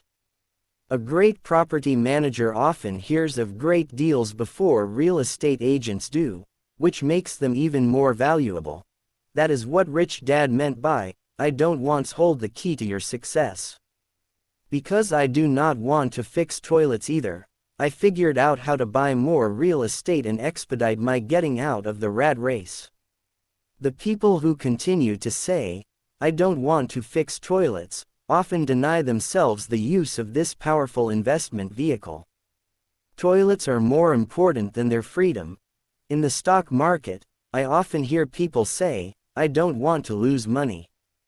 Well, what makes them think I or anyone else likes losing money? They don't make money because they choose to not lose money. Instead of analyzing, they close their minds to another powerful investment vehicle, the stock market. I was riding with a friend past our neighborhood gas station. He looked up and saw that the price of gas was going up and thus the price of oil. My friend is a worrywart or a chicken little. To him, the sky is always going to fall, and it usually does, on him. When we got home, he showed me all the stats as to why the price of oil was going to go up over the next few years. Statistics I had never seen before, even though I already owned substantial shares of an existing oil company.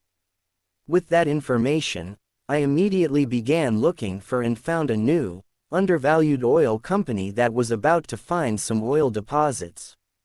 My broker was excited about this new company, and I bought 15,000 shares for 65 cents per share. 3 months later, this same friend and I drove by the same gas station, and sure enough, the price per gallon had gone up nearly 15%. Again, the chicken little worried and complained.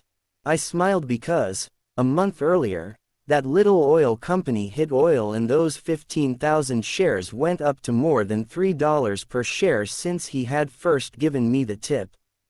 And the price of gas will continue to go up if what my friend says is true. If most people understood how a stop worked in stock market investing, there would be more people investing to win instead of investing not to lose. A stop is simply a computer command that sells your stock automatically if the price begins to drop, helping to minimize your losses and maximize some gains. It's a great tool for those who are terrified of losing. So whenever I hear people focusing on their I don't wants, rather than what they do want, I know the noise in their head must be loud. Chicken Little has taken over their brain and is yelling, the sky is falling, and toilets are breaking. So they avoid their don't wants, but they pay a huge price. They may never get what they want in life. Instead of analyzing, their inner Chicken Little closes their mind. Rich Dad gave me a way of looking at Chicken Little. Just do what Colonel Sanders did. At the age of 66, he lost his business and began to live on his Social Security check. It wasn't enough. He went around the country selling his recipe for fried chicken. He was turned down 1,009 times before someone said yes.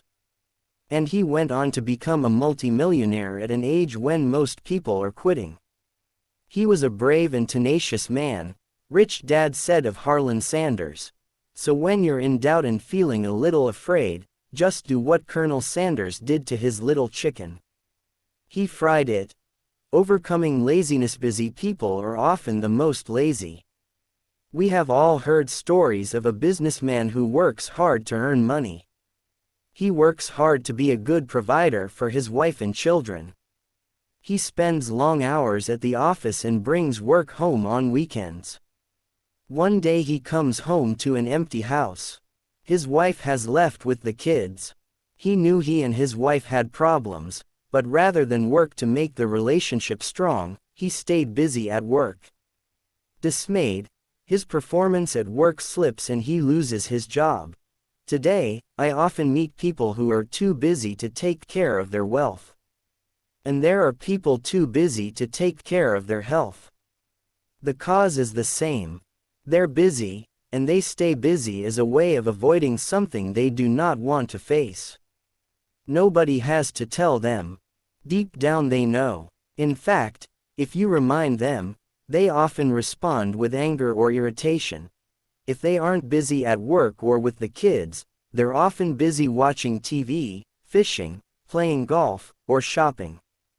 Yet deep down they know they are avoiding something important. That's the most common form of laziness. Laziness by staying busy. So what is the cure for laziness? The answer is, a little greed. For many of us, we were raised thinking of greed or desire as bad. Greedy people are bad people, my mom used to say. Yet we all have inside of us this yearning to have nice, new, or exciting things. So to keep that emotion of desire under control, often parents find ways of suppressing that desire with guilt. You only think about yourself. Don't you know you have brothers and sisters? Was one of my mom's favorites. You want me to buy you what? Was a favorite of my dad. Do you think we're made of money? Do you think money grows on trees? We're not rich people, you know.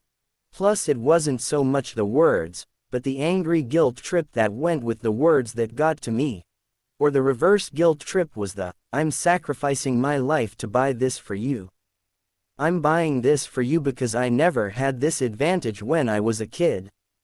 I have a neighbor who is stone broke but can't park his car in his garage. The garage is filled with toys for his kids. Those spoiled brats get everything they ask for. I don't want them to know the feeling of want, or his everyday words. He has nothing set aside for their college or his retirement, but his kids have every toy ever made. He recently got a new credit card in the mail and took his kids to visit Las Vegas. I'm doing it for the kids, he said with great sacrifice. Rich Dad forbade the words, I can't afford it. In my real home, that's all I heard. Instead, Rich Dad required his children to say, how can I afford it? He believed that the words, I can't afford it, shut down your brain. It didn't have to think anymore. How can I afford it? Opened up the brain and forced it to think and search for answers. But most importantly, he felt the words, I can't afford it, were a lie. And the human spirit knows it. The human spirit is very, very powerful, he would say. It knows it can do anything. By having a lazy mind that says, I can't afford it, a war breaks out inside you. Your spirit is angry, and your lazy mind must defend its lie. The spirit is screaming, come on. Let's go to the gym and work out. And the lazy mind says, but I'm tired. I worked really hard today. Or the human spirit says, I'm sick and tired of being poor. Let's get out there and get rich. To which the lazy mind says, rich people are greedy. Besides, it's too much bother. It's not safe. I might lose money. I'm working hard enough as it is. I've got too much to do at work anyway. Look at what I have to do tonight. My boss wants it finished by morning. I can't afford it, also causes sadness, a helplessness that leads to despondency and often depression. How can I afford it? Opens up possibilities, excitement, and dreams. So Rich Dad was not so concerned about what we wanted to buy as long as we understood that, how can I afford it, creates a stronger mind and a dynamic spirit. Thus he rarely gave Mike or me anything. He would instead ask, how can you afford it? And that included college, which we paid for ourselves. It was not the goal, but the process of attaining the goal that he wanted us to learn. The problem I see today is that there are millions of people who feel guilty about their desire or their greed. It's old conditioning from their childhood.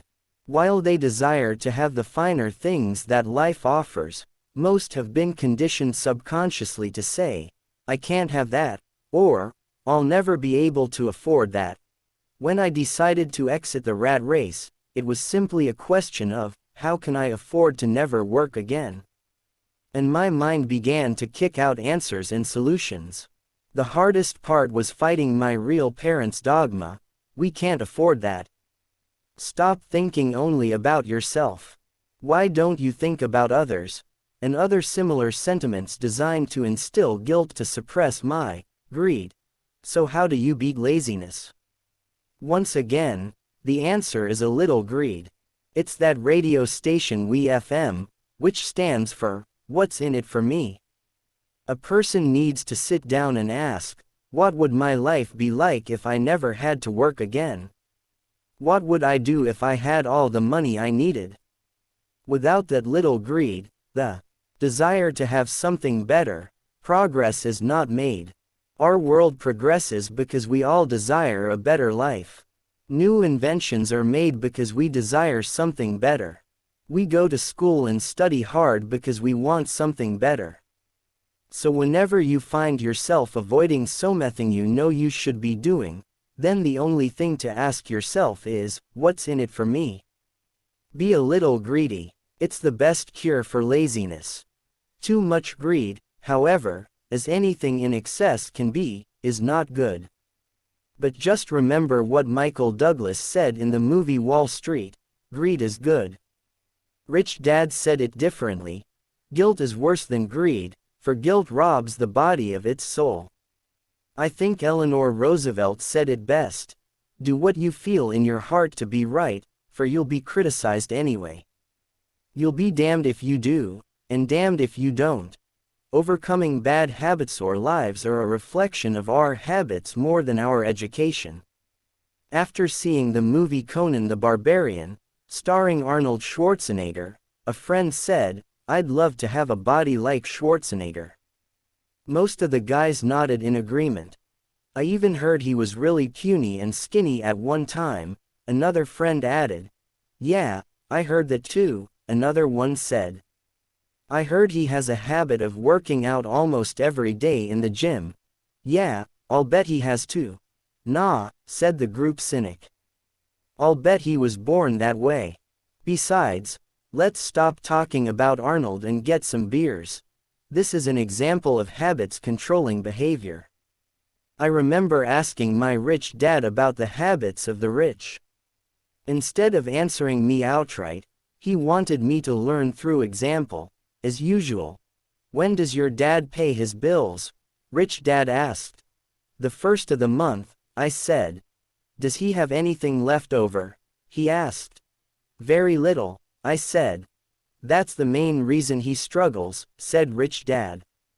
He has bad habits. Your dad pays everyone else first. He pays himself last, but only if he has anything left over. Which he usually doesn't, I said. But he has to pay his bills, doesn't he?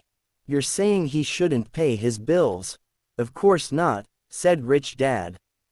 I firmly believe in paying my bills on time. I just pay myself first. Before I pay even the government. But what happens if you don't have enough money? I asked. What do you do then? The same, said Rich Dad. I still pay myself first. Even if I'm short of money. My asset column is far more important to me than the government. But, I said. Don't they come after you? Yes, if you don't pay, said Rich Dad. Look, I did not say not to pay. I just said I pay myself first, even if I'm short of money. But, I replied. How do you do that? It's not how. The question is, why? Rich Dad said. Okay, why? Motivation, said Rich Dad. Who do you think will complain louder if I don't pay them, me, or my creditors? Your creditors will definitely scream louder than you, I said, responding to the obvious. You wouldn't say anything if you didn't pay yourself. So you see, after paying myself, The pressure to pay my taxes and the other creditors is so great that it forces me to seek other forms of income. The pressure to pay becomes my motivation.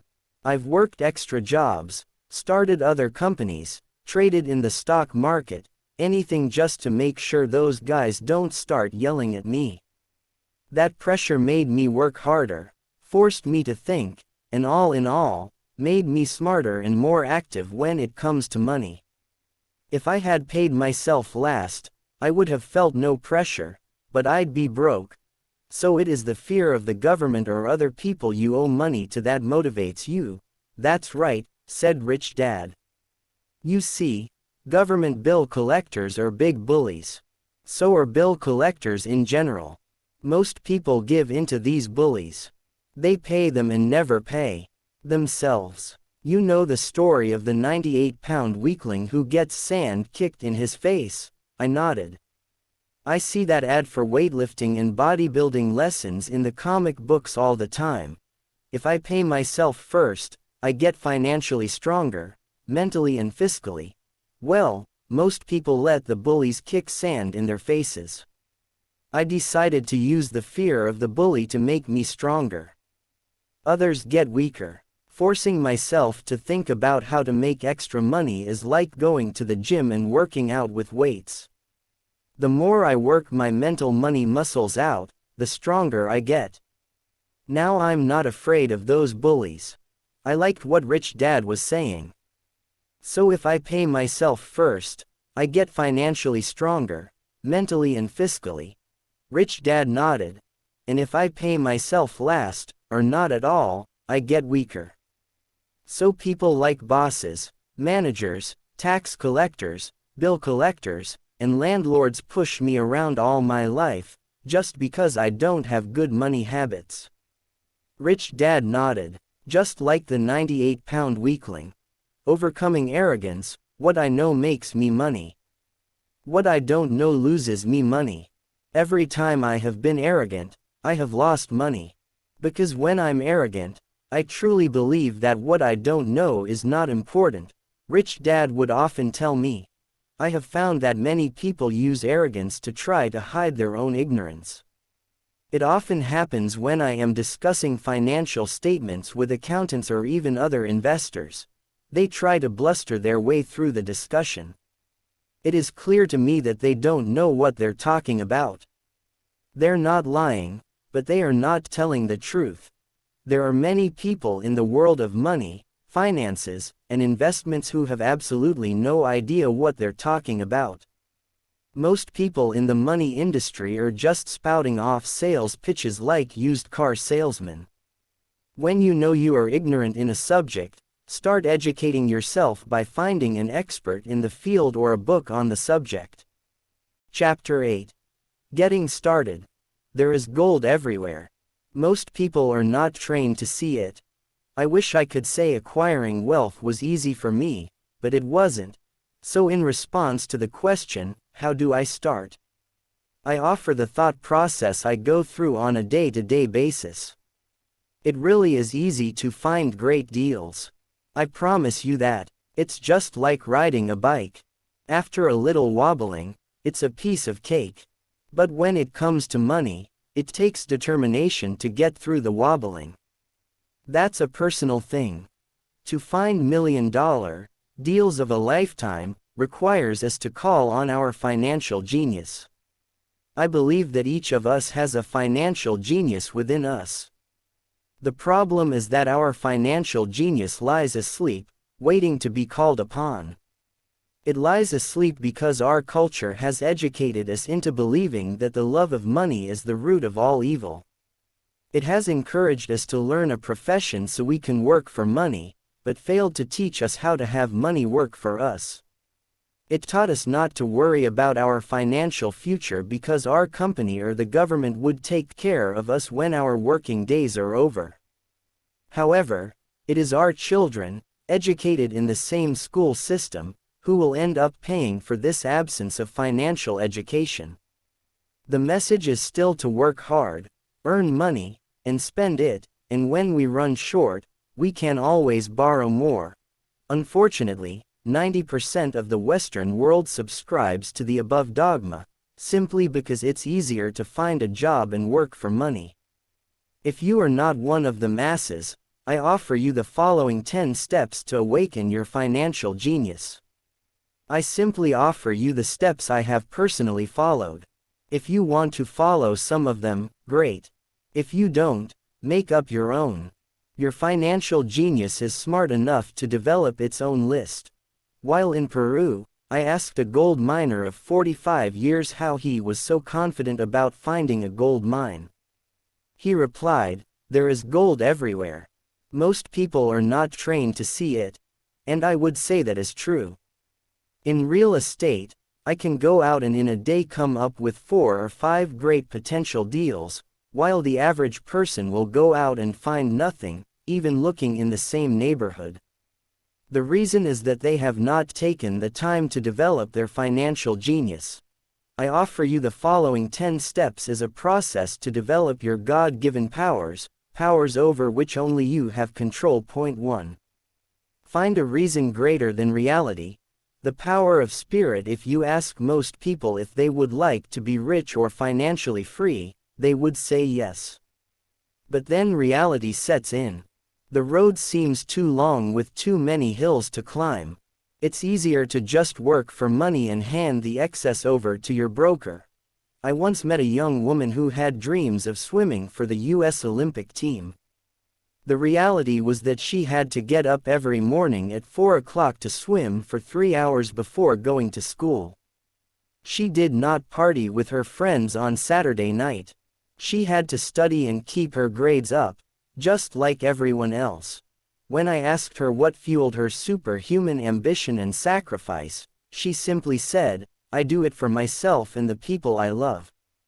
It's love that gets me over the hurdles and sacrifices."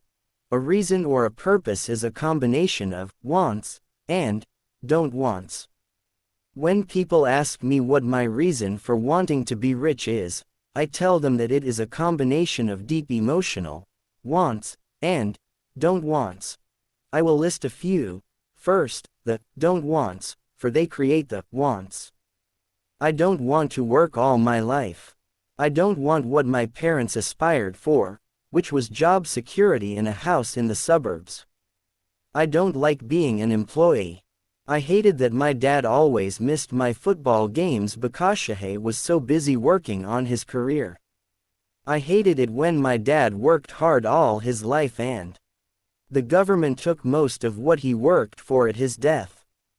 He could not even pass on what he worked so hard for when he died. The rich don't do that. They work hard and pass it on to their children. Now the wants. I want to be free to travel the world and live in the lifestyle I love. I want to be young when I do this. I want to simply be free. I want control over my time and my life. I want money to work for me. Those are my deep-seated emotional reasons. What are yours? If they are not strong enough, then the reality of the road ahead may be greater than your reasons. I have lost money and been set back many times, but it was the deep emotional reasons that kept me standing up and going forward. I wanted to be free by age 40, but it took me until I was 47, with many learning experiences along the way. As I said, I wish I could say it was easy. It wasn't, but it wasn't that hard either. I've learned that, without a strong reason or purpose, anything in life is hard. If you do not have a strong reason, there is no sense reading further. It will sound like too much work. Point 2. Make daily choices. The power of choice. Choice is the main reason people want to live in a free country. We want the power to choose. Financially, with every dollar we get in our hands, we hold the power to choose our future, to be rich, poor, or middle class. Our spending habits reflect who we are. Poor people simply have poor spending habits. The benefit I had as a boy was that I loved playing Monopoly constantly. Nobody told me Monopoly was only for kids, so I just kept playing the game as an adult. I also had a rich dad who pointed out to me the difference between an asset and a liability. So a long time ago, as a little boy, I chose to be rich, and I knew that all I had to do was learn to acquire assets, real assets. My best friend, Mike, had an asset column handed to him, but he still had to choose to learn to keep it. Many rich families lose their assets in the next generation simply because there was no one trained to be a good steward over their assets. Most people choose not to be rich. For 90% of the population, being rich is too much of a hassle. So they invent sayings that go, "I'm not interested in money. I'll never be rich. I don't have to worry. I'm still young. When I make some money, then I'll think about my future. My husband/wife handles the finances." The problem with those statements is that they rob the person who chooses to think such thoughts of two things. One is time, which is your most precious asset. The second is learning. Having no money should not be an excuse to not learn. But that is a choice we all make daily. The choice of what we do with our time, our money, and what we put in our heads. That is the power of choice. All of us have choice. I just choose to be rich, and I make that choice every day. Invest first in education. In reality, the only real asset you have is your mind, the most powerful tool we have dominion over. Each of us has the choice of what we put in our brain once we're old enough. You can watch TV, read golf magazines, or go to ceramics class or a class on financial planning. You choose. Most people simply buy investments rather than first investing in learning about investing. A friend of mine recently had her apartment burglarized. The thieves took her electronics and left all the books. And we all have that same choice. 90% of the population buys TV sets, and only about 10% buy business books. So what do? I go to seminars. I like it when they are at least 2 days long because I like to immerse myself in a subject. In 1973, I was watching this guy on TV who was advertising a 3-day seminar on how to buy real estate for nothing down. I spent $385 and that course has made me at least $2 million, if not more. But more importantly, it bought me life. I don't have to work for the rest of my life because of that one course. I go to at least 2 such courses every year. I love CDs and audiobooks. The reason? I can easily review what I just heard. I was listening to an investor say something I completely disagreed with. Instead of becoming arrogant and critical, I simply listened to that 5-minute stretch at least 20 times, maybe more. But suddenly, by keeping my mind open, I understood why he said what he said. It was like magic. I felt like I had a window into the mind of one of the greatest investors of our time. I gained tremendous insight into the vast resources of his education and experience. The net result? I still have the old way I used to think, and I now have a new way of looking at the same problem or situation. I have 2 ways to analyze a problem or trend, and that is priceless. Today, I often say, how would Donald Trump do this, or Warren Buffett or George Soros? The only way I can access their vast mental power is to be humble enough to read or listen to what they have to say. Arrogant or critical people are often people with low self-esteem who are afraid of taking risks. That's because, if you learn something new, you are then required to make mistakes in order to fully understand what you have learned. If you have read this far, arrogance is not one of your problems. Arrogant people rarely read or listen to experts. Why should they? They are the center of the universe.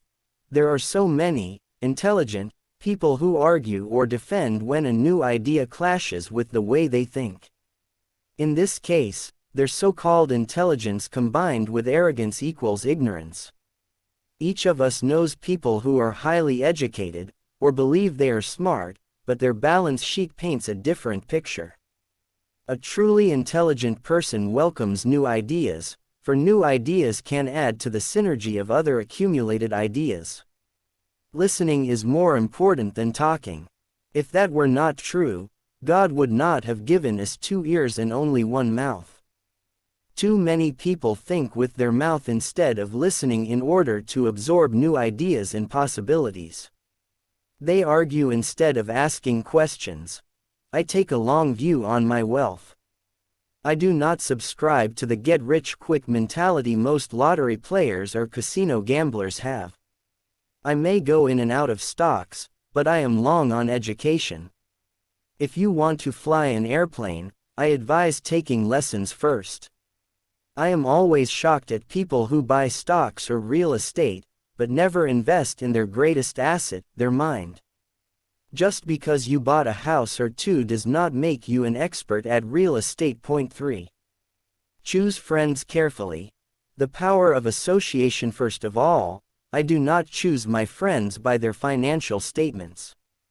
I have friends who have actually taken a vow of poverty as well as friends who earn millions every year. The point is that I learn from all of them. Now, I will admit that there are people I have actually sought out because they had money. But I was not after their money, I was seeking their knowledge. In some cases, these people who had money have become dear friends. I've noticed that my friends with money talk about money. They don't do it to brag. They're interested in the subject. So I learn from them, and they learn from me. My friends who are in dire financial straits do not like talking about money, business, or investing. They often think it rude or unintellectual.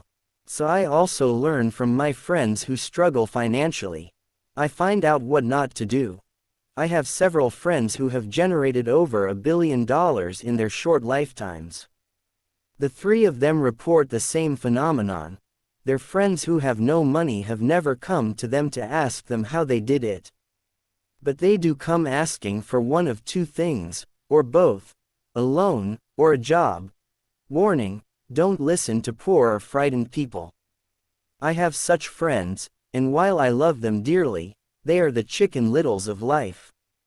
To them, when it comes to money, especially investments, it's always, the sky is falling.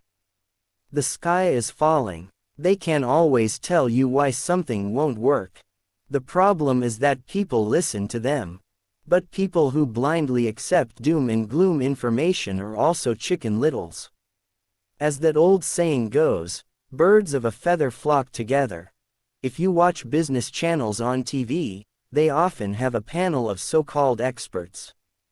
One expert will say the market is going to crash, and the other will say it's going to boom. If you're smart, you listen to both.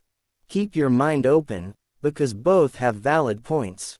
Unfortunately, most poor people listen to Chicken Little. I have had many close friends try to talk me out of a deal or an investment. Not long ago, a friend told me he was excited because he found a 6% certificate of deposit. I told him I earned 16% from the state government. The next day he sent me an article about why my investment was dangerous. I have received 16% for years now, and he still receives 6%. I would say that one of the hardest things about wealth building is to be true to yourself and to be willing to not go along with the crowd. This is because, in the market, it is usually the crowd that shows up late that is slaughtered.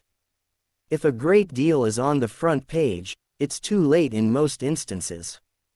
Look for a new deal. As we used to say as surfers, there is always another wave. People who hurry and catch a wave late usually are the ones who wipe out. Smart investors don't time the markets. If they miss a wave, they search for the next one and get themselves in position. This is hard for most investors because buying what is not popular is frightening. Timid investors are like sheep going along with the crowd, or their greed gets them in when wise investors have already taken their profits and moved on. Wise investors buy an investment when it's not popular.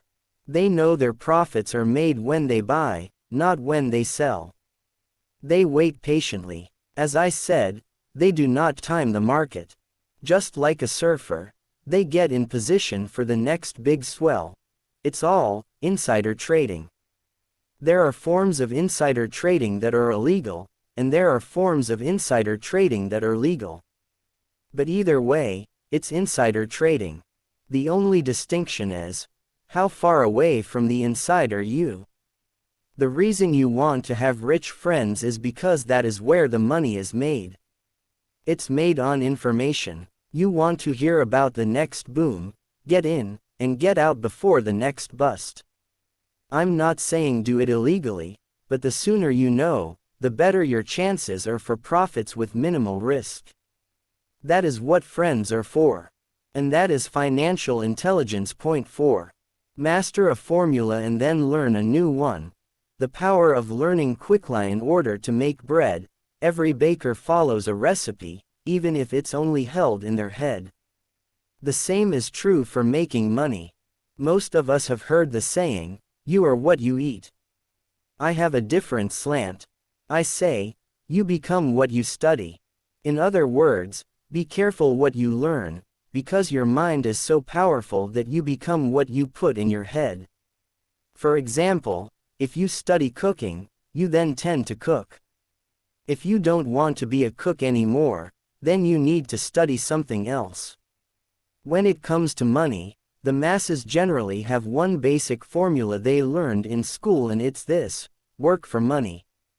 The predominant formula I see in the world is that every day millions of people get up, go to work, earn money, pay bills, balance checkbooks, buy some mutual funds, and go back to work. That is the basic formula, or recipe. If you're tired of what you're doing, or you're not making enough, it's simply a case of changing the formula via which you make money. Years ago, when I was 26, I took a weekend class called How to Buy Real Estate Foreclosures. I learned a formula. The next trick was to have the discipline to actually put into action what I had learned. That is where most people stop. For 3 years, while working for Xerox, I spent my spare time learning to master the art of buying foreclosures. I've made several $1 million using that formula. So after I mastered that formula, I went in search of other formulas. For many of the classes, I did not directly use the information I learned, but I always learned something new. I have attended classes designed for derivative traders, commodity option traders, and geologists. I was way out of my league, being in a room full of people with doctorates in nuclear physics and space science. Yet, I learned a lot that made my stock and real estate investing more meaningful and lucrative. Most junior colleges and community colleges have classes on financial planning and buying traditional investments. They are good places to start, but I always search for a faster formula. That is why, on a fairly regular basis, I make more in a day than many people will make in their lifetime. Another side note, in today's fast-changing world, it's not so much what you know anymore that counts, because often what you know is old. It is how fast you learn. That skill is priceless. It's priceless in finding faster formulas, recipes, if you will, for making dough. Working hard for money is an old formula born in the day of cavemen. Point 5. Pay yourself first. The power of self-discipline. If you cannot get control of yourself, do not try to get rich. It makes no sense to invest, make money, and blow it. It is the lack of self-discipline that causes most lottery winners to go broke soon after winning millions. It is the lack of self-discipline that causes people who get a raise to immediately go out and buy a new car or take a cruise. It is difficult to say which of the 10 steps is the most important. But of all the steps, this step is probably the most difficult to master if it is not already a part of your makeup. I would venture to say that personal self-discipline is the #1 delineating factor between the rich, the poor, and the middle class. Simply put, people who have low self-esteem and low tolerance for financial pressure can never be rich. As I have said, a lesson learned from my rich dad was that the world will push you around. The world pushes people around, not because other people are bullies, but because the individual lacks internal control and discipline. People who lack internal fortitude often become victims of those who have self-discipline. In the entrepreneur classes I teach, I constantly remind people to not focus on their product, service, or widget, but to focus on developing management skills. The 3 most important management skills necessary to start your own business are management of 1. Cash flow, 2. People, 3. Personal time. I would say the skills to manage these 3 apply to anything, not just entrepreneurs. The 3 matter in the way you live your life as an individual, or as part of a family, a business, a charitable organization, a city, or a nation. Each of these skills is enhanced by the mastery of self-discipline. I do not take the saying, "Pay yourself first," lightly. The statement, "Pay yourself first," comes from George Clason's book, The Richest Man in Babylon. Millions of copies have been sold. But while millions of people freely repeat that powerful statement, few follow the advice. As I said, financial literacy allows one to read numbers, and numbers tell the story. By looking at a person's income statement and balance sheet, I can readily see if people who spout the words, "Pay yourself first," actually practice what they preach. A picture is worth 1,000 words. So let's review the financial statements of people who pay themselves first against someone who doesn't. Study the diagrams and see if you can pick up some distinctions. Again, it has to do with understanding cash flow, which tells the story. Most people look at the numbers and miss the story. Do you see it? The diagram reflects the actions of individuals who choose to pay themselves first. Each month, they allocate money to their asset column before they pay their monthly expenses. Although millions of people have read Clason's book and understand the words, "Pay yourself first," in reality they pay themselves last. Now I can hear the howls from those of you who sincerely believe in paying your bills first. And I can hear all the responsible people who pay their bills on time. I am not saying be irresponsible and not pay your bills. All I am saying is do what the book says, which is, pay yourself first. And the previous diagram is the correct accounting picture of that action.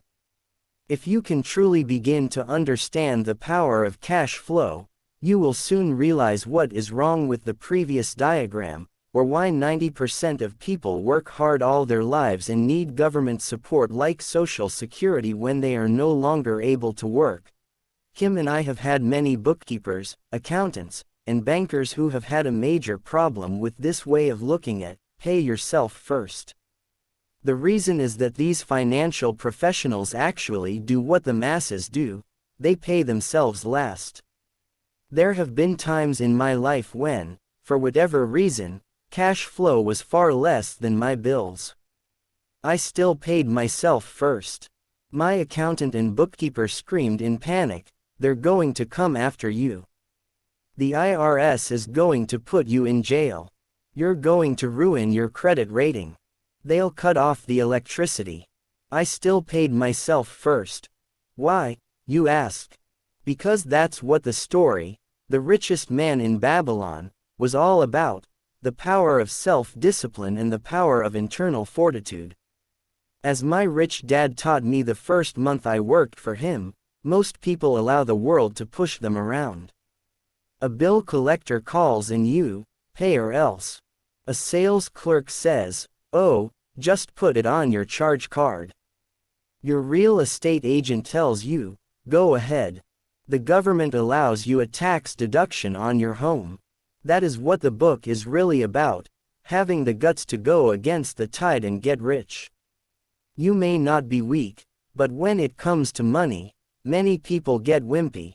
I am not saying be irresponsible. The reason I don't have high credit card debt and doodad debt, is because I pay myself first. The reason I minimize my income is because I don't want to pay it to the government. That is why my income comes from my asset column, through a Nevada corporation. If I work for money, the government takes it.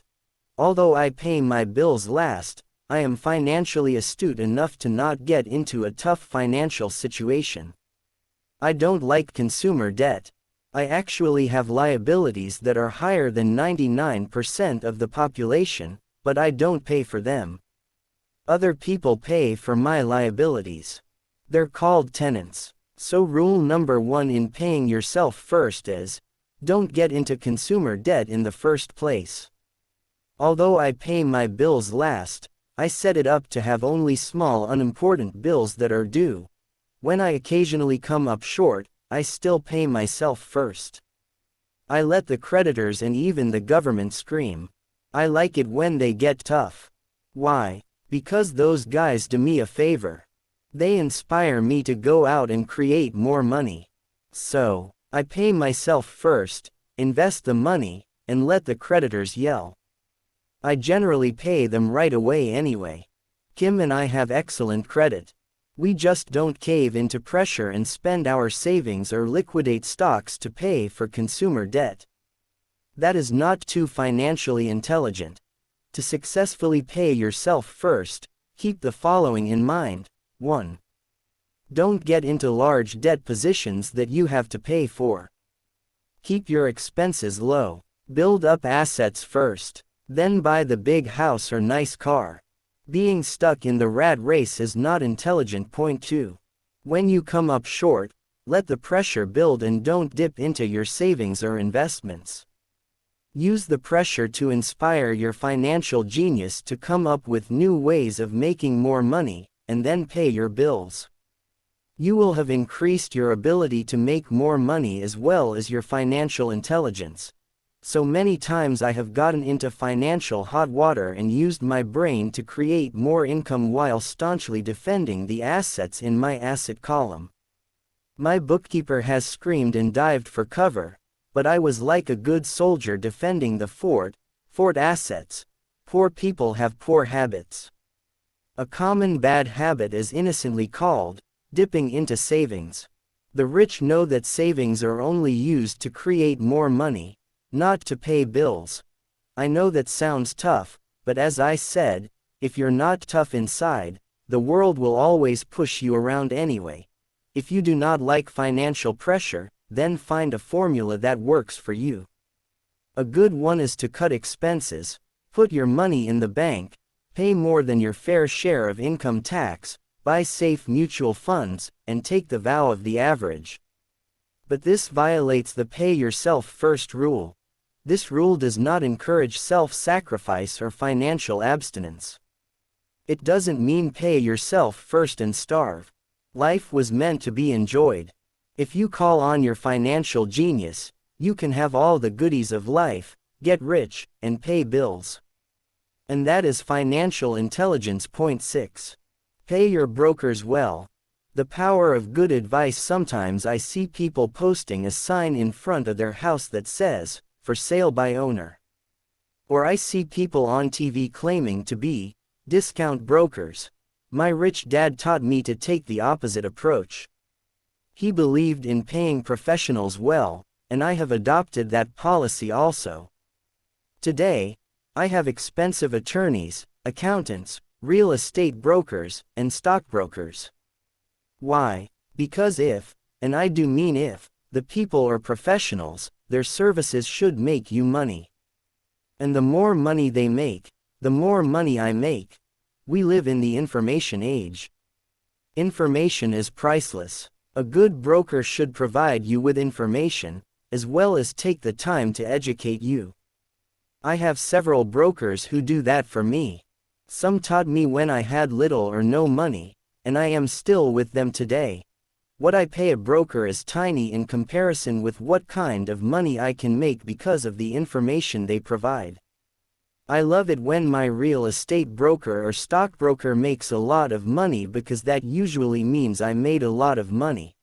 A good broker saves me time, in addition to making me money, like when I bought the vacant land for $9,000 and sold it immediately for over $25,000 so I could buy my Porsche quicker.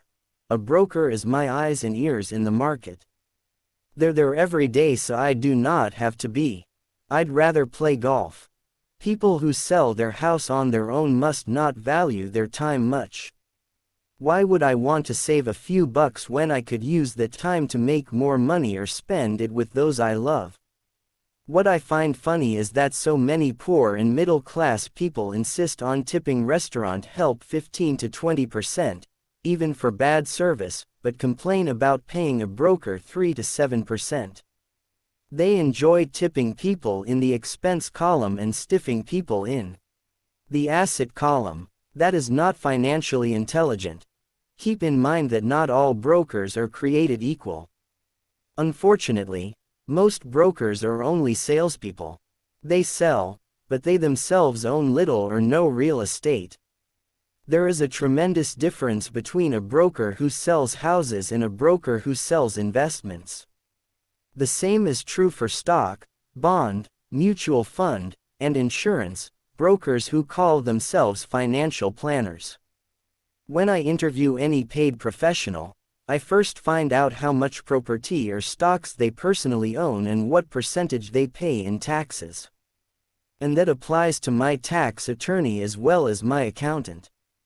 I have an accountant who minds his own business. His profession is accounting, but his business is real estate. I used to have an accountant who was a small business accountant, but he had no real estate. I switched because we did not love the same business. Find a broker who has your best interests at heart. Many brokers will spend the time educating you, and they could be the best asset you find. Just be fair, and most of them will be fair to you. If all you can think about is cutting their commissions, then why should they want to help you?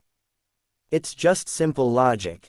As I said earlier, one of the management skills is the management of people. Many people only manage people they feel smarter than and they have power over.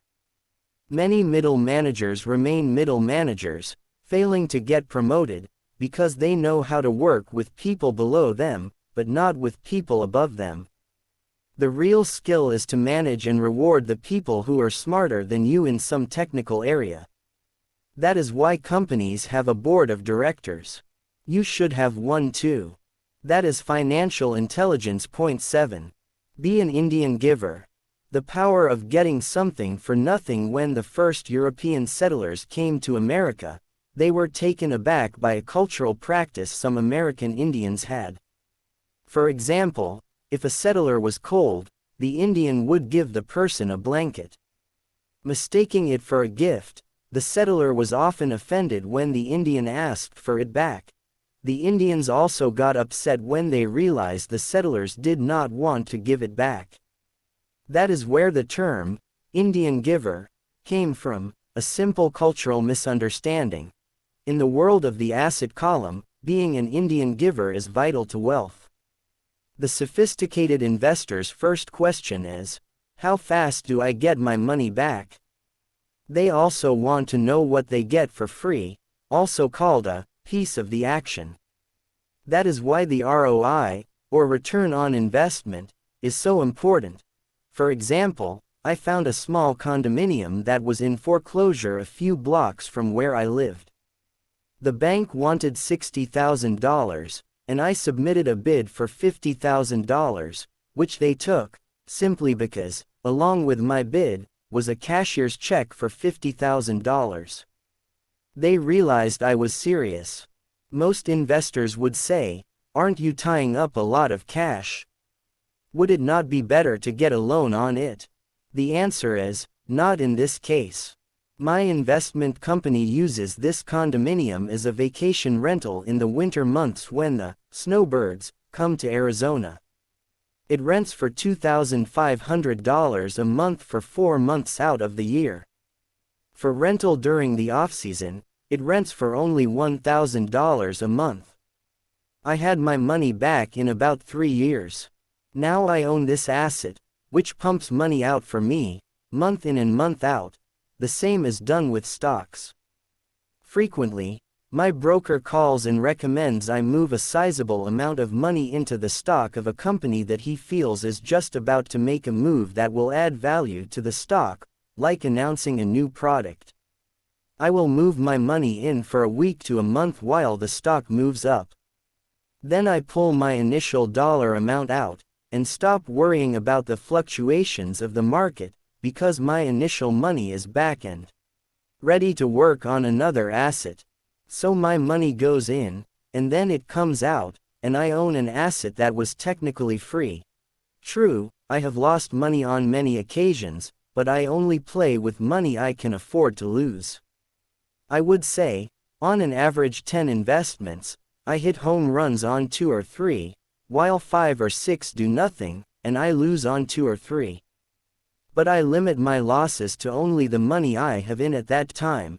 People who hate risk put their money in the bank. In the long run, safe savings are better than no savings. But it takes a long time to get your money back and, in most instances, you don't get anything for free with it. On every one of my investments, there must be an upside, something for free, like a condominium, a mini storage, a piece of free land, a house, stock shares, or an office building. And there must be limited risk, or a low-risk idea. There are books devoted entirely to this subject, so I will not talk about it here. Ray Kroc, of McDonald's fame, sold hamburger franchises, not because he loved hamburgers, but because he wanted the real estate under the franchise for free. So wise investors must look at more than ROI. They look at the assets they get for free once they get their money back. That is financial intelligence. Point 8. Use assets to buy luxuries. The power of focus. A friend's child has been developing a nasty habit of burning a hole in his pocket. Just 16, he wanted his own car. The excuse: all his friends' parents gave their kids cars. The child wanted to go into his savings and use it for a down payment. That was when his father called me and then came to see me. Do you think I should let him do it, or should I just buy him a car? I answered, it might relieve the pressure in the short term, but what have you taught him in the long term? Can you use this desire to own a car and inspire your son to learn something? Suddenly the lights went on, and he hurried home. 2 months later I ran into my friend again. Does your son have his new car? I asked. No, he doesn't. But I gave him $3,000 for the car.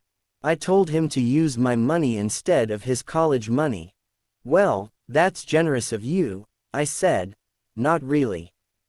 The money came with a hitch. So what was the hitch? I asked. Well, first we played your cash flow game. We then had a long discussion about the wise use of money. After that, I gave him a subscription to the Wall Street Journal and a few books on the stock market. Then what? I asked. What was the catch? I told him the $3,000 was his, but he could not directly buy a car with it. He could use it to find a stockbroker and buy and sell stocks. Once he had made $6,000 with the $3,000, the money would be his for the car, and the $3,000 would go into his college fund. And what are the results? I asked. Well, he got lucky early in his trading, but lost everything a few days later. Then he really got interested. Today, I would say he is down $2,000, but his interest is up. He has read all the books I bought him, and he's gone to the library to get more. He reads the Wall Street Journal voraciously, watching for indicators. He's got only $1,000 left, but his interest in learning are sky high. He knows that if he loses that money, he walks for 2 more years. But he does not seem to care. He even seems uninterested in getting a car, because he's found a game that is more fun. What happens if he loses all the money? I asked. We'll cross that bridge when we get to it. I'd rather have him lose everything now than wait till he's our age to risk losing everything.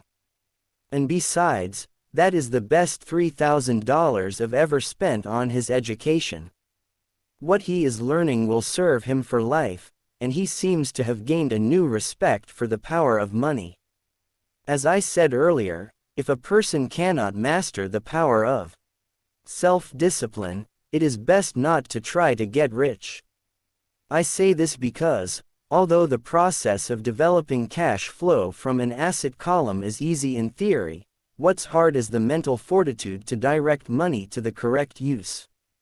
Due to external temptations, it is much easier in today's consumer world to simply blow money out the expense column.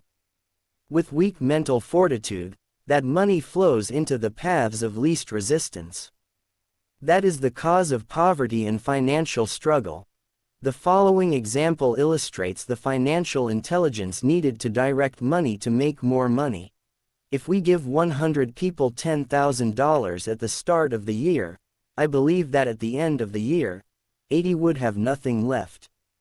In fact, many would have created greater debt by making a down payment on a new car, refrigerator, electronics, or a holiday. 16 would have increased that $10,000 by 5 to 10%. 4 would have increased it to $20,000 or into the millions. We go to school to learn a profession so we can work for money. It is my opinion that it's just as important to learn how to have money work for you. I love my luxuries as much as anyone else. The difference is I don't buy them on credit. It's the keep up with the Joneses trap. When I wanted to buy a Porsche, the easy road would have been to call my banker and get a loan.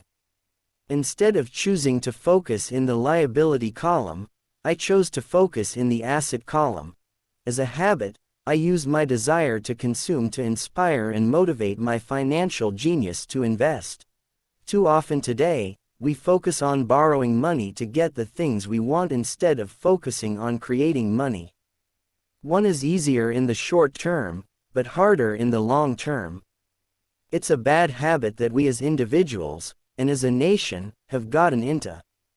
Remember, the easy road often becomes hard, and the hard road often becomes easy. The earlier you can train yourself and those you love to be masters of money, the better. Money is a powerful force. Unfortunately, people use the power of money against themselves.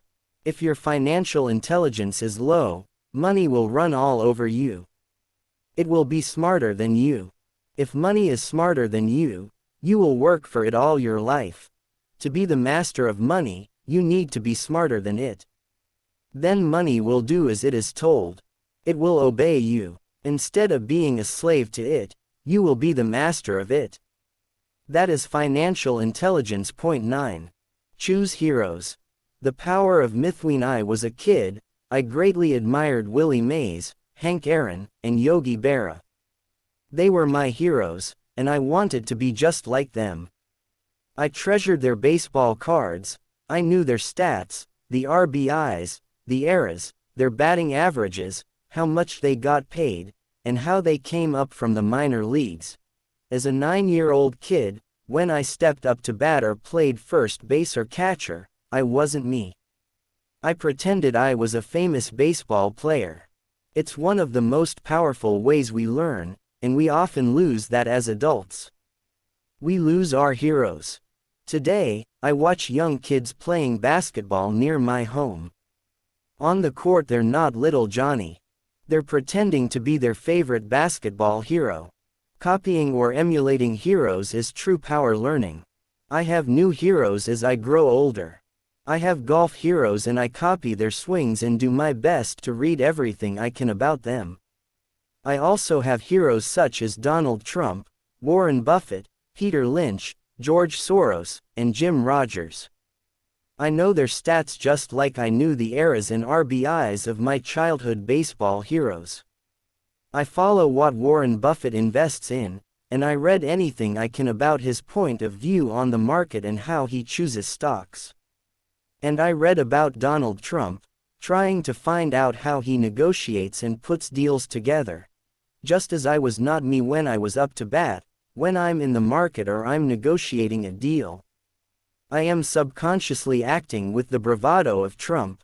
Or when analyzing a trend, I look at it as though Warren Buffett were doing it. By having heroes, we tap into a tremendous source of raw genius. But heroes do more than simply inspire us. Heroes make things look easy. Making it look easy convinces us to want to be just like them. If they can do it, so can I. When it comes to investing, too many people make it sound hard. Instead, find heroes who make it look easy. 10. Teach and you shall receive. The power of giving. Both of my dads were teachers. My rich dad taught me a lesson I have carried all my life, the necessity of being charitable or giving. My educated dad gave a lot of his time and knowledge, but almost never gave away money. He usually said that he would give when he had some extra money, but of course there was rarely any extra. My rich dad gave money as well as education. He believed firmly in tithing. If you want something, you first need to give, he would always say. When he was short of money, he gave money to his church or to his favorite charity. If I could leave one single idea with you, it is that idea. Whenever you feel short or in need of something, give what you want first and it will come back in buckets.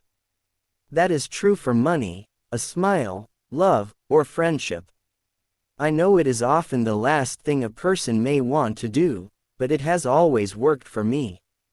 I trust that the principle of reciprocity is true, and I give what I want. I want money, so I give money, and it comes back in multiples. I want sales, so I help someone else sell something, and sales come to me. I want contacts, and I help someone else get contacts. Like magic, contacts come to me. I heard a saying years ago that went, God does not need to receive, but humans need to give. My rich dad would often say, poor people are more greedy than rich people. He would explain that if a person was rich, that person was providing something that other people wanted. In my life, whenever I have felt needy or short of money or short of help, I simply went out or found in my heart what I wanted, and decided to give it first. And when I gave, it always came back. It reminds me of the story of the guy sitting with firewood in his arms on a cold, freezing night. He is yelling at the pot-bellied stove, when you give me some heat, then I'll put some wood in you. And when it comes to money, love, happiness, sales, and contacts, all one needs to remember is to give first. Often just the process of thinking of what I want, and how I could give that to someone else, breaks free a torrent of bounty. Whenever I feel that people aren't smiling at me, I simply begin smiling and saying hello. Like magic, the next thing I know I'm surrounded by smiling people. It is true that your world is only a mirror of you. So that's why I say, teach, and you shall receive. I have found that the more I teach those who want to learn, the more I learn. If you want to learn about money, teach it to someone else. A torrent of new ideas and finer distinctions will come in. There are times when I have given and nothing has come back, or what I have received is not what I wanted. But upon closer inspection and soul searching, I was often giving to receive in those instances, instead of giving for the joy that giving itself brings. My dad taught teachers, and he became a master teacher. My rich dad always taught young people his way of doing business. In retrospect, it was their generosity with what they knew that made them smarter. There are powers in this world that are much smarter than we are. You can get there on your own, but it's easier with the help of the powers that be. You only need to be generous with what you have. Chapter 9, Still Want More. Here are some to-dos. Many people may not be satisfied with my 10 steps. They see them more as philosophies than actions. I think understanding the philosophy is just as important as the action. There are many people who want to do instead of think, and then there are people who think but do not do. I would say that I am both. I love new ideas, and I love action. So for those who want a to-do list on how to get started, I will share with you some of the things I do, in abbreviated form. Stop doing what you're doing. In other words, take a break and assess what is working and what is not working. The definition of insanity is doing the same thing over and over and expecting a different result. Stop doing what is not working, and look for something new.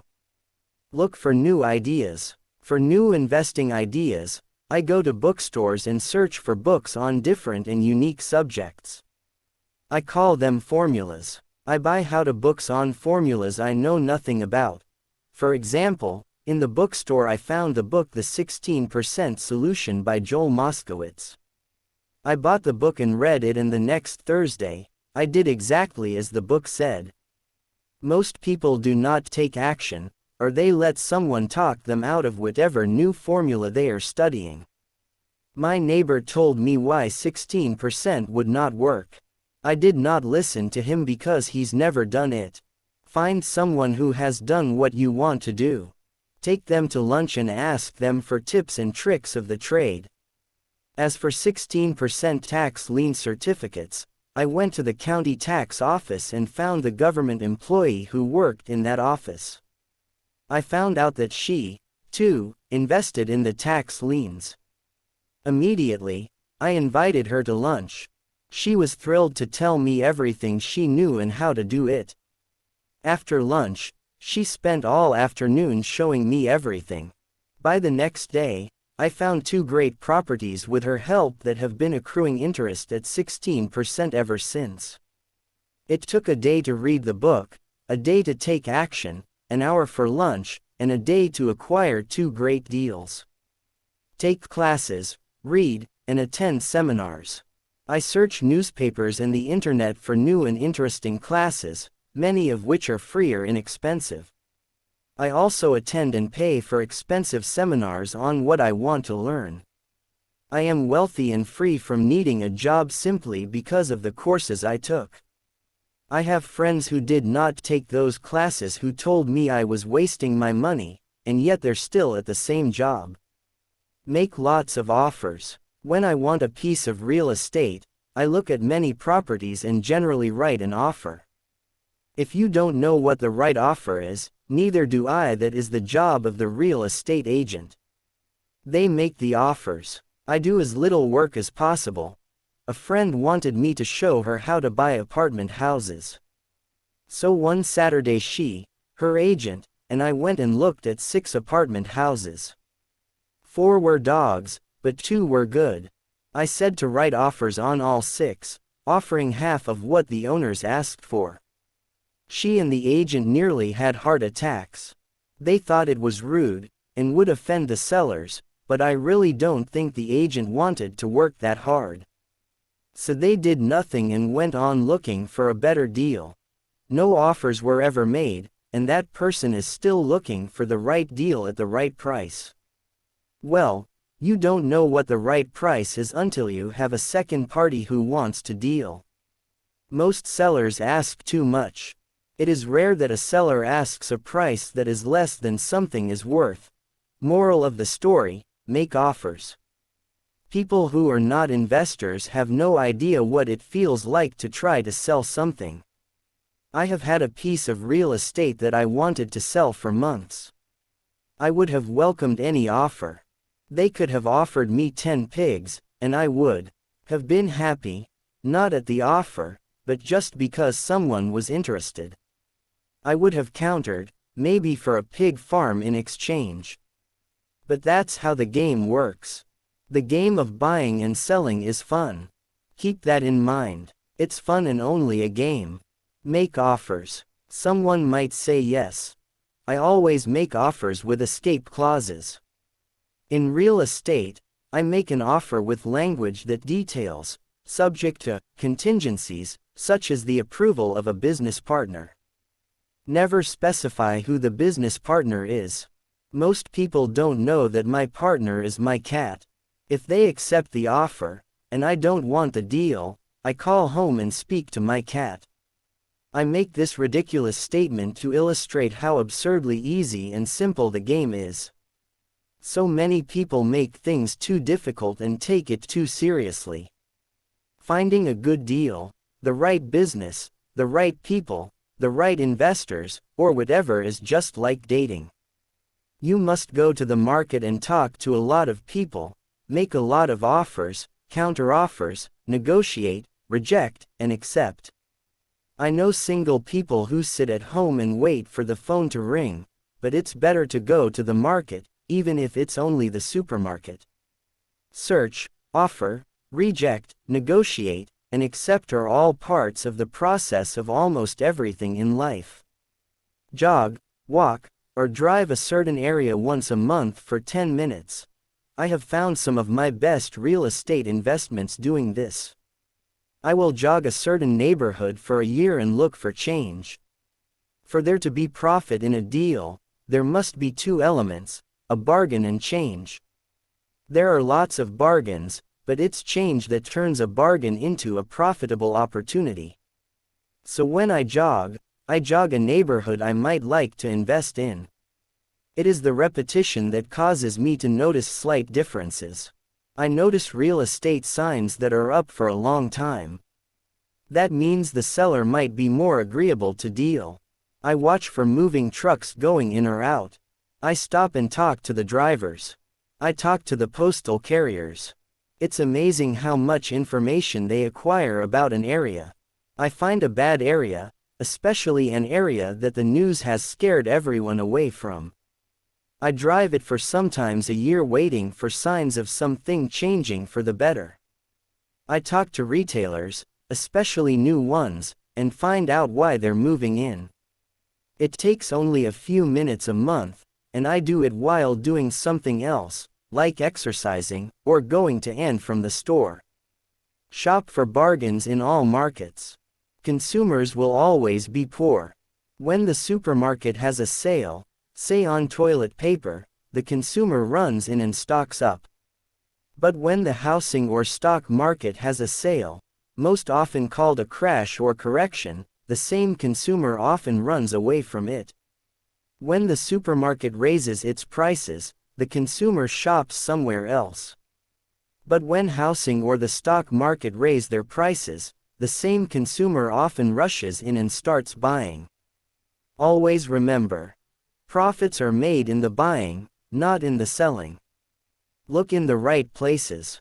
A neighbor bought a condominium for $100,000. I bought the identical condo next door for $50,000. He told me he's waiting for the price to go up. I told him that profit is made when you buy, not when you sell. He shopped with a real estate broker who owns no property of her own. I shopped at the foreclosure auction. I paid $500 for a class on how to do this. My neighbor thought that the $500 for a real estate investment class was too expensive. He said he could not afford the money, or the time. So he waits for the price to go up. Look for people who want to buy first. Then look for someone who wants to sell. A friend was looking for a certain piece of land. He had the money but did not have the time. I found a large piece of land, larger than what my friend wanted to buy, tied it up with an option, called my friend, and he said he wanted a piece of it. So I sold the piece to him and then bought the land.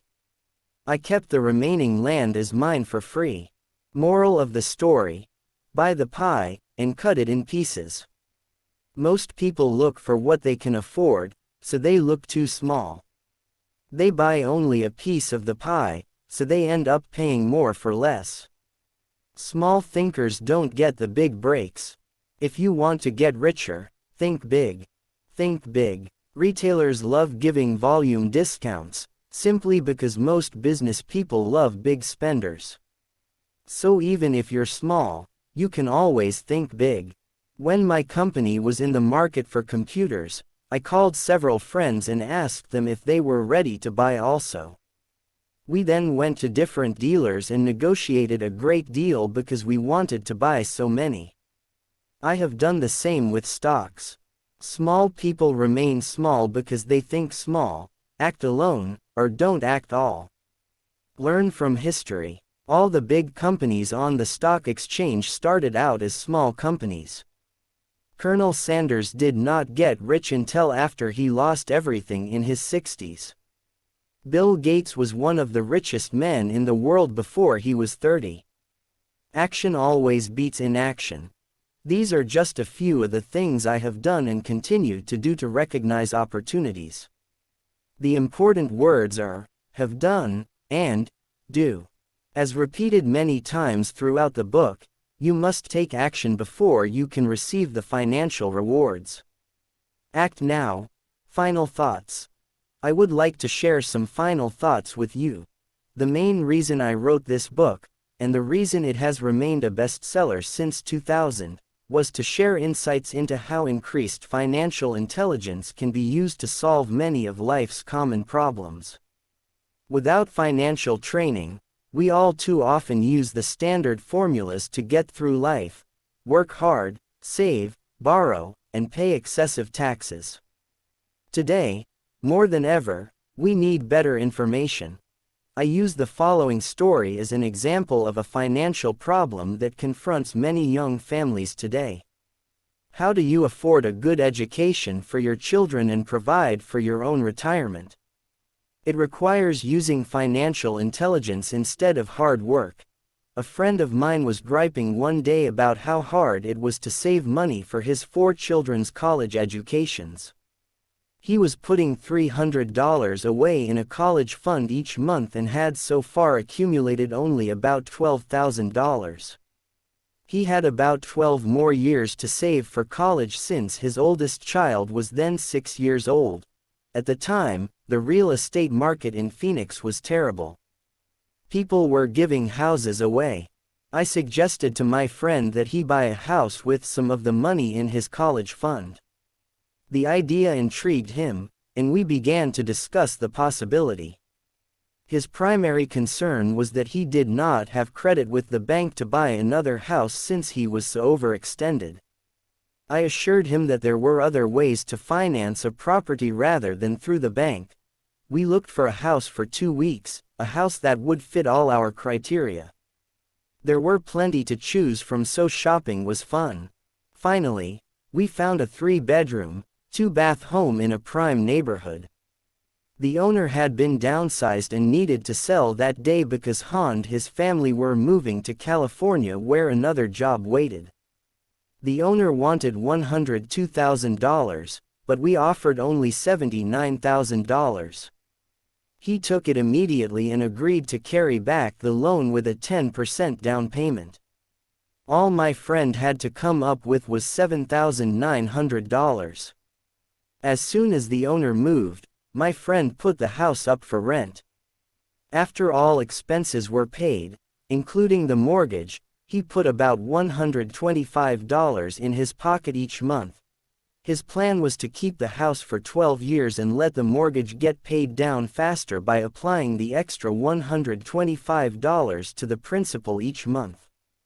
We figured that in 12 years, a large portion of the mortgage would be paid off and he could possibly be clearing $800 a month by the time his first child went to college. He could also sell the house if it had appreciated in value. 3 years later, the real estate market greatly improved in Phoenix and he was offered $156,000 for the same house by the tenant who lived in it. Again, he asked me what I thought. I advised that he sell it, using a 1031 tax-deferred exchange. Suddenly, he had nearly $80,000 to operate with. I called another friend in Austin, Texas, who then moved this tax-deferred capital gain into a mini storage facility.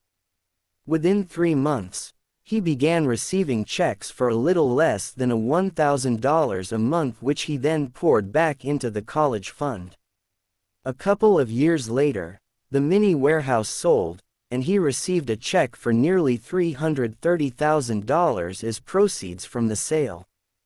He rolled those funds into a new project that would now generate over $3,000 a month in income, again, going into the college fund. He is now very confident that his goal will be met easily. It only took $7,900 to start in a little financial intelligence. His children will be able to afford the education they want, and he will then use the underlying asset, wrapped in his legal entity, to pay for his retirement. As a result of this successful investment strategy, he will be able to retire early. Thank you for reading this book. I hope it has provided some insights into utilizing the power of money to work for you. Today, we need greater financial intelligence to simply survive. The idea that it takes money to make money is the thinking of financially unsophisticated people.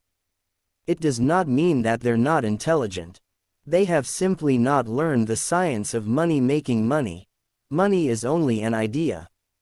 If you want more money, simply change your thinking. Every self-made person started small with an idea, and then turned it into something big. The same applies to investing.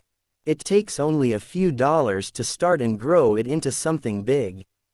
I meet so many people who spend their lives chasing the big deal, or trying to amass a lot of money to get into a big deal, but to me that is foolish.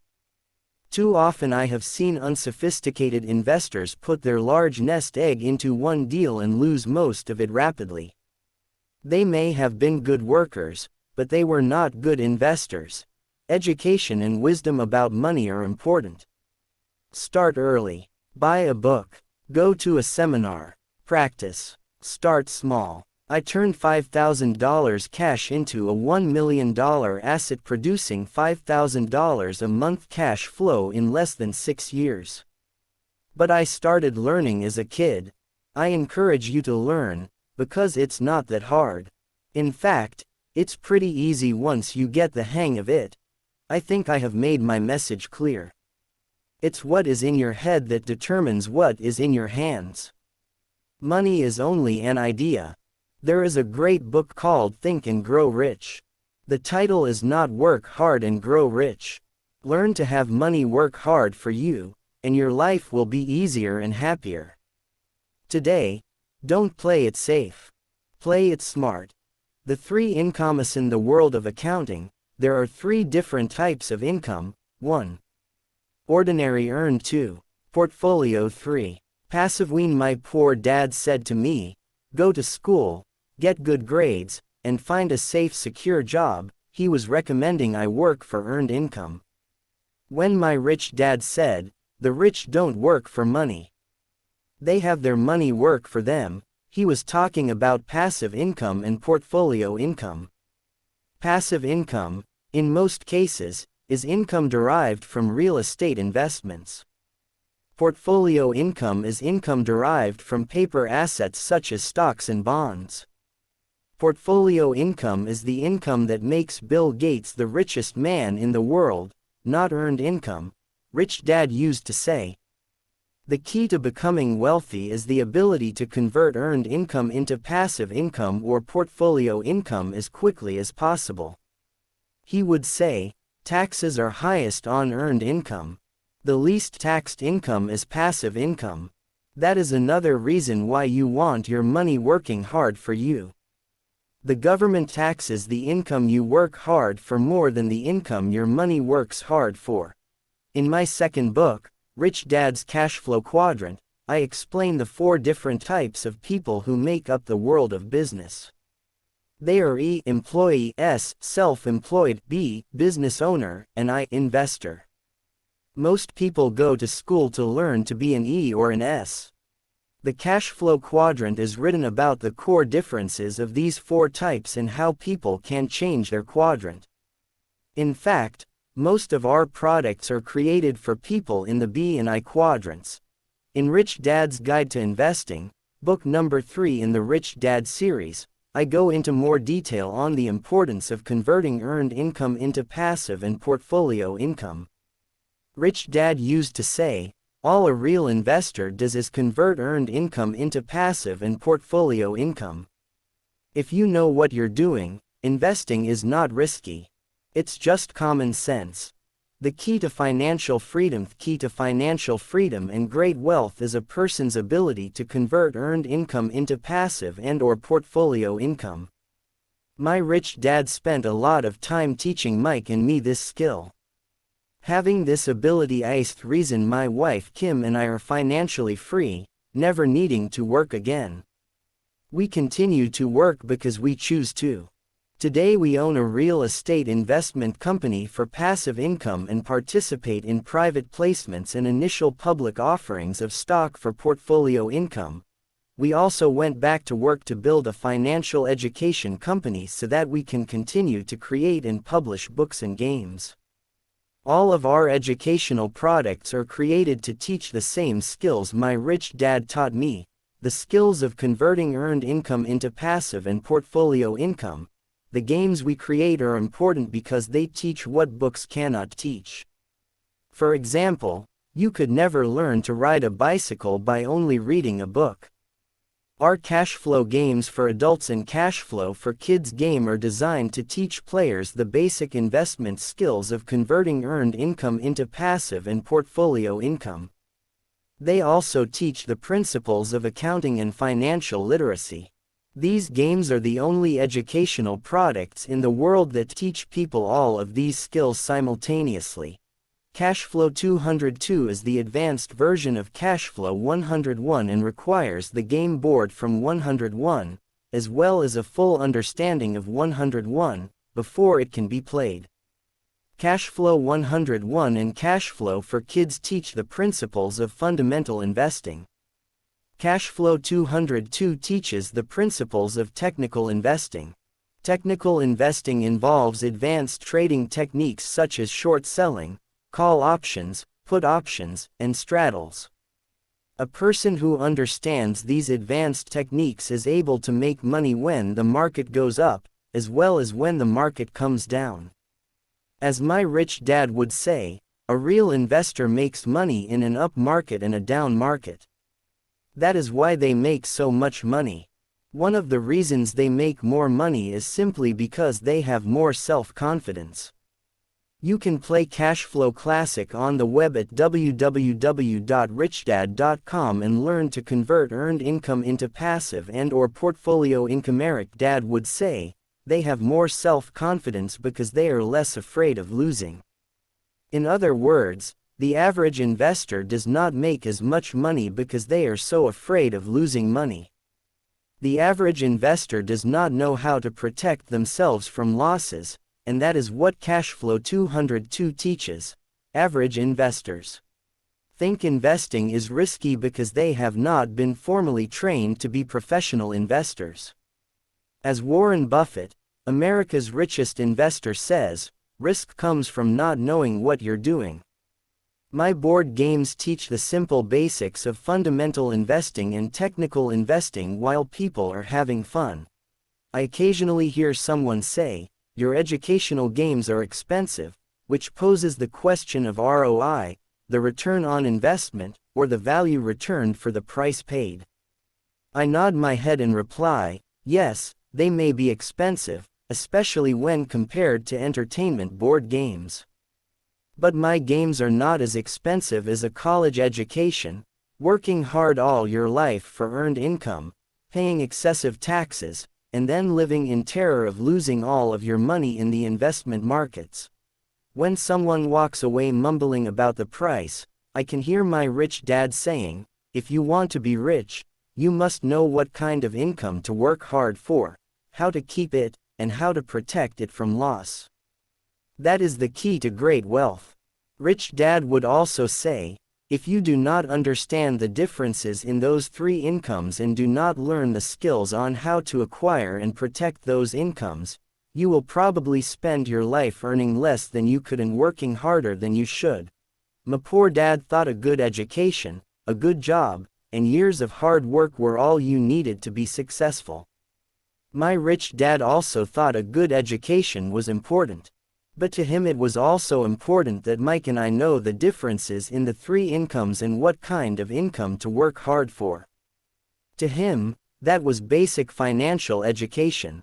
Knowing the differences in the three incomes and learning the investment skills of how to acquire the different incomes is basic education for anyone who strives to acquire great wealth and achieve financial freedom, a special kind of freedom that only a few will ever know. As Rich Dad states in lesson number 1, the rich do not work for money. They know how to have money work hard for them. Rich Dad said, ordinary earned income is money you work for, and passive and portfolio income is money working for you. Knowing that little difference has been significant in my life. Or, as Robert Frost ends his poem, and that has made all the difference. Take action. All of you were given two great gifts, your mind and your time. It is up to you to do what you please with both. With each dollar bill that enters your hand, you, and only you, have the power to determine your destiny. Spend it foolishly, and you choose to be poor. Spend it on liabilities, and you join the middle class. Invest it in your mind and learn how to acquire assets, and you will be choosing wealth as your goal in your future. The choice is yours, and only yours. Every day with every dollar, you decide to be rich, poor, or middle class. Choose to share this knowledge with your children, and you choose to prepare them for the world that awaits. No one else will. You and your children's future will be determined by choices you make today, not tomorrow. I wish you great wealth and much happiness with this fabulous gift called life. Robert Kiyosaki Preface. What is your life's goal? What do you want to be when you grow up? That is a question most of us have been asked. I had many interests as a kid, and it was easy to choose. If it sounded exciting and glamorous, I wanted to do it. I wanted to be a marine biologist, an astronaut, a marine, a ship's officer, a pilot, and a professional football player. I was fortunate enough to achieve 3 of those goals: a Marine Corps officer, a ship's officer, and a pilot. I knew I did not want to become a teacher, a writer, or an accountant. I did not want to be a teacher because I did not like school. I did not want to be a writer because I failed English twice. And I dropped out of my MBA program because I could not stand accounting.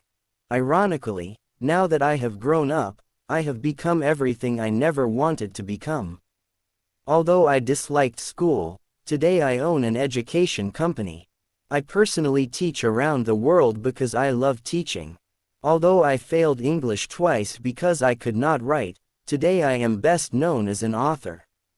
My book, Rich Dad Poor Dad, was on the New York Times bestsellers list for over 7 years and is one of the top 3 best-selling books in the United States. The only books ahead of it are The Joy of Sex and The Road Less Traveled. Adding one more irony, Rich Dad Poor Dad and My Cashflow board game are a book and a game about accounting, another subject I struggled with. So what does this have to do with the question, what is your goal in life? The answer is found in the simple, yet profound, statement by a Vietnamese monk, Thich Nhat Hanh: the path is the goal. In other words, finding your path in life is your goal in life. Your path is not your profession, how much money you make, your title, or your successes and failures. Finding your path means finding out what you were put here on this earth to do. What is your life's purpose? Why were you given this gift called life? And what is the gift you give back to life? Looking back, I know going to school was not about finding my life's path. I spent 4 years in military school, studying and training to be a ship's officer. If I had made a career sailing for Standard Oil on their oil tankers, I would never have found my life's path. If I had stayed in the Marines or had gone to fly for the airlines, I would never have found my life's path. Had I continued on as a ship's officer or become an airline pilot, I would never have become an international best-selling author, been a guest on the Oprah show, written a book with Donald Trump, or started an international education company that teaches entrepreneurship and investing throughout the world. Finding your path. This cash flow quadrant book is important because it is about finding your path in life. As you know, most people are programmed early in life to go to school and get a job. School is about finding a job in the E or S quadrant. It is not about finding your life's path. I realize there are people who know exactly what they are going to do early in life. They grow up knowing they are going to be a doctor, lawyer, musician, golfer or actor. We have all heard about child prodigies, kids with exceptional talents. Yet you may notice, these are professions, not necessarily a life's path. So how does one find their path in life? My answer is, I wish I knew. If I could wave my magic wand and your life's path would magically appear, I would. Since I do not have a magic wand nor can I tell you what to do, the best thing I can do is tell you what I did.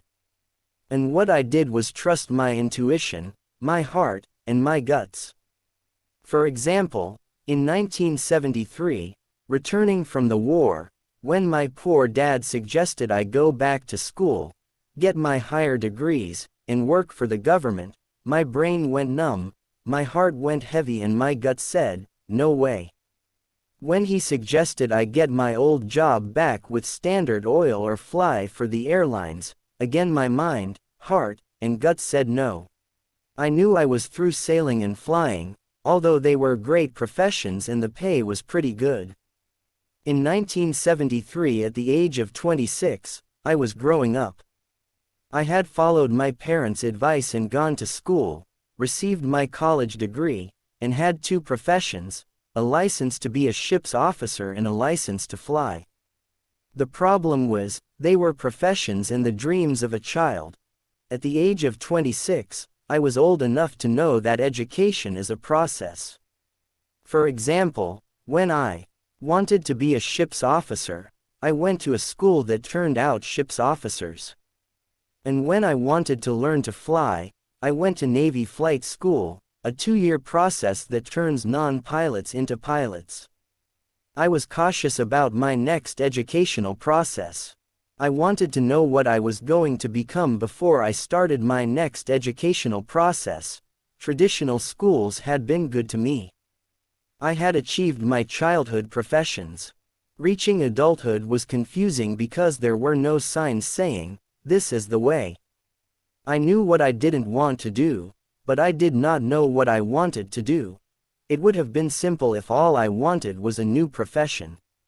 If I had wanted to be a medical doctor, I would have gone to medical school.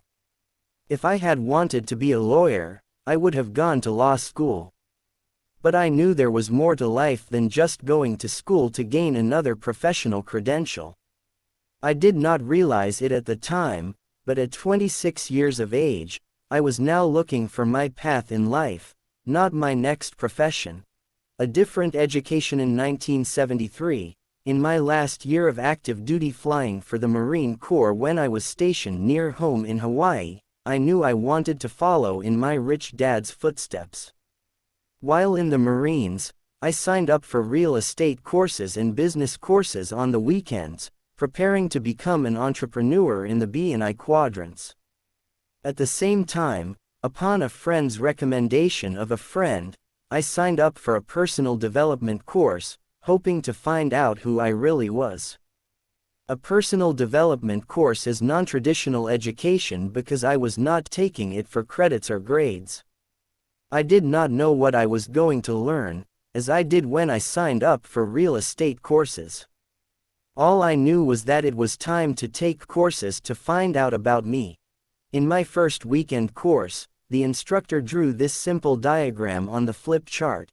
Physical, mental, emotional, spiritual.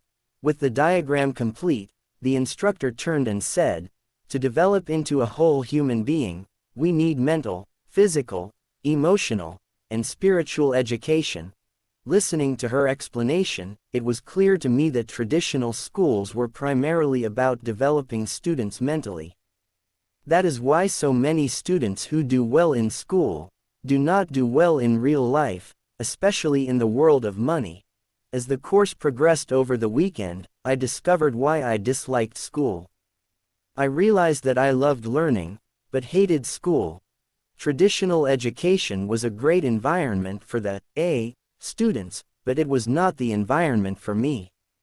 Traditional education was crushing my spirit, trying to motivate me with the emotion of fear, the fear of making mistakes, the fear of failing, and the fear of not getting a job. They were programming me to be an employee in the E or S quadrant. I realized that traditional education is not the place for a person who wants to be an entrepreneur in the B and I quadrants. This may be why so many entrepreneurs never finish school.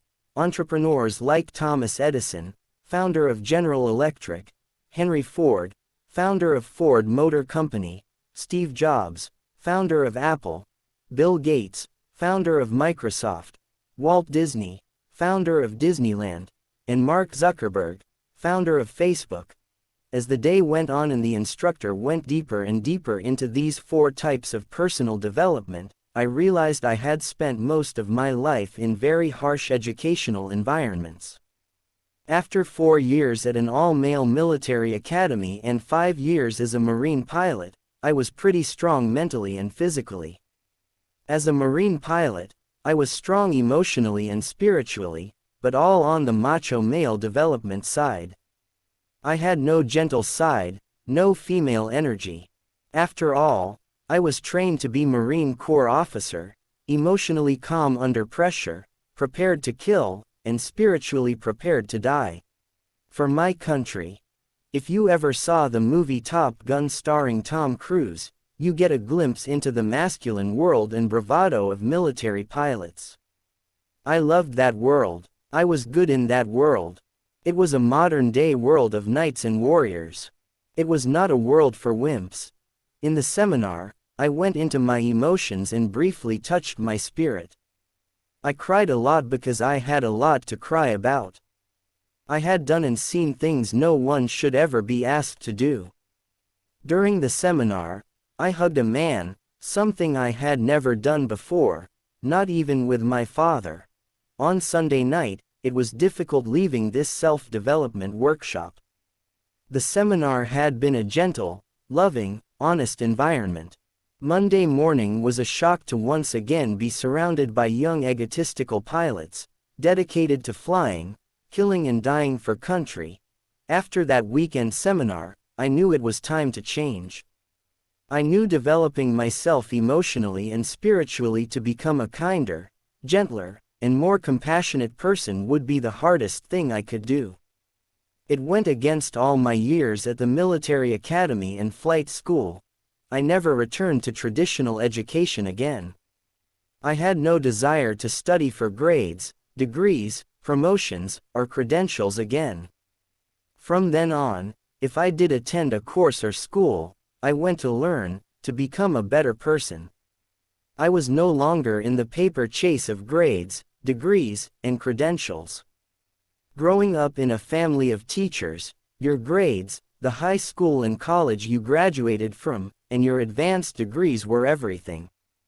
Like the medals and ribbons on a Marine pilot's chest, advanced degrees and brand name schools were the status and the stripes that educators wore on their sleeves. In their minds, people who did not finish high school were the unwashed, the lost souls of life. Those with master's degrees looked down on those with only bachelor degrees. Those with a PhD were held in reverence. At the age of 26, I knew I would never return to that world. Finding my path. I know some of you are now asking, why is he spending so much time talking about non-traditional education courses? The reason is, that first personal development seminar rekindled my love of learning, but not the type of learning that is taught in school. Once that seminar was over, I became a seminar junkie, going from seminar to seminar, finding out more about the connection between my body, my mind, my emotions, and my spirit. The more I studied, the more curious about traditional education I became. I began to ask questions such as, why do so many kids hate school? Why do so few kids like school? Why are many highly educated people not successful in the real world? Does school prepare you for the real world? Why did I hate school but love learning? Why are most schoolteachers poor? Why do schools teach us little about money? Those questions led me to become a student of education outside the hallowed walls of the school system. The more I studied, the more I understood why I did not like school and why schools failed to serve most of its students, even the students. My curiosity touched my spirit, and I became an entrepreneur in education. If not for this curiosity, I might never have become an author and a developer of financial education games. My spiritual education led me to my path in life. It seems that our paths in life are not found in our minds. Our path in life is to find out what is in our hearts. This does not mean a person cannot find their path in traditional education. I am sure many do. I am just saying that I doubt I would have found my path in traditional school. Why is a path important? We all know people who make a lot of money, but hate their work. We also know people who do not make a lot of money and hate their work. And we all know people who just work for money. A classmate of mine from the Merchant Marine Academy also realized he did not want to spend his life at sea. Rather than sail for the rest of his life, he went to law school after graduation, spending 3 more years becoming a lawyer and entering private practice in the S quadrant. He died in his early 50s. He had become a very successful, unhappy lawyer. Like me, he had 2 professions by the time he was 26. Although he hated being a lawyer, he continued being a lawyer because he had a family, kids, a mortgage, and bills to pay. A year before he died, I met him at a class reunion in New York. He was a bitter man. All I do is sweep up behind rich guys like you. They pay me nothing. I hate what I do and who I work for. Why don't you do something else? I asked. I can't afford to stop working. My first child is entering college. He died of a heart attack before she graduated.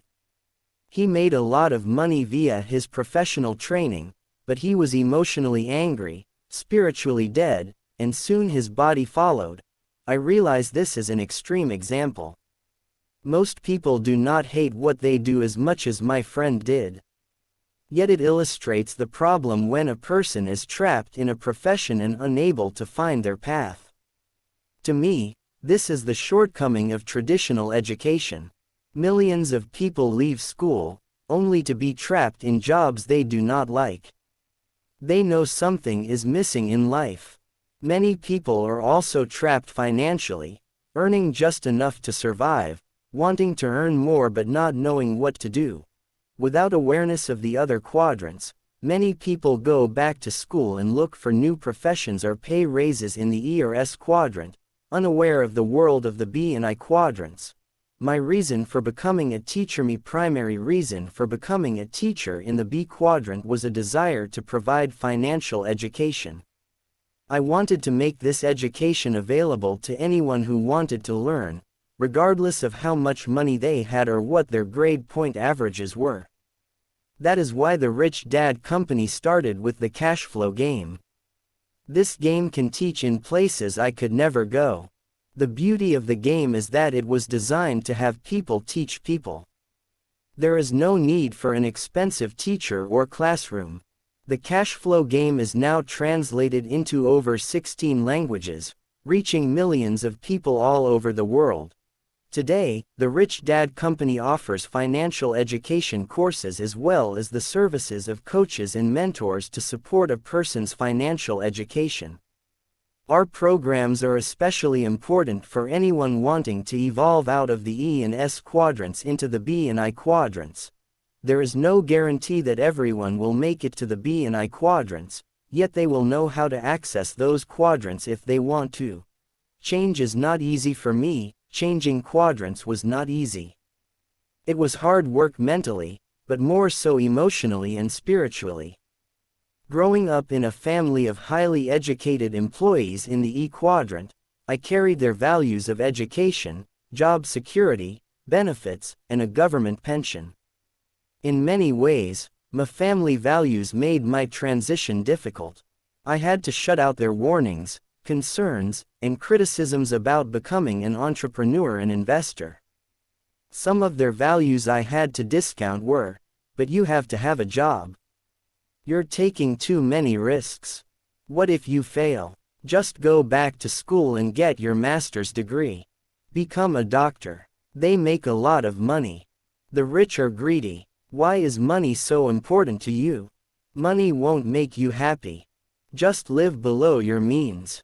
Play it safe. Don't go for your dreams. Diet and exercise mention emotional and spiritual development because that is what it takes to make a permanent change in life. For example, it rarely works to tell an overweight person, just eat less and exercise more. Diet and exercise may make sense mentally, but most people who are overweight do not eat because they are hungry. They eat to feed an emptiness in their emotions and their soul. When a person goes on a diet and exercise program, they are only working on their mind and their body. Without emotional development and spiritual strength, the overweight person may go on a diet for 6 months and lose a ton of weight, only to put even more weight back on later. The same is true for changing quadrants. Saying to yourself, "I'm going to become an entrepreneur in the B quadrant," is as futile as a chain smoker saying, "Tomorrow I'm going to quit smoking." Smoking is a physical addiction caused by emotional and spiritual challenges. Without emotional and spiritual support, the smoker will always be a smoker. The same is true for an alcoholic, a sex addict, or a chronic shopper. Most addictions are attempts to find happiness in people's souls. This is why my company offers courses for the mind and body, but also coaches and mentors to support the emotional and spiritual transitions. A few people are able to make the journey alone, but I was not one of them. If not for a coach like my rich dad and the support of my wife Kim, I would not have made it. There were so many times I wanted to quit and give up. If not for Kim and my rich dad, I would have quit. Why? Students fail. Looking at the diagram again, it is easy to see why so many students fail in the world of money, body, mind, emotion, spirit. A person may be highly educated mentally, but if they are not educated emotionally, their fear will often stop their body from doing what it must do. That is why so many students get stuck in analysis paralysis, studying every little detail, but failing to do anything. This analysis paralysis is caused by our educational system punishing students for making mistakes. If you think about it, students are students simply because they made the fewest mistakes.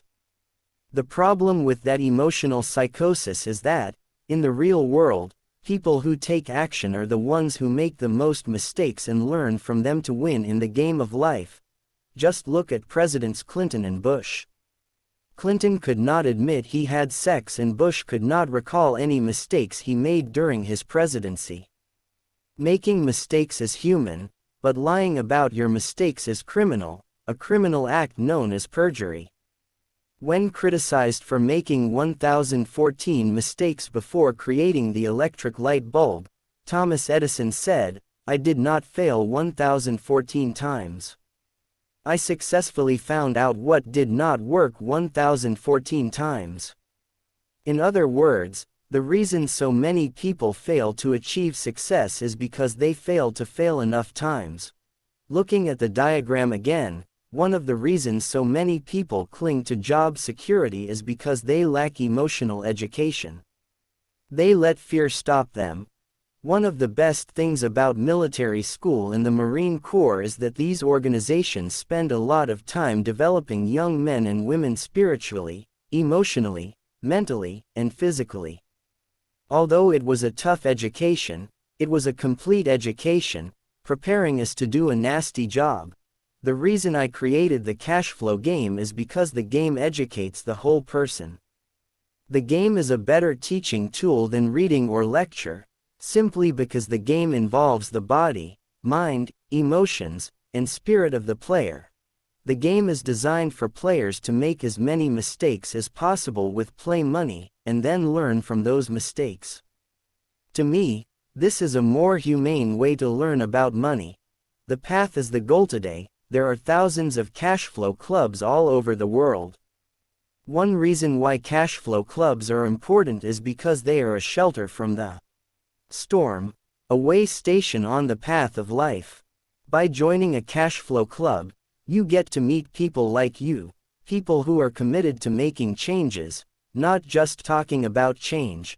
Unlike school, there is not a requirement of past academic success. All that is asked is a sincere desire to learn and make changes. In the game, you will make a lot of mistakes in different financial situations and will learn from your mistakes, using play money.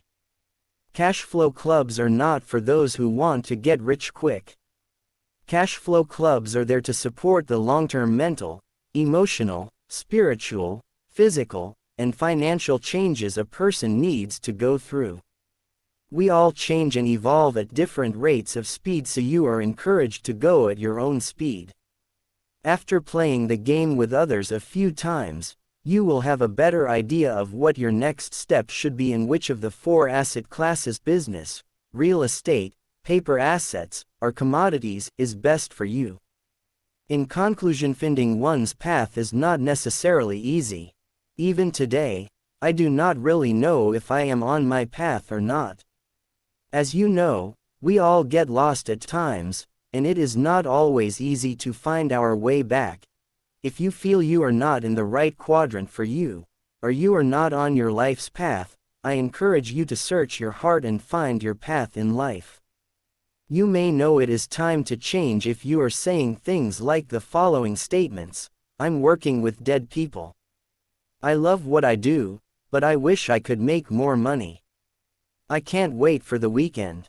I want to do my own thing. Is it quitting time yet? My sister is a Buddhist nun. Her path is to support the Dalai Lama, a path that pays nothing. Yet, although she earns little, it does not mean she has to be a poor nun.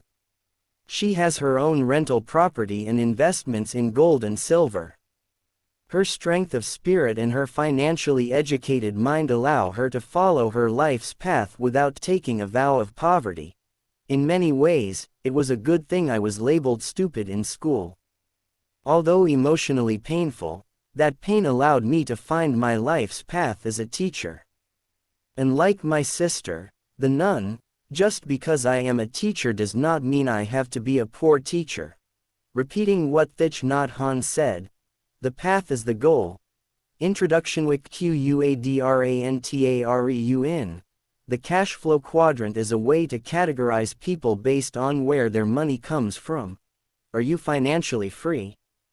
If your life has come to a financial fork in the road, Rich Dad's cash flow quadrant was written for you. If you want to take control of what you do today in order to change your financial destiny, this book will help you chart your course. This is the cash flow quadrant. The letters in each quadrant represent: E for employee, S for small business or self-employed, B for big business, I for investor.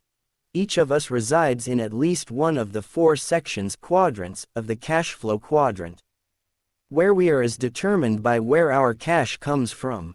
Many of us are employees who rely on paychecks, while others are self-employed. Employees and self-employed individuals reside on the left side of the cash flow quadrant. The right side is for individuals who receive their cash from businesses they own or investments they own. The cash flow quadrant is an easy way to categorize people based on where their money comes from. Each quadrant within the cash flow quadrant is unique, and the people within each one share common characteristics. The quadrants will show you where you are today and will help you chart a course for where you want to be in the future as you choose your own path to financial freedom. While financial freedom can be found in all four of the quadrants, the skills of A, B, or I will help you reach your financial goals more quickly. Successful E's need to become successful I's to ensure their financial security during retirement. What do you want to be when you grow up? This book is, in many ways, part 2 of my book, Rich Dad Poor Dad. For those of you who may not have read Rich Dad Poor Dad, it is about the different lessons my two dads taught me about money and life choices. One was my real dad, and the other was my best friend's dad. One was highly educated and the other was a high school dropout. One was poor, and the other was rich. Poor dad's advice growing up: my highly educated, but poor, dad always said, go to school, get good grades, and find a safe, secure job. He was recommending a life path that looked like this. Poor dad recommended that I become either a well-paid E, employee, or a well-paid S, self-employed professional, such as a medical doctor, lawyer, or accountant. My poor dad was very concerned about a steady paycheck, benefits, and job security.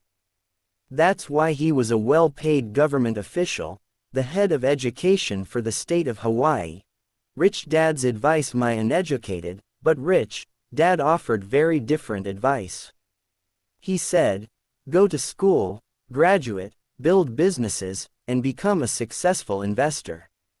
He was recommending a life path that looked like this.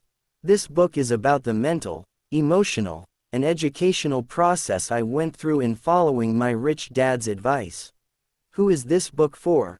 This book is written for people who are ready to change quadrants, especially for individuals who are currently in the E and S categories and are contemplating moving to the B or I category. This book is for people who are ready to move beyond job security and begin to achieve financial security. It's not an easy life path, but the prize at the end of the road, financial freedom, is worth the journey. When I was 12 years old, Rich Dad told me a simple story that guided me to great wealth and financial freedom. It was his way of explaining the difference between the left side of the cash flow quadrant, the E and S quadrants, and the right side, or the B and I quadrants. The story goes like this. Once upon a time there was this quaint little village. It was a great place to live except for one problem. The village had no water unless it rained. To solve this problem once and for all, the village elders asked contractors to submit bids to deliver water to the village on a daily basis. 2 people volunteered to take on the task, and the elders awarded the contract to both of them. They felt that a little competition would keep prices low and ensure a backup supply of water. The first person who won the contract, Ed, immediately ran out, bought 2 galvanized steel buckets and began running back and forth to the lake, which was a mile away. He immediately began making money as he labored morning to dusk, hauling water from the lake with his 2 buckets. He would empty them into the large concrete holding tank the village had built. Each morning he had to get up before the rest of the village awoke to make sure there was enough water for the people. It was hard work, but he was very happy to be making money and for having one of the 2 exclusive contracts for this business. The second winning contractor, Bill, disappeared for a while. He wasn't seen for months, which made Ed very happy, since he had no competition. Instead of buying 2 buckets to compete with Ed, Bill wrote a business plan, created a corporation, found 4 investors, employed a president to do the work, and returned 6 months later with a construction crew. Within a year, his team had built a large volume stainless steel pipeline which connected the village to the lake. At the grand opening celebration, Bill announced that his water was cleaner than Ed's water. Bill knew that the villagers had complained about the water's lack of cleanliness. Bill also announced that he could supply the village with water 24 hours a day, 7 days a week. Ed could only deliver water on weekdays because he didn't want to work on weekends. Then Bill announced that he would charge 75% less than Ed did for this higher quality, more reliable water. The villagers cheered and immediately ran for the faucet at the end of Bill's pipeline. In order to compete, Ed immediately lowered his rates by 75%, bought 2 more buckets, added covers to his buckets and began hauling 4 buckets each trip. In order to provide better service, he hired his 2 sons to give him a hand on the night shift and on weekends. When his boys went off to college, he said to them, "Hurry back because someday this business will belong to you." For some reason, his 2 sons never returned. Eventually, Ed had employees and union problems. The union demanded higher wages and better benefits and wanted its members to only haul 1 bucket at a time. Meanwhile, Bill realized that if this village needed water, then other villages must need water too. He rewrote his business plan and went off to sell his high-speed, high-volume, low-cost, clean water delivery system to villages throughout the world. He only makes a penny per bucket of water delivered, but he delivers billions of buckets of water every day. Whether he works or not, billions of people consume billions of buckets of water, and all that money pours into his bank account. Bill developed a pipeline to deliver money to himself, as well as water to the villages. Bill lived happily ever after. Ed worked hard for the rest of his life and had financial problems forever after. The end. That story about Bill and Ed has guided me for years. It has assisted me in my life's decision-making process. I often ask myself, am I building a pipeline or hauling buckets? Am I working hard, or am I working smart? And the answers to those questions have made me financially free. That is what this book is about. It's about what it takes to become a B and an I. It's for people who are tired of hauling buckets and are ready to build pipelines for cash to flow into their pockets.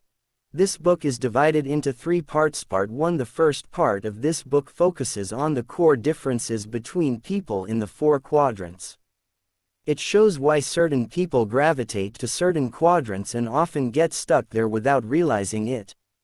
It will help you identify where you are today in the quadrant and where you want to be in 5 years. Part 2. The second part of this book is about personal change. It's more about who you have to be, instead of what you have to do. Part 3. The third part of this book explains how to find success on the right side of the cash flow quadrant. I will share more of my rich dad's secrets on the skills required to be a successful B&I. It will help you choose your own path to financial freedom. Throughout Rich Dad's cash flow quadrant, I continue to stress the importance of financial intelligence. If you want to operate on the right side, the B&I quadrant side, you must be smarter than if you choose to stay on the left side, the E and S quadrant side. To be a B or I, you must be able to control the direction of your cash flow. This book is written for people who are ready to make changes in their lives to move beyond job security and begin to build their own pipelines to achieve financial freedom. We are in the information age, which offers more opportunities for financial reward than ever before. Individuals with the skills of the B's and I's will be able to identify and seize those opportunities. To be successful in the information age, a person needs information from all 4 quadrants. Unfortunately, our schools are still in the industrial age and still prepare students for only the left side of the cash flow quadrant. If you're looking for new answers to move forward in the information age, this book is for you. It doesn't have all the answers, but it will share the deep personal and guiding insights I gained as I traveled from the E and S side to the B and I side.